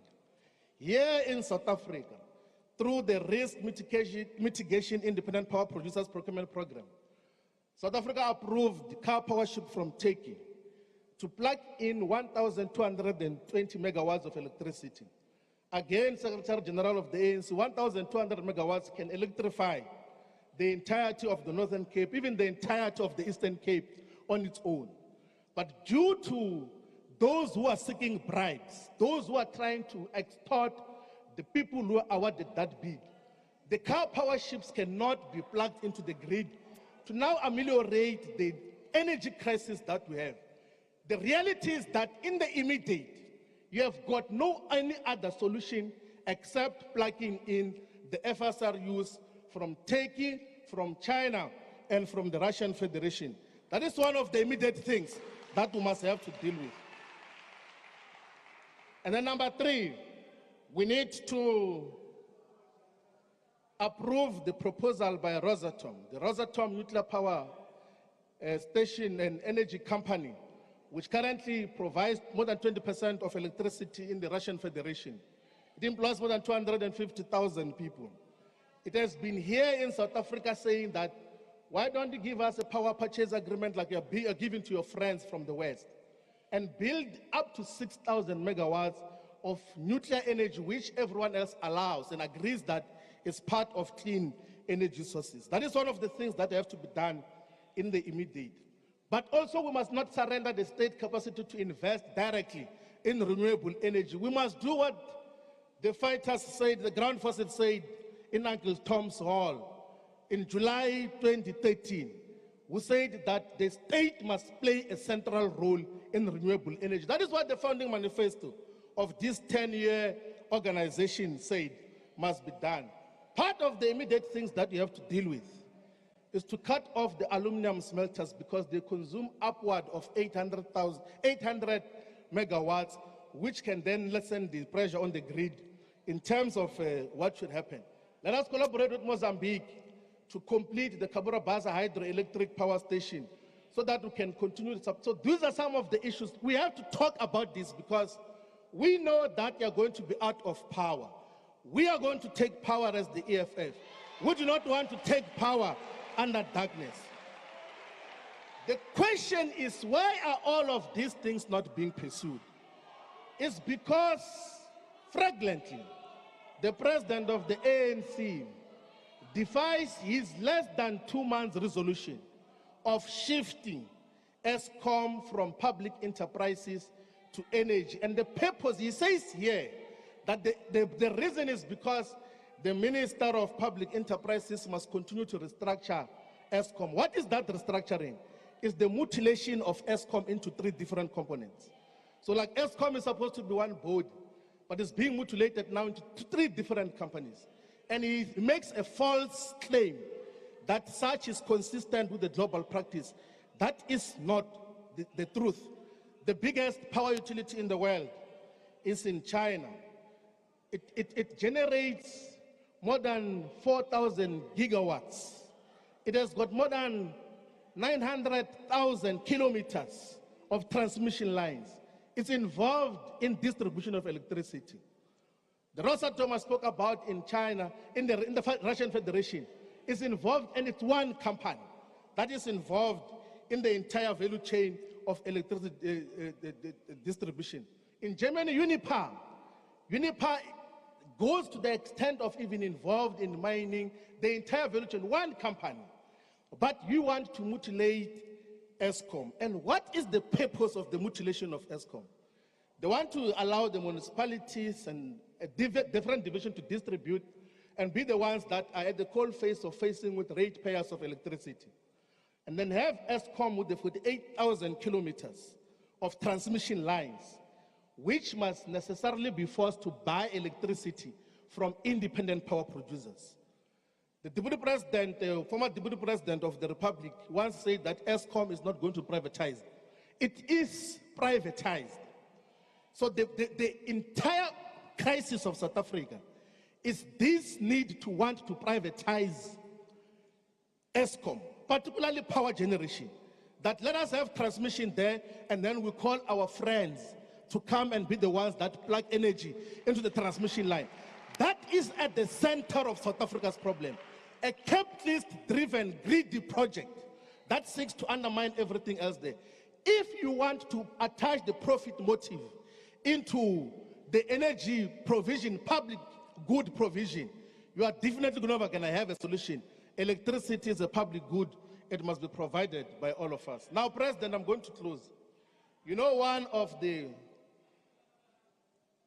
of the biographers of Mr. Cyril Ramaphosa, Anthony Butler, says that when he bought his first car, he was known for driving that particular car, a BMW, in reserve gear for hundreds of meters. So a person drives a car in reserve gear for hundreds of meters. It's recorded. It is apparent and very evident now that what Mr. Ramaphosa did to his car is doing to South Africa today.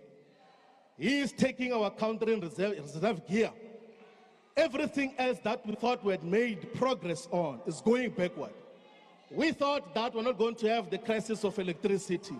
We've got crisis of electricity now. Whoever thought we're going to have water shedding? We've got a problem of water now. Whoever thought that we're going to be in a situation that more and more people, even when the population is growing, more and more people are going to lose their jobs. The levels of unemployment, more than 12 million people are unemployed because of this man. He is taking this country in a reverse gear the same way he did when he was utilizing his first car. The public infrastructure is collapsing.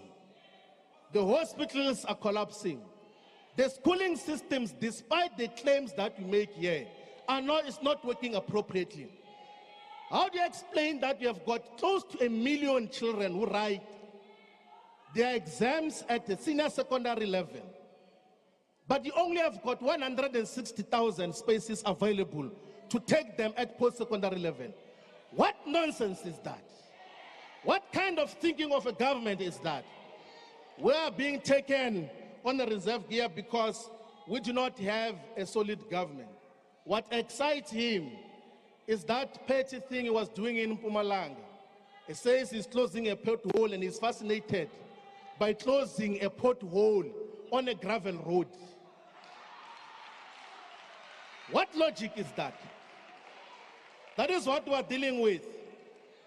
We have to save ourselves, South Africa, from this nonsense. We have to save ourselves. We have to save ourselves from this rubbish. What is happening in this country is a man-made crisis. That is why when we go on the 20th of March 2023, we must be saying, Puma Ramaphosa Puma! Puma Ramaphosa Puma! Buya electricity, buya! Amanda! Thank you very much. Thank you very much. We'll proceed to the Honorable Chief Whip of the Opposition, Honorable Kwahube.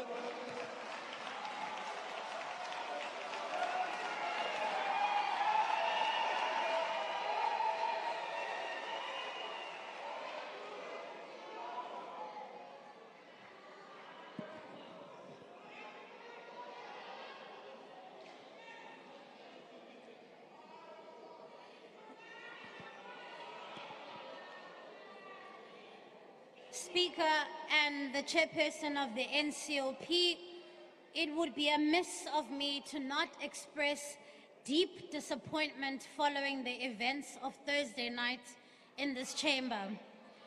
We could never justify the disruption of the business of Parliament to the point where the Sergeant at Arms is called to wrestle MPs off the stage. Equally, please listen, equally and perhaps more crucially, we cannot have a presiding officer who fails to keep the House in order despite being empowered by the rules to do so. And the failures of the presiding officers resulting in armed security forces on the floor of Parliament. This chamber is a separate arm of state with its own security personnel who do not report to the executive. Armed guards are barred from this house unless there's a threat to life. The case that the DA brought before the Constitutional Court confirms this crucial principle of the separation of powers. The scenes that we saw on Thursday night should never be repeated. That violence, that chaos has absolutely no place in a constitutional democracy. We cannot allow Parliament to degenerate in that matter. It is more so when the people of South Africa are looking to their public representatives for solutions to the crises that they face daily. There has never been a time since the dawn of democracy that our country needed to hear from the President about the issues that are the perpetual albatrosses around their necks. Instead, the President delivered a state of disaster. It is the disaster that has come to characterize his term in office. It is the disaster that is his cabinet. It is the disaster that is the caucus of the ANC of the 6th Parliament. Speaker, allow me to perhaps direct this to the President, because I fear the trappings of power and the cushion of executive office has left us with a head of state that is completely out of touch with the issues facing South Africans. Sir, people are forced to make choices that are perhaps beyond your grasp. A choice between a meal or a taxi fare. Umbane okanye ukhwelisa abantwana baye esikolweni. Ukulinda de kuse xa umuntu emayile ukuya esibhedlele kuba akho ambulance izayo. Abafazi nabantwana abaninzi baphela bengayi epolice station kuba bayayazi into yoba noba bahlukunyeziwe noba badlwengule akukho ncedo luza kuza. Imihla nezolo abantu balala bengatyanga nokuncinane abanako kuyonakala kubo akukho mbane intsuku ziqengeleka. Young people are without work. They have no hope. All they have is a life of indignity because of joblessness. Umbutho we-ANC uzimisele uba ngohlohle zabo. Umbutho ongakwazi ukuba imali ebekelwe abantu ngexesha likabhubhane we-COVID-19. Ama-comrades ayetshintshiselana ekhuphisana ngokutya imali yabantu. Upremier Dube apha, uPremier Dube Ncube ebezozingomba isifuba apha kodwa abantu baseThekwini sithetha nje badada enyonywini inkonzo aziyi ebantwini. Njengomntu omtsha ndicela nimamele njengomntu omtsha okhokela njengomntu omtsha okhokela noko kudala nina nisedabini ndiye ndizibuze into yoba nonelisekile na yimeko yabantu baseMzantsi Afrika anda urhulumente wele ANC. Nditsho qho ukuba nanilwele inkululeko yesi sizwe kodwa ngokuqinisekileyo ngoku seningabacinezeli babantu abamnyama abangathathi ntweni. Abazali bethu bathemba ingcuka ezombethe ifele legusha apha ngani. I have no doubt in my mind that the founders of your organization, who are towering figures in our history books, can no longer recognize their party under this current crop of leaders. You have brought this country to its knees, you have nailed the coffin and created a nation in disaster. I want to agree with Minister Zulu when she congratulates the SA women's cricket team for their victory. But Minister, I want to take it a step further. And I want to say to you, the women's cricket team needs to be paid, and they need to be paid equally. The platitudes are not going to work. They need to get what's worth to them. Listening to the speakers in this debate, it is no wonder that we find ourselves in a state of paralysis. Minister Gungubele leveled an attack on the best run metro in the country, an accolade his country could never dream of doing. Perhaps I should give you insight as to why the city of Cape Town is the golden goose, as Honorable Manamela says. The Honorable Manamela, who is the perpetual deputy minister, I really hope during your reshuffle this time, President, you're going to finally appoint him, because he's been pretzeling, auditioning for that job for decades now. Let me educate you about how we did this.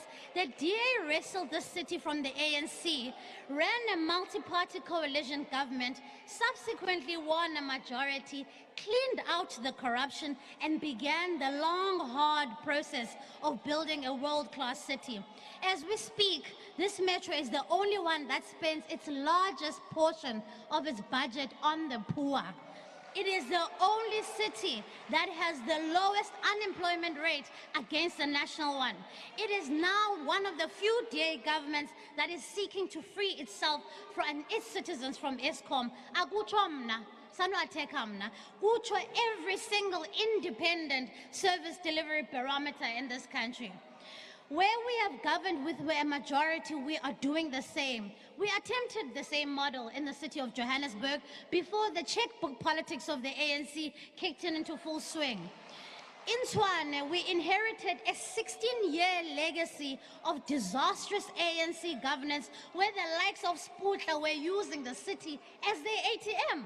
The process of uncovering and cleaning out the rot meant that service delivery suffered, and that the true state of the city's finances finally came to bear.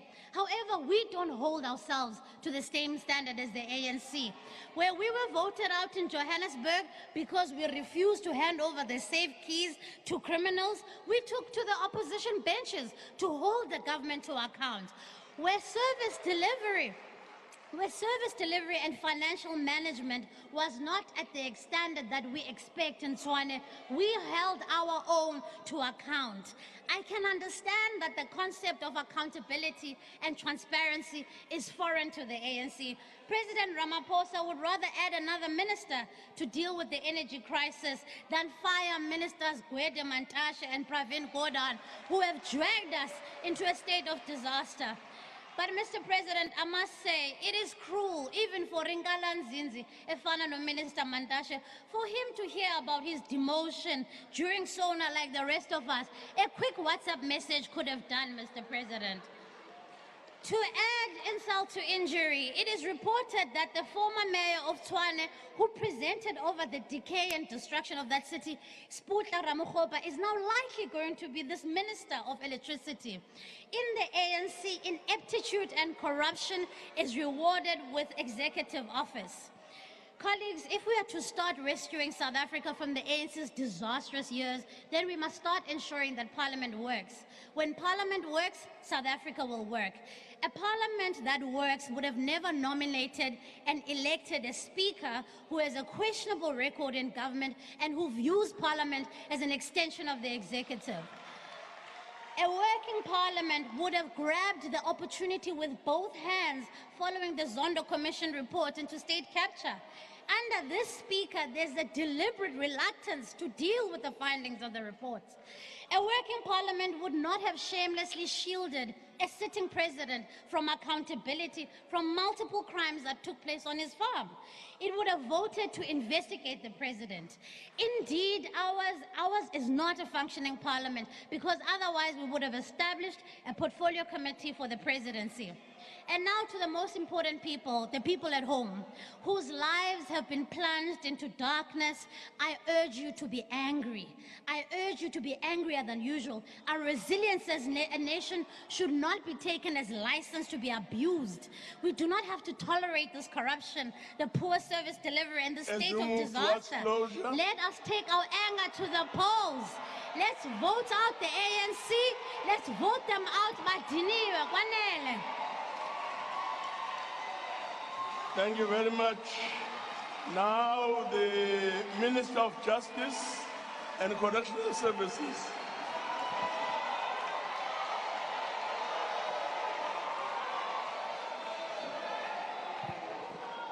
President Ramaphosa, the chairperson,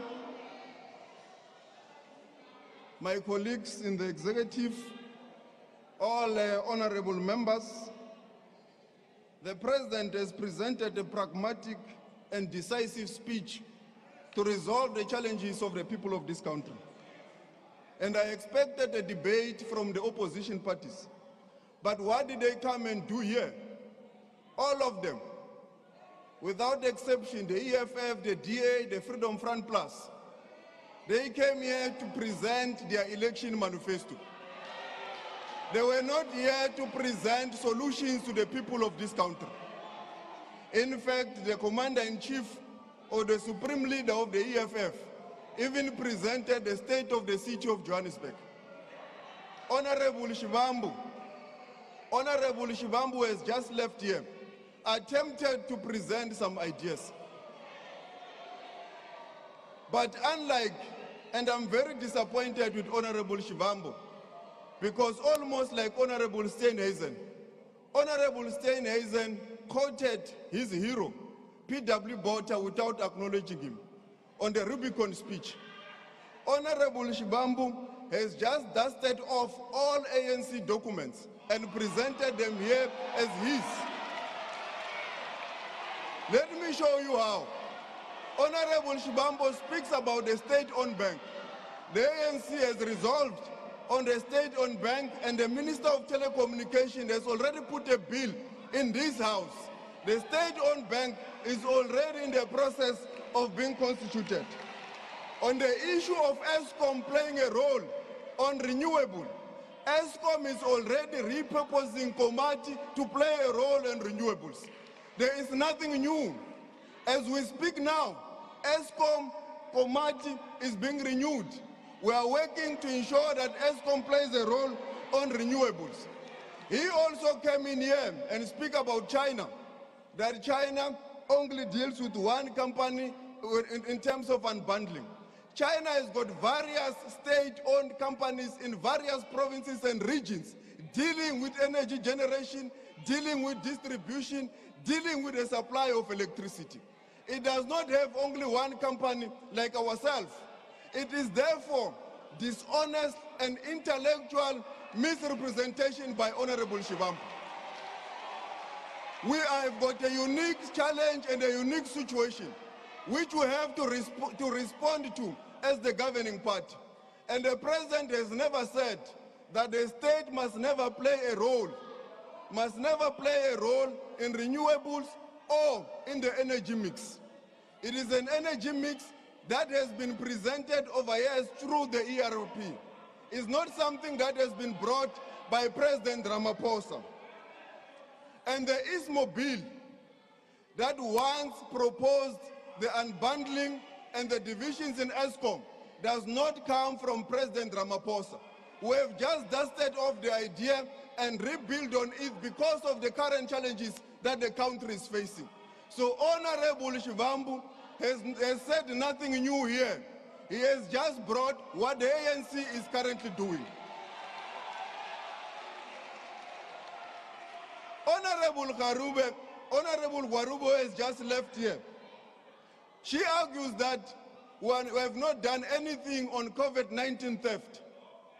It is public knowledge that people have been arrested, monies have been recovered for the theft on COVID-19.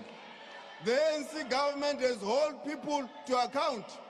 Through the SIU, money have been recovered that was stolen during the COVID-19. And this ANC government is continuing to work on building and strengthening the NPA.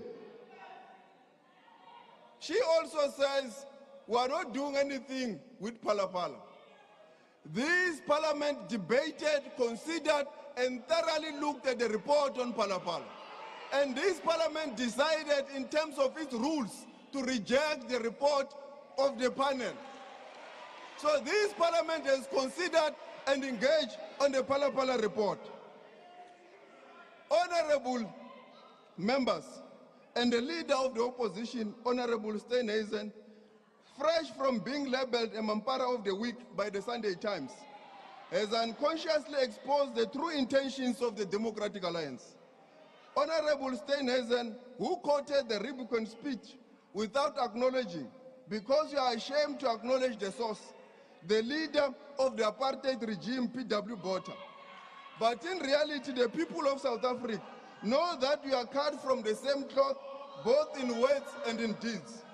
Even if you choose not to acknowledge your hero, the Deputy Minister of Higher Education, Honorable Manamela, has unmasked you.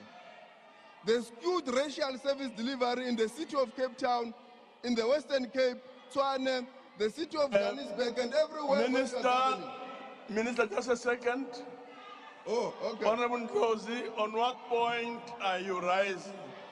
Thanks, Chairperson. It's a point of order.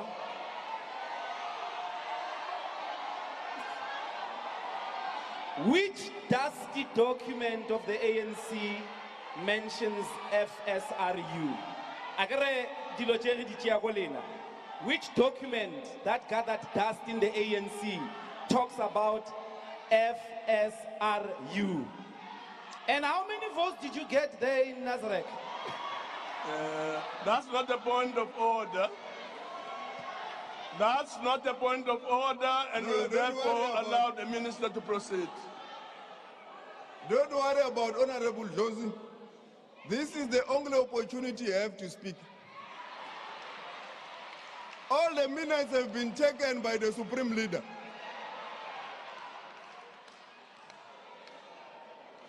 The position of the DA to attack cadre deployment is also consistent with the P.W. Botha vision. It is a sophisticated racist trope that black people should not hold strategic and leadership positions in the country.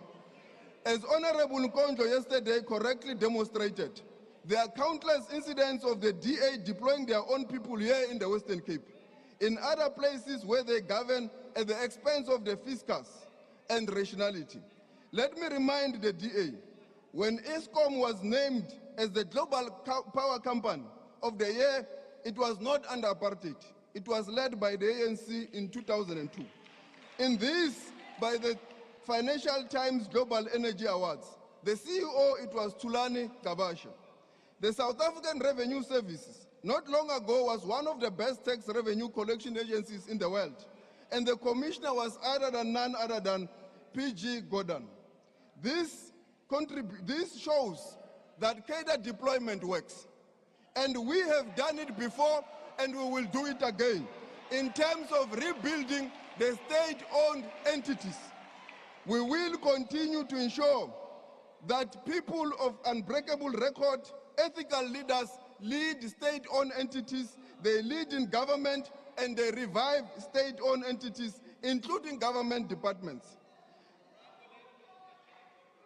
The two institutions that I just referred to, ESCOM, they were not broken down by cadre deployment. They were broken down by systematic corruption and not just by being led by black people, as the DA strongly says. It was corrupt individuals. And it is for that reason that last week in court here in the Western Cape, when officials appeared of the city of Cape Town for the corruption here, it was not said it's the DA. It was those officials who appeared in court. And those officials, they are continuing the trial. We will allow the processes of the law to take its place. Same as will allow the processes of the law to take its place with all people that have been arrested for the corruption at ESCOM. Those individuals will be held to account. A free and a fair trial will ensue. Honorable Speaker, here sits leaders of the opposition parties who meet regularly with one sole purpose: to remove the ANC from power. It has got nothing to do with service delivery or about the people of this country. Their agenda has got nothing to do with water, has got nothing to do with provision of electricity.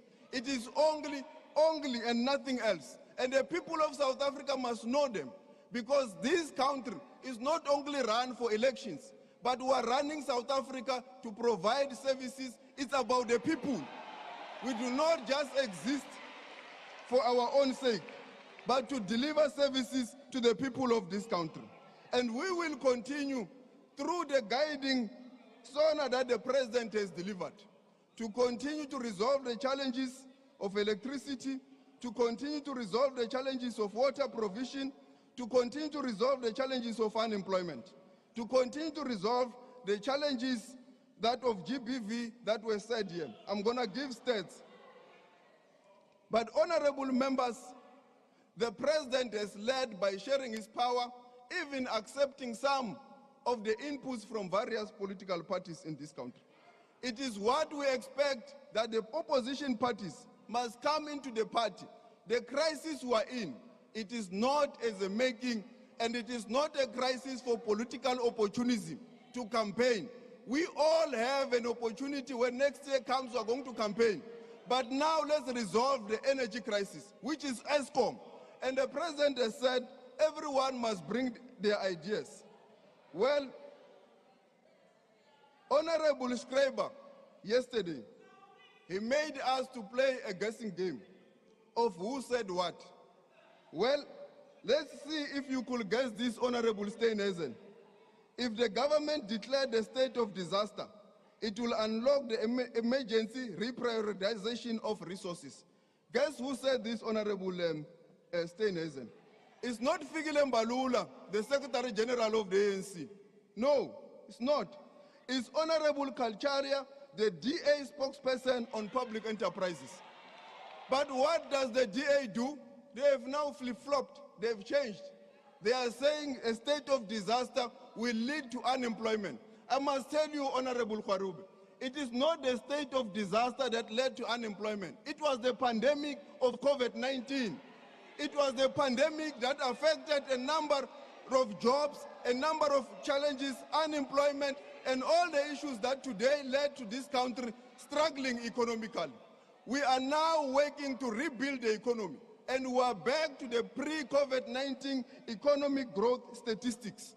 What we need is to build from there as a society, and we can do so if we resolve the energy crisis. We will be able to resolve the economic challenges of our country, the unemployment challenges of our country, and the high crime rate that honorable members are bemoaning.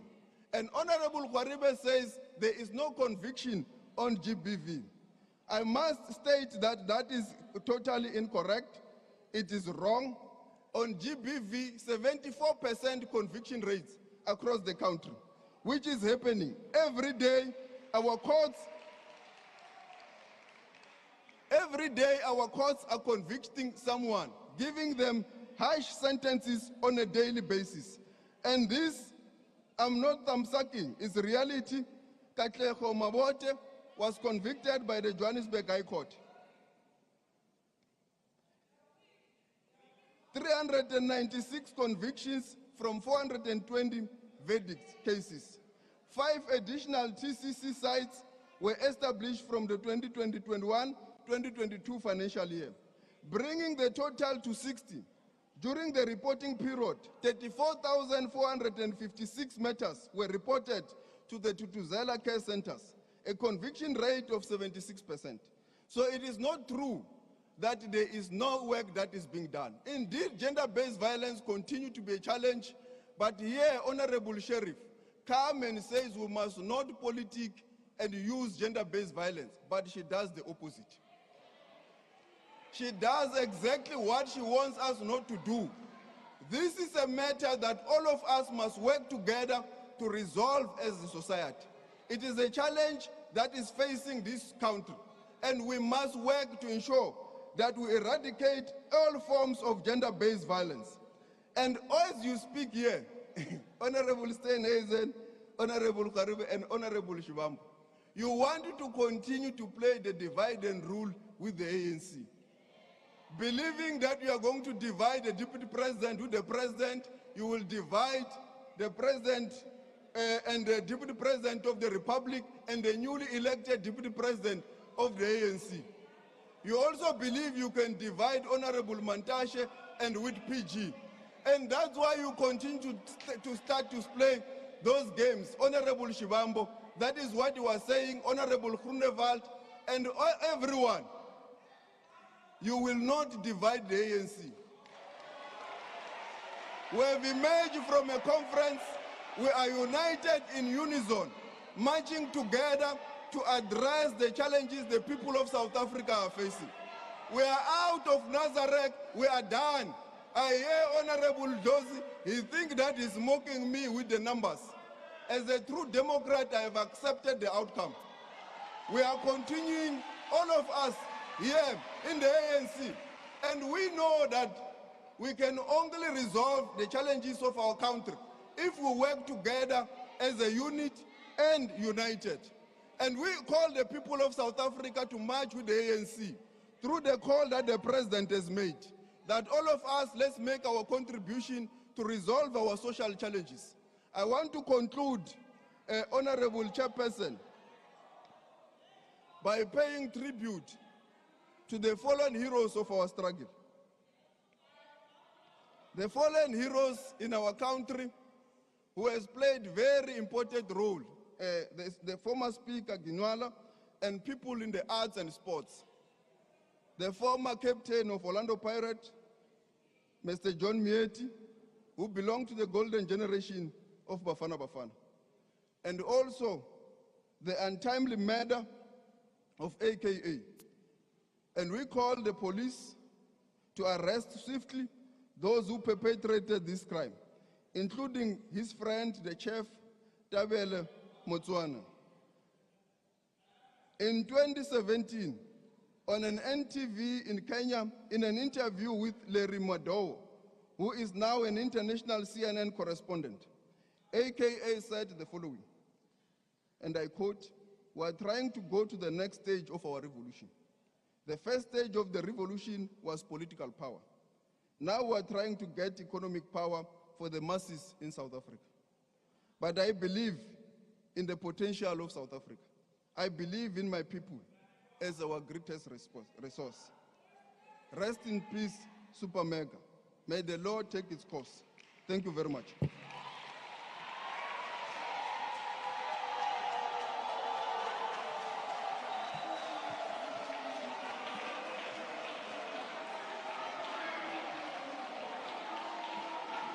Thank you very much, honorable members.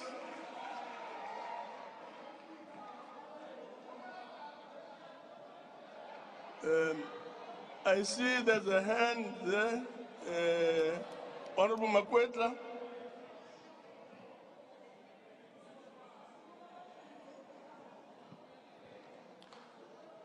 Honorable Chairperson, thank you very much for the privilege.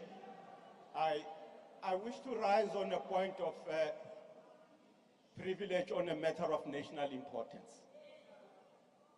In the course of this debate of the State of the Nation addressed by the President, there were statements that were made from the podium of the joint sitting by members of Parliament that I believe was out of oversight.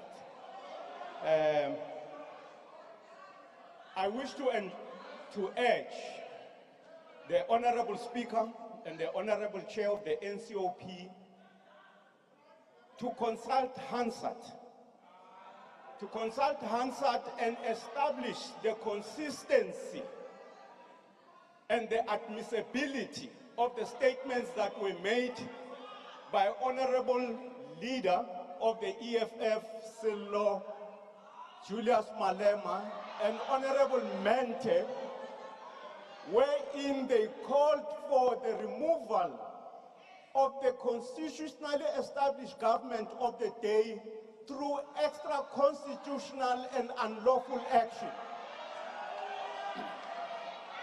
I want to urge the presiding officers that the statement must be referred to the relevant committees of Parliament, the Rules Committee, and their conduct be referred to the Ethics Committee of Parliament in order to establish whether this is in keeping with the oath of office of members, but also to establish whether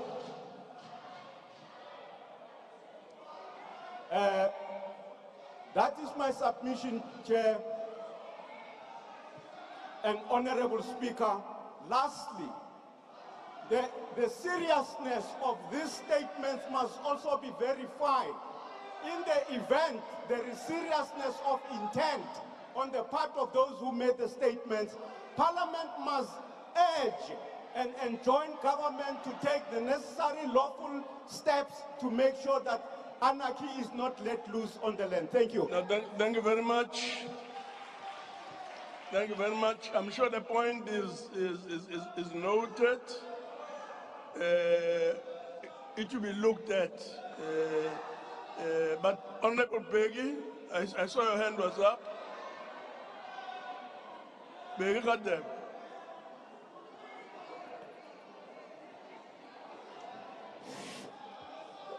Thank you, Honorable Chairperson. I was rising on the fact that the matters which are being raised have happened yesterday. The time has passed, so the rules do not allow that. So let us close the matter, please. Thank you, Chair. Okay. I see Kokube's hand is up. House Chair, I think it's quite important before people make lengthy speeches that you educate them on the rules. If the matter has passed, a member can't simply have drivel for 5 minutes and you don't stop them. That is against the rules, Speaker. That's against the rules. You should have ruled them out of order. Because unless there's somebody on the podium saying something problematic, the rules don't allow them to make their input now outside of the debate. Honorable members, I do think that we need to be a bit more measured, a bit more tolerant. The matter raised by Honorable Makwetla was a point of privilege. And all I did was to listen to that, and I've already made a ruling that the matter will be looked at. Honorable members, the speaker's list has been exhausted, and the president will provide a reply to the debate tomorrow. The joint sitting is now adjourned.